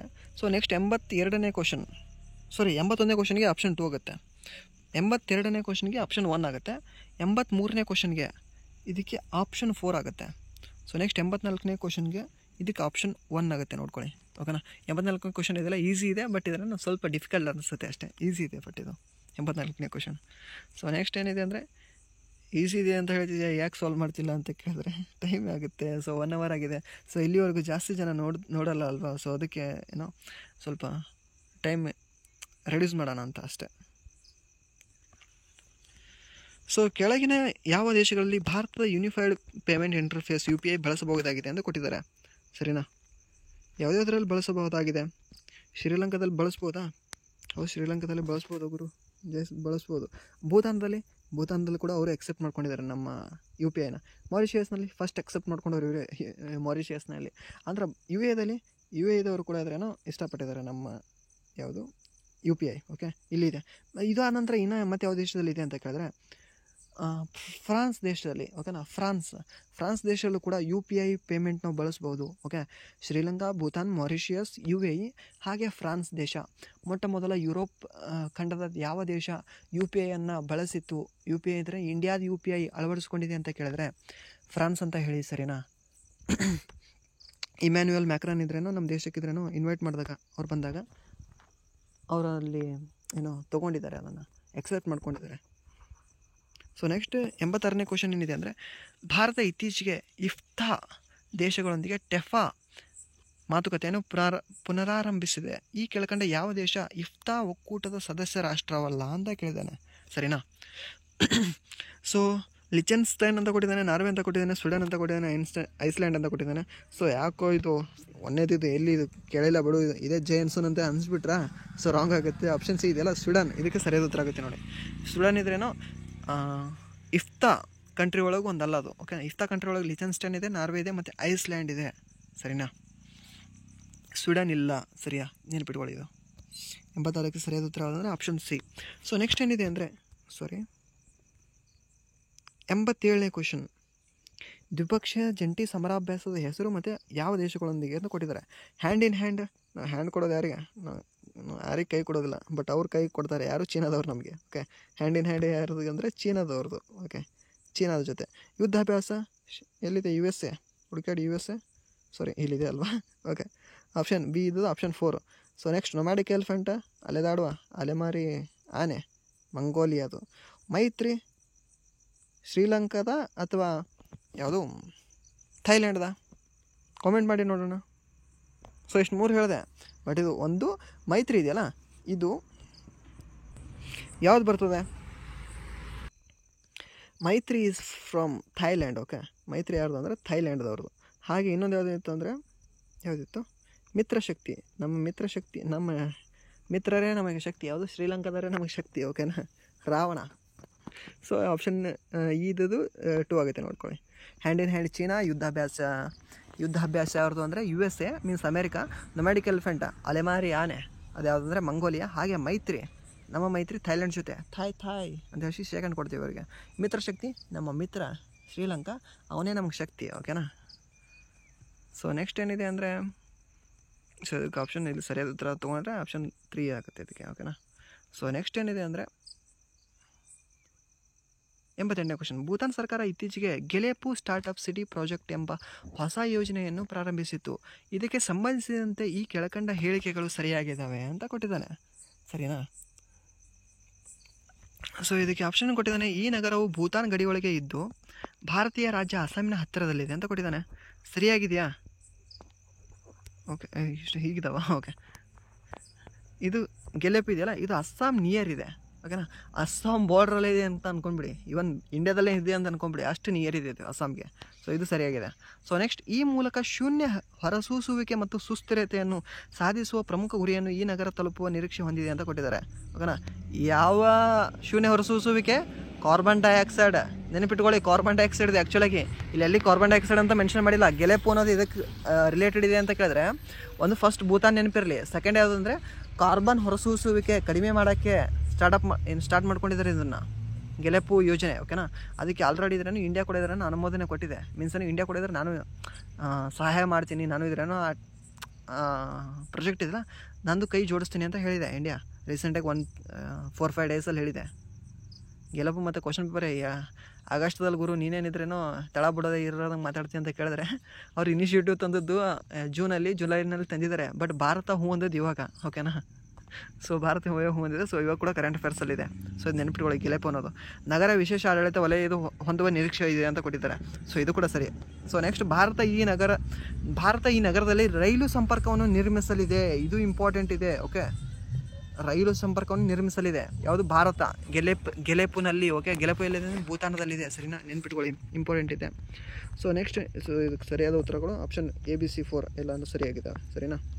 ಸೊ ನೆಕ್ಸ್ಟ್ ಏನಿದೆ ಅಂದರೆ 89ನೇ ಕ್ವಶನ್. ಅಂತಾರಾಷ್ಟ್ರೀಯ ಹುಲಿ ಒಕ್ಕೂಟ ಓಕೆ IBCAಗೆ ಸಂಬಂಧಿಸಿದಂತೆ ಈ ಕೆಳಕಂಡ ಯಾವ ಹೇಳಿಕೆಗಳು ಸರಿಯಾಗಿವೆ ಅಂತ ಕೊಟ್ಟಿದ್ದಾನೆ. ಸರಿನಾ? ಸೊ 2023ರಲ್ಲಿ ಬೆಂಗಳೂರಲ್ಲಿ ನಡೆದ ಟೈಗರ್ ಪ್ರಾಜೆಕ್ಟ್ನ 50ನೇ ಸ್ಮರಣಾರ್ಥ ಸಮಾರಂಭದಲ್ಲಿ ಈ ಒಕ್ಕೂಟವನ್ನು ಘೋಷಿಸಲಾಯಿತು ಅಂತ ಹೇಳ್ತಾನೆ. ಸರಿನಾ? ಸೊ ನೆಕ್ಸ್ಟ್, ಈ ಒಕ್ಕೂಟವು ಬಹುದೇಶೀಯ ಸಂಸ್ಥೆಗಳನ್ನು ಒಳಗೊಂಡ ಹುಲಿ ಸಂರಕ್ಷಣೆಯಲ್ಲಿ ಆಸಕ್ತಿ ಹೊಂದಿರುವ ಹುಲಿ ಬಾಹುಳ್ಯ ಹೊಂದಿರುವ ಮತ್ತು ಇಲ್ಲದಿರುವ 96 ದೇಶಗಳ ಒಕ್ಕೂಟವಾಗಿದೆ ಅಂತ ಕೊಟ್ಟಿದ್ದಾನೆ. ಈ ಒಕ್ಕೂಟದ ಕೇಂದ್ರ ಕಚೇರಿ ಭಾರತದಲ್ಲಿದೆ ಅಂತ ಕೊಟ್ಟಿದ್ದಾನೆ. ಸೊ ನೆಕ್ಸ್ಟ್ ಏನಿದೆ ಅಂದರೆ, ಈ ಒಕ್ಕೂಟವು IBCA ಸದಸ್ಯ ರಾಷ್ಟ್ರಗಳ ನಡುವೆ ವಿಶ್ವಸಂಸ್ಥೆಯ ಸಸ್ಟೈನಬಲ್ ಡೆವಲಪ್ಮೆಂಟ್ ಗೋಲ್ಗಳನ್ನು ಸಾಧಿಸಲು ಸಹಕರಿಸುತ್ತದೆ ಅಂತ ಕೊಟ್ಟಿದ್ದಾನೆ. ಸೊ ಅದಕ್ಕೆ ಸರಿಯಾದ ಉತ್ತರ ಯಾವುದು ಗೊತ್ತಾ? Option D. ಇದು ಕೂಡ ಸರಿಯಾಗಿದೆ. ಈ ಒಕ್ಕೂಟದ ಕೇಂದ್ರ ಕಚೇರಿ ಭಾರತದಲ್ಲಿದೆ. ನಾವೇ ಇನಿಷಿಯೇಟ್ ಮಾಡಿದವ್ರು ಮತ್ತು ನಾವೇ ನಮ್ಮಲ್ಲಿರಲ್ಲ ಹೆಂಗೆ. ಆದರೆ ನೆಕ್ಸ್ಟ್ ಏನಿದೆ ಅಂದರೆ, ಇದು ಬಹುದೇಶೀಯ ಒಕ್ಕೂಟವಾಗಿದೆ. ಸೊ ಇದು ಕೂಡ ಸರಿಯಾಗಿದೆ ನೋಡಿ ಇದು. ಓಕೆನಾ? So BCD ಸರಿಯಾಗಿದ್ದಾವೆ. ಓಕೆ, ಇದಕ್ಕೆ ಸರಿಯಾದ ಉತ್ತರ ಯಾವುದು ಅಂದರೆ 89ನೇ ಕ್ವಶನ್ಗೆ ಆಪ್ಷನ್ 2 ಸರಿಯಾದ ಉತ್ತರ ಆಗುತ್ತೆ. ಸರಿನಾ? ಆಪ್ಷನ್ 2. ಸೊ ನೆಕ್ಸ್ಟ್ ಏನಾಗಿದೆ ಅಂದರೆ 90ನೇ ಕ್ವಶನ್. ವಿಶ್ವ ಬ್ಯಾಂಕಿಗೆ ಸಂಬಂಧಿಸಿದಂತೆ ಈ ಕೆಳಕಂಡ ಹೇಳಿಕೆಗಳನ್ನು ಗಮನಿಸಿ ಅಂತ ಕೊಟ್ಟಿದ್ದಾನೆ. ವಿಶ್ವ ಬ್ಯಾಂಕ್ ಗುಂಪಿನ ಅಡಿಯಲ್ಲಿ 5 ಅಭಿವೃದ್ಧಿ ಸಂಸ್ಥೆಗಳಿದ್ದಾವೆ ಅಂತ ಹೇಳಿದ್ದಾನೆ. ಸರಿನಾ? ಭಾರತ ದೇಶ ವಿಶ್ವ ಬ್ಯಾಂಕ್ ಅಧೀನದಲ್ಲಿರುವ ಎಲ್ಲ 5 ಅಭಿವೃದ್ಧಿ ಸಂಸ್ಥೆಗಳ ಸದಸ್ಯತ್ವ ಹೊಂದಿದೆ ಅಂತ ಕೇಳಿದ್ದಾನೆ. ಮತ್ತು ಅಂತಾರಾಷ್ಟ್ರೀಯ ಅಭಿವೃದ್ಧಿ ಸಂಘ IDA ಬಡ ರಾಷ್ಟ್ರಗಳಿಗೆ ಕಡಿಮೆ ಶೂನ್ಯದಲ್ಲಿ ಬಡ್ಡಿ ದರದಲ್ಲಿ ಸಾಲ ಸೌಲಭ್ಯ ಒದಗಿಸುತ್ತದೆ. ಯಾವುದು? IDA. ಓಕೆನಾ? ಇಂಟರ್ನ್ಯಾಷನಲ್ ಡೆವಲಪ್ಮೆಂಟ್ ಬ್ಯಾಂಕ್ ಅಂತಾರೆ ಅದಕ್ಕೆ. ಅಂತಾರಾಷ್ಟ್ರೀಯ ಹಣಕಾಸು ನಿಗಮವು ಅತಿ ಕಡಿಮೆ ಅಭಿವೃದ್ಧಿ ಹೊಂದಿದ ದೇಶಗಳಲ್ಲಿ ಖಾಸಗಿ ವಲಯದ ಬಂಡವಾಳ ಹೂಡಿಕೆಗೆ ತ್ವರಿತಗೊಳಿಸಲು ಕ್ರಮಗೊಳ್ಳುತ್ತದೆ. ಯಾವುದು? ಅಂತಾರಾಷ್ಟ್ರೀಯ ಹಣಕಾಸು ನಿಗಮ. Okay, IMF. ಸೊ ಇದಕ್ಕೆ ಸರಿಯಾದ ಉತ್ತರ ಯಾವುದು ಅಂತಂದರೆ ಆಪ್ಷನ್ B. ಓಕೆ, 90ನೇ ಕ್ವಶನ್ಗೆ ಆಪ್ಷನ್ D ಇದಕ್ಕೆ ಸರಿಯಾದ ಉತ್ತರ. ಅಂದರೆ ಆಪ್ಷನ್ ಬಿ ಇದು ಮಾತ್ರ ಸರಿನಾ. ಭಾರತ ಎಲ್ಲ ವಿಶ್ವ ಬ್ಯಾಂಕ್ನ ಅಧೀನದಲ್ಲಿರುವ ಎಲ್ಲ 5 ಅಭಿವೃದ್ಧಿ ಸಂಸ್ಥೆಗಳ ಸದಸ್ಯತ್ವ ಹೊಂದಿದೆ. ಸೊ ಇದಕ್ಕೆ ಆಪ್ಷನ್ ಬಿ ಆಗುತ್ತೆ ನೋಡ್ಕೊಳ್ಳಿ, ಓಕೆನಾ. ಸೊ ನೆಕ್ಸ್ಟ್ ಏನಿದೆ ಅಂದರೆ 91ನೇ ಕ್ವಶನ್, ಬ್ರಿಕ್ಸ್ಗೆ ಸಂಬಂಧಿಸಿದಂತೆ ಈ ಕೆಳಕಂಡ ಹೇಳಿಕೆಗಳನ್ನು ಗಮನಿಸಿ ಅಂತ ಕೊಟ್ಟಿದ್ದಾನೆ, ಸರಿನಾ. ಪ್ರಥಮ ಬ್ರಿಕ್ಸ್ ಸಮಾವೇಶ 2009ರಲ್ಲಿ ನಡೆಯಿತು ಅಂತ ಕೊಟ್ಟಿದ್ದಾನೆ. ರಷ್ಯಾದಲ್ಲಿ ನಡೆದಿದೆ 2009ರಲ್ಲ, 2010ರಲ್ಲಿ ರಷ್ಯಾ ದಕ್ಷಿಣ ಆಫ್ರಿಕಾ ಈ ಗುಂಪಿಗೆ ಸೇರಿತು ಅಂತ ಹೇಳಿದ್ದಾನೆ. ಅವಾಗ ಅದೇನೋ ಬ್ರಿಕ್ಸ್ ಆಗೋದು 2010ರಲ್ಲಿ. ಸೊ ಸರಿಯಾಗಿದೆ, ಸರಿನಾ. ಸೊ ನೆಕ್ಸ್ಟ್ ಏನಿದೆ ಅಂದರೆ ಬ್ರಿಕ್ಸ್ ವಿದೇಶಾಂಗ ಸಚಿವರ ಪ್ರಥಮ ಸಭೆ 2006ರಲ್ಲಿ ನಡೀತು ಅಂತ ಹೇಳಿದ್ದಾನೆ. ಸೊ ನೆಕ್ಸ್ಟ್ ಏನಿದೆ ಅಂದರೆ 2014ರಲ್ಲಿ ಬ್ರಿಕ್ಸ್ ದೇಶಗಳು new development bank NDB, okay, new development bank ರೂಪಿಸಿದ್ದು ಹಾಗೂ ಇದರ ಕೇಂದ್ರ ಕಚೇರಿ ಶಾಂಘೈನಲ್ಲಿದೆ ಅಂತ ಕೊಟ್ಟಿದ್ದಾನೆ. ಸೊ ಸರಿಯಾ? ಹೌದು, 2014ರಲ್ಲಿ ಈ ಕ್ವಶನ್ PSIನಲ್ಲಿ ಬಟ್ ಪೊಲೀಸ್ ಡಿಪಾರ್ಟ್ಮೆಂಟ್ ಎಕ್ಸಾಮಲ್ಲಿ ಬಂದಿದೆ ಇದು, ಸರಿನಾ. NDB ಸ್ಟಾರ್ಟ್ ಮಾಡ್ತಾರೆ, ಅದು ಕೇಂದ್ರ ಕಚೇರಿಯಲ್ಲಿದೆ ಅಂದರೆ ಶಾಂಘೈನಲ್ಲಿದೆ. ಎಷ್ಟರಲ್ಲಿ ಅಂದರೆ 2014ರಲ್ಲಿ, ಸರಿಯಾ. ಸೊ ನೆಕ್ಸ್ಟ್ ಏನಿದೆ ಅಂದರೆ ಇದ್ರ ಪ್ರಥಮ ಸಚಿವರ ಸಭೆ ನಡೀತದೆ, ಅದು ಸ್ಟಾರ್ಟ್ ಆದ ವರ್ಷ 2006ರಲ್ಲಿ ಬ್ರಿಕ್ಸ್ ಸ್ಟಾರ್ಟ್ ಆಗುತ್ತೆ. ಬ್ರಿಕ್ಸ್ ಅಲ್ಲ, ಬ್ರಿಕ್, ಓಕೆನಾ. ಮೂಲ ರಾಷ್ಟ್ರಗಳು ಬ್ರಿಕ್ ಮಾತ್ರ, ಸೌತ್ ಆಫ್ರಿಕಾ ಮೂಲ ರಾಷ್ಟ್ರ ಅಲ್ಲ, ಅದು ಆಮೇಲೆ ಬರ್ತದೆ. ಅದು 2010ರಲ್ಲಿ ಬರ್ತದೆ, ಇದು ಕೂಡ ಸರಿಯಾಗಿದೆ. ಬ್ರಿಕ್ ಪ್ರಥಮ ಸಮಾವೇಶ 2009ರಲ್ಲಿ ನಡೀತದೆ, ಅದು ರಷ್ಯಾದಲ್ಲಿ ನಡೀತದೆ ಪ್ರಥಮ, ಓಕೆ. ಈ ವರ್ಷ ಎಲ್ಲಿ ನಡೀತಂದರೆ 16ನೇದು ಬ್ರಿಕ್ಸ್ ಸಮಾವೇಶ, ಅದು ಕೂಡ ರಷ್ಯಾದಲ್ಲಿ ನಡೆದಿದೆ, ಸರಿಯಾ. ಸೊ ನೆಕ್ಸ್ಟ್ ಏನಿದೆ ಅಂದರೆ 92ನೇ ಕ್ವಶನ್, ವಿಶ್ವ ಆರ್ಥಿಕ ವೇದಿಕೆ WEF 54ನೇ ವಾರ್ಷಿಕ ಸಭೆ ಇತ್ತೀಚೆಗೆ ದಾವೋಸ್ನಲ್ಲಿ ನಡೆಯಿತು, ಇದರ ಧ್ಯೇಯ ಏನಾಗಿತ್ತು ಅಂತ ಕೊಟ್ಟಿದ್ದಾನೆ, ಓಕೆ. WEF ಎಲ್ಲಿ ನಡೆದಿದೆ ಅಂದರೆ ದಾವೋಸ್ ಒಳಗೆ ನಡೆದಿದೆ. ದಾವೋಸಲ್ಲಿದೆ, ಸ್ವಿಟ್ಜರ್ಲ್ಯಾಂಡಲ್ಲಿದೆ, ಸ್ವೀಡನ್ದಲ್ಲಿದೆ. ನೀವೇನಂತಿರ್ತೀರ ಯಾವಾಗ ಅಂದರೆ ಏನು ಕಿರಿಕಿಯಾರ ಗುರು ಇವೊಂದು ಬರೀ ನಮಗೆ ಕೇಳ್ತಾನೆ ಇವನು ಅಂತ, ಓಕೆ. ನೀವು ಇನ್ನೊಂದು ಗೊತ್ತಾ, ಈ ವರ್ಲ್ಡ್ ಎಕನಾಮಿಕ್ ಫೋರಮ್ ಇದೆಯಲ್ಲ WEF, ಇದರದ್ದು ಪ್ರತಿ ವರ್ಷ ಇದ್ರ ಸಭೆಯಲ್ಲಿ ನಡೀತದೆ ಅಂತ ಕೇಳಿದ್ರೆ ದಾವೋಸಲ್ಲೇ, ಚೇಂಜ್ ಆಗೋಲ್ಲ ಇದು. ಮುಂದಿನ ವರ್ಷ ಬಂದು ಇಂಡಿಯಾದಲ್ಲಿ ನಡೆಯೋದಿಲ್ಲ, ಅದಾದ ನಂತರ ಅದು ಮುಂದಿನ ವರ್ಷ ಹೋಗಿ ಪ್ಯಾರಿಸಲ್ಲಿ ನಡೆಯೋದಿಲ್ಲ, ಪ್ರತಿ ವರ್ಷ ದಾವೋಸಲ್ಲೇ ನಡೀತದೆ WEF, ಓಕೆನಾ. WWF ಅಲ್ಲ, WEF. ಅದರದ್ದು ಘೋಷವಾಕ್ಯ ಏನಾಗಿದೆ ಅಂತ ಕೇಳಿದ್ದಾನೆ ಈ ವರ್ಷ. ಅದರ ಘೋಷವಾಕ್ಯ ಇದೆ ಅಂದರೆ ಅತಿ ಉದ್ದಂದು ಯಾವ್ದು ಆನ್ಸರ್ ಇದೆ ಅದು ನೋಡಿ ರೌಂಡ್ ಹಾಕಬೇಕಷ್ಟೇ. ಆಪ್ಷನ್ ಬಿ ಇದಕ್ಕೆ ಸರಿಯಾದ ಉತ್ತರ. ವಿಶ್ವಾಸ ಅರ್ಹತೆಯನ್ನು ಪುನರ್ ಸ್ಥಾಪಿಸುವುದು ಇದರ ಘೋಷವಾಕ್ಯ, ಓಕೆನಾ. ದಾವೋಸ್ದು, ಓಕೆ, ದಾವೋಸಲ್ಲಿ ನಡೀತದೆ ಅದು. WEF ಇದ್ರೇನೋ ಸಭೆ, ಪ್ರತಿ ವರ್ಷ ಅಲ್ಲೇ ನಡೀತದೆ, ಚೇಂಜ್ ಆಗೋದಿಲ್ಲ. ಸೊ ಅದರದ್ದು ಧ್ಯೇಯವಾಕ್ಯ ಇದಾಗಿತ್ತು, ಆಪ್ಷನ್ ಬಿ, ವಿಶ್ವಾಸಾರ್ಹತೆಯನ್ನು ಪುನರ್ ಸ್ಥಾಪಿಸುವುದು, ಸರಿನಾ. ದಾವೋಸ್ ಯಾವ ರಾಜ್ಯದಲ್ಲಿತ್ತು, ಯಾವ ದೇಶದಲ್ಲಿದೆ ಕಾಮೆಂಟ್ ಮಾಡಿ, ಸರಿನಾ. ಸೊ ನೆಕ್ಸ್ಟ್ ಏನಿದೆ ಅಂದರೆ 93ನೇ ಕ್ವಶನ್, ದಕ್ಷಿಣ ಆಫ್ರಿಕಾ ಇಸ್ರೇಲಿನ ವಿರುದ್ಧ ಅಂತಾರಾಷ್ಟ್ರೀಯ ನ್ಯಾಯಾಲಯದಲ್ಲಿ ಯಾವ ನಿಯಮದ ಅಡಿಯಲ್ಲಿ ಮೊಕದ್ದಮೆ ದಾಖಲಿಸಿತ್ತು ಅಂತ ಕೊಟ್ಟಿದ್ದಾನೆ. ಸೊ ರೀಸೆಂಟಾಗಿದ್ದು ಕರೆಂಟ್ ಅಫೇರ್ಸಲ್ಲಿದೆ ನೋಡಿ, ಭಾಳ ಹಾಟ್ ಟ್ರೆಂಡಿಂಗ್ ಟಾಪಿಕ್ ಇದು. ಇದಕ್ಕೇನಂತಂದರೆ ಆಪ್ಷನ್ ಎ, ನರಹತ್ಯೆ ಸಮಾವೇಶದ ಆರ್ಟಿಕಲ್ ಅಡಿ, ಓಕೆ. ನರಹತ್ಯೆ ಮಾಡ್ಲತ್ತಾರೋ ದರ್ಶನ್ ಬೈದು ಅವ್ರ ಮೇಲಿದ್ರೇನೋ ಕೇಸ್ ದಾಖಲೆ ಮಾಡಿದೆ, ಓಕೆನಾ, ಇಂಟರ್ನ್ಯಾಷನಲ್ ನ್ಯಾಯಾಲಯದಲ್ಲಿ. ಇಂಟರ್ನ್ಯಾಷನಲ್ ನ್ಯಾಯಾಲಯದ ಕೇಂದ್ರ ಕಚೇರಿಯಲ್ಲಿದೆ, ಹೇಗದಲ್ಲಿದೆ, ಓಕೆ. ಹೇಗೆ ಎಲ್ಲಿದೆ ಕಾಮೆಂಟ್ ಹಾಕಿದೆ ಅಂತ ಹೇಳಿದ್ರೆ ಹೊಡಿತೀರಿ ನೀವು ನನಗೆ. ಇವಾಗ ಹೇಗೆ ಎಲ್ಲಿದೆ ಅಂದರೆ ನೆದರ್ಲ್ಯಾಂಡ್ದಲ್ಲಿ ಬರ್ತದೆ, ಓಕೆನಾ. ಸೊ ಆಪ್ಷನ್ ಎ ಸರಿ ಉತ್ತರ ಆಗುತ್ತೆ. ಸೊ ನೆಕ್ಸ್ಟ್ ಏನಿದೆ ಅಂದರೆ ಈ ಕೆಳಕಂಡ ಯಾವ ದೇಶಗಳ ಗಡಿ ರೇಖೆಯನ್ನು ಗೋಲ್ಡ್ ಸ್ಮಿತ್ ಲೈನ್ ಎಂದು ಕರೆಯುತ್ತೇವೆ. ಸೊ ಇದು ಕೂಡ ಅದಕ್ಕೆ ರಿಲೇಟೆಡ್ ನೋಡಿ, ಒಂದೇ ಕರೆಂಟ್ ಅಫೇರ್ಸ್ಗೆ 2 ಕ್ವಶನ್ ಕೇಳಿದ್ದಾನೆ, 2 ಇಸ್ರೇಲ್ ಮೇಲೆ ಇದ್ದಾವೆ, ಸರಿನಾ. ಏನಿದ್ದಾವೆ, ಯಾವ್ಯಾವ ದೇಶದ ಮೇಲೆ ಗೋಲ್ಡ್ ಸ್ಮಿತ್ ಲೈನ್? ಇರಾನ್ ಮತ್ತು ಇರಾಕ, ಅದಾದ ನಂತರ ಇರಾನ್ ಮತ್ತು ಪಾಕಿಸ್ತಾನ, ಅದಾದ ನಂತರ ಇರಾನ್ ಮತ್ತು ಅಫ್ಘಾನಿಸ್ತಾನ, ಇರಾನ್ ಮತ್ತು ಅಜರ್ಬೈಜಾನ, ಓಕೆ. ಇಸ್ರೇಲ್ ಅಂತ ಹೇಳಿದೆ ಇಲ್ಲಿ, ಇಸ್ರೇಲ್ ಅನ್ನೋದು ಒಂದೂ ಇಲ್ಲ ಅಲ್ವಾ, ಬಟ್ ಇಸ್ರೇಲ್ ರಿಲೇಟೆಡ್ ಇದೆ ಇದು. ಈ ಆನ್ಸರ್ ನಾನು ಹೇಳೋದಿಲ್ಲ, ಓಕೆನಾ. ಇದು ನೀವೇ ಕಾಮೆಂಟ್ ಹಾಕಿ, 94 ಅಂತ ಮೆನ್ಷನ್ ಮಾಡಿ ಅಲ್ಲಿ ಮುಂದೆ ಕಾಮೆಂಟ್ ಹಾಕಿ, ಓಕೆನಾ. ಗೋಲ್ಡ್ ಸ್ಮಿತ್ ಲೈನ್ ಈಗ ಯಾವುದು ಮೊನ್ನೆ ಯಾವ್ದು ನಡೀತು 502 ಯಾವುದೋ ಒಂದು ಕ್ವಶನ್ ಪೇಪರಲ್ಲಿ ಇದು ಕೂಡ ಕೇಳಿದ್ದಾನೆ. ಎಲ್ಲ ಕ್ವಶನ್ ಪೇಪರಲ್ಲಿ ಕೇಳಿದ್ದಾನೆ. ಹೌದು ಗುರು, ಎಲ್ಲ ಮ್ಯಾಕ್ಸಿಮಮ್ ಕ್ವಶನ್ ರಿಪೀಟೆಡೇ ಬರ್ತಿದ್ದಾವೆ, ಓಕೆನಾ. ಕ್ವಶನ್ ಕೇಳೋ ಶೈಲಿ ಚೇಂಜ್ ಮಾಡಿದ್ದಾನೆ, ಬಟ್ ಕ್ವಶನ್ಗಳನ್ನಲ್ಲ, ಸರಿನಾ. ಕೆಲವೊಂದು ರೀತಿ ಹೆಂಗಾಗಿರುತ್ತೆ ಅಂದರೆ ನಾವೇ ಬರೆಯೋಕೆ ಹೋಗಿರೋದು ಅಲ್ಲಿ ಎಕ್ಸಾಮಲ್ಲಿ ಕುಂತ ಏನೋ ಗುರು ಇದು ಹೊಸದಾಗಿ ಕೇಳಿದ್ದಾನೆ ಅಂತ ಅನ್ನಿಸ್ತವೆ, ಬಟ್ ಇದು ಕೂಡ ಹಳೆ ಕ್ವಶನ್ ಇದೆ. ಇದು 94ನೇ ಕ್ವಶನ್, ಸರಿನಾ. ಸೊ 95ನೇ ಕ್ವಶನ್ ಹೋಗೋಣ. 95ನೇ ಕ್ವಶನ್ ಏನಿದೆ, ಬಹುಪಕ್ಷೀಯ ರಫ್ತು ನಿಯಂತ್ರಣ ವ್ಯವಸ್ಥೆಗೆ ಸಂಬಂಧಿಸಿದಂತೆ ಈ ಕೆಳಗಿನ ಯಾವ ಹೇಳಿಕೆಗಳು ಸರಿಯಾಗಿದ್ದಾವೆ ಅಂತ ಕೇಳಿದ್ದಾನೆ, ಸರಿನಾ. ಟೈಮ್ ವೇಸ್ಟ್ ಮಾಡೋಕ್ಕೆ ಕೊಟ್ಟಿದ್ದಾನೆ ಇದೆಲ್ಲ. ಸೊ ಇದಕ್ಕೆ ವಿಶ್ವಸಂಸ್ಥೆಯು ಒಂದು ಭಾಗವಾಗಿದೆ ಅಂತ ಕೊಟ್ಟಿದ್ದಾನೆ. ಅದಾದ ನಂತರ ಸಮೂಹ ವಿನಾಶಕ ಶಸ್ತ್ರಾಸ್ತ್ರ ಪ್ರಸರಣವನ್ನು ತಡೆಯುವ ಉದ್ದೇಶ ಹೊಂದಿದೆ ಅಂತ ಹೇಳಿದ್ದಾನೆ. ಮತ್ತು ಅಣ್ವಸ್ತ್ರ ಪೂರೈಕೆ ಗುಂಪುಗಳು ಅಣ್ವಸ್ತ್ರಗಳ ಪ್ರಸರಣವನ್ನು ನಿಯಂತ್ರಿಸುವ ಗುರಿಯನ್ನು ಹೊಂದಿದೆ ಅಂತ ಹೇಳಿದ್ದಾನೆ. ಭಾರತವು NCG ಆಸ್ಟ್ರೇಲಿಯಾ ಗುಂಪು ಮತ್ತು SNR ವ್ಯವಸ್ಥೆಯಲ್ಲಿ ಅಂಗವಾಗಿದೆ. ಸರಿನಾ? ಇವು 4ರಲ್ಲಿ ನಿಮಗೆ ಹೇಳ, 4ರಲ್ಲಿ 2 ಸರಿಯಾಗಿದ್ದಾವೆ, 2 ರಾಂಗ್ ಆಗಿದ್ದಾವೆ. 2 ರಾಂಗ್ ಕೂಡ ಇದ್ರೇನ ಕಂಪ್ಲೀಟ್ ರಾಂಗ್ ಇಲ್ಲ. ಅದರಲ್ಲಿ ನಾವು ಸ್ವಲ್ಪ ಯಾವುದೋ ಒಂದು ವರ್ಡ್ ಚೇಂಜ್ ಮಾಡಿದ್ರೆ ರೈಟ್ ಆಗ್ಬೋದು. ಯಾವ್ಯಾವುದು 2 ಸರಿಯಾಗಿದ್ದಾವೆ ಕಮೆಂಟ್ ಮಾಡಿ ನೋಡೋಣ. ಓಕೆ, 94, 95 ಇದು ಹೋಮ್ವರ್ಕ್ ನಿಮಗೆ. ಎರಡೇ ಎಲ್ಲ ಕಮೆಂಟ್ ಬಿಡಿ, ಇದನ್ನ 2 ಕಮೆಂಟ್ ಮಾಡಿ. ಓಕೆ, ಸೊ ಇಲ್ಲಿ ಆಪ್ಷನ್ ಯಾವುದಿದೆ? ಎಲ್ಲ ಹೇಳಿಕೆಗಳು ಇದಲ್ಲ, ಕೆಲವು 3 ಹೇಳಿಕೆಗಳು. ಓಕೆ, ಆಪ್ಷನ್ 3 ಇದೆ ನೋಡಿ. ಕೇವಲ 2 ಹೇಳಿಕೆಗಳು ಸರಿಯಾಗಿದ್ದಾವೆ. ಅವು 2 ಹೇಳಿಕೆಗಳು ಯಾವ ಅಂತ ಕಮೆಂಟ್ ಮಾಡಿ. ಸೊ ನೆಕ್ಸ್ಟ್ 96ನೇ ಕ್ವಶನ್ ಏನಿದೆ ಅಂದರೆ, ಭಾರತ G20 ಅಧ್ಯಕ್ಷತೆಯ ಅಡಿಯಲ್ಲಿ ಜಾಗತಿಕ ವೈವಿಧ್ಯ ಜೈವಿಕ ಇಂಧನ ಮೈತ್ರಿಕೂಟವನ್ನು ಅಭಿವೃದ್ಧಿಪಡಿಸುವ ಕಾರ್ಯದಲ್ಲಿ ಭಾರತದೊಂದಿಗೆ ಕೈಜೋಡಿಸಲು ಕೆಳಕಂಡ ಯಾವ ದೇಶಗಳು ಒಪ್ಪಿಕೊಂಡಿವೆ ಅಂತ ಕೇಳಿದ್ದಾನೆ. ಸರಿನಾ?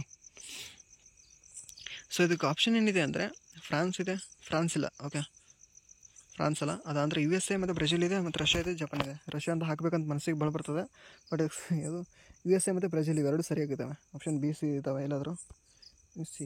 ಓಕೆ, BC ಇದಾ? ಓಕೆ, ಆಪ್ಷನ್ B ಸರಿಯಾದ ಉತ್ತರ ಆಗುತ್ತೆ ನೋಡಿ. B ಮತ್ತು C ಮಾತ್ರ. ಸರಿನಾ? B ಮತ್ತು C ಮಾತ್ರ. USA ಮತ್ತು ಬ್ರೆಜಿಲ್ ಏನಿದಾವಲ್ಲ ಇವು ಇದ್ರೇನು ಜೈವಿಕ ಇಂಧನ ಇದ್ರೆ ಮೈತ್ರಿಕೂಟದಲ್ಲಿದ್ದರೆ ಜಾಗತಿಕ ಜೈವಿಕ ಇಂಧನ ಮೈತ್ರಿಕೂಟವನ್ನು ಅಭಿವೃದ್ಧಿಪಡಿಸುವ ಕಾರ್ಯದಲ್ಲಿ ನಮ್ಮ ಜೊತೆ ಇದ್ರೇನು ಸಹಿ ಹಾಕಿದ್ದಾವೆ. ಯಾವುದಂದರೆ ಒಂದು USA ಮೀನ್ಸ್ ಏನೋ ಅಮೇರಿಕಾ, ಇನ್ನೊಂದು ಯಾವುದಂದ್ರೆ ಬ್ರೆಜಿಲ್. ಸರಿನಾ? ಒಪೆಕ್ ಒಳಗಿದ್ರೇನು ಒಪೆಕ್ ಕಂಟ್ರಿ ಬರ್ತಾ ಹೋಗುತ್ತಾ. ಒಪೆಕಲ್ಲಿದ್ರೆ ಯಾವ ರಾಷ್ಟ್ರ ಸಹಿ ಹಾಕಿಲ್ಲ, ಯಾವ ರಾಷ್ಟ್ರ ಇನ್ನೂ ಇದ್ರೇನು ಒಪೆಕಲ್ಲಿ ಇಲ್ಲ ಅಂತ ಕೇಳ್ತಾರೆ. ಅದಕ್ಕೆ ಅನ್ಸೋದು ಬ್ರೆಜಿಲ್ ಅಂತ ಹೇಳಬೇಕು. ಸರಿನಾ? ಬ್ರೆಜಿಲ್. ಸೊ ಇದು ಕ್ವಶನ್ ಕೇಳಿದ್ದಾನೆ, ಯಾವುದು FDAದಲ್ಲೇ ಯಾವುದರಲ್ಲೂ ಕೇಳಿದ್ದಾನೆ. ಎಕ್ಸಾಕ್ಟಾಗಿ ಗೊತ್ತಿಲ್ಲ ಇದರಲ್ಲ, ಏನಾದರೂ ಅಲ್ಲಿ ಹುಡುಕಾದ್ರೆ ನಾನು ಹೊಡಿತೀರಾ ನೀವು. ಅದಕ್ಕೆ ಎಷ್ಟು ಕೇಳಿದ್ದಾನೆ ಅಂತ ಹೇಳ್ಬಿಡೋದು, ಅವಾಗ ಇಂಟ್ರೆಸ್ಟ್ ಕೊಟ್ಟು ಓದ್ತೀರಾ ಅಲ್ವಾ. ಸೊ ನಿಮಗೂ ನಷ್ಟ ಇಲ್ಲ, ನನಗೂ ನಷ್ಟ ಇಲ್ಲ ಅವಾಗ. ಸೊ ನೆಕ್ಸ್ಟ್ 97ನೇ ಕ್ವಶನ್ ಏನಿದೆ ಅಂದರೆ, ಪ್ರಾಜೆಕ್ಟ್ ಪ್ರಯಾಸ್ಗೆ ಸಂಬಂಧಿಸಿದಂತೆ ಈ ಕೆಳಕಂಡ ಯಾವ ಹೇಳಿಕೆಗಳು ಸರಿಯಾಗಿದ್ದಾವೆ ಅಂತ ಕೊಟ್ಟಿದ್ದಾನೆ. ಸೊ ಇದಕ್ಕೆ ಡೈರೆಕ್ಟ್ ಆನ್ಸರಾಗಿ ಹೋಗೋಣ. ಇದಕ್ಕೆ ಯಾವುದಂದರೆ ಆಪ್ಷನ್ A ಮತ್ತು B. ಓಕೆನಾ? ಏನಿದಾವೆ ಆಪ್ಷನ್ A ಮತ್ತು B ಏನಿದಾವೆ? ಓಕೆ, 1 ಮತ್ತು 2. ಇದನ್ನು migration and Indian council of world affairs ಅಂತಾರಾಷ್ಟ್ರೀಯ ಸಂಸ್ಥೆ ಆರಂಭಿಸಿತ್ತು. ಯಾವುದಂದರೆ ಪ್ರಾಜೆಕ್ಟ್ ಪ್ರಯಾಸ್. ಓಕೆನಾ? ಸೊ ನೆಕ್ಸ್ಟ್ ಅಂದರೆ ಮೈಗ್ರೇಷನ್ ನಾವು ಎಲ್ಲರೇ ವಲಸೆ ಹೋದೆ ಅಂದರೆ ನಾವು ಪ್ರಯಾಸ ಆಗ್ತೀವಿ ಅಂತ ಹೇಳ್ದಂಗೆ ಅದು. ಸೊ ಇದು ಹಿಂಗೆ ನೆನ್ಪಿಟ್ಕೊಳ್ಳಿ, ನೆನಪುಳಿತದೆ. ಸೊ ನೆಕ್ಸ್ಟ್ ಏನಿದೆ ಅಂದರೆ, ಈ ಯೋಜನೆಯ ಉದ್ದೇಶವೇನೆಂದರೆ ವ್ಯವಸ್ಥಿತವಾದ, ಸುರಕ್ಷಿತವಾದ, ನಿರಂತರ ಮತ್ತು ಜವಾಬ್ದಾರಿಯುತ ವಲಸೆ ಮತ್ತು ಜನರ ಸಂಚಾರಕ್ಕೆ ನೆರವು ಒದಗಿಸುವುದು. ಇದು ಕೂಡ ಸರಿಯಾಗಿದೆ ನೋಡಿ. ಸೊ ಆಪ್ಷನ್ A ಮತ್ತು B ಮಾತ್ರ.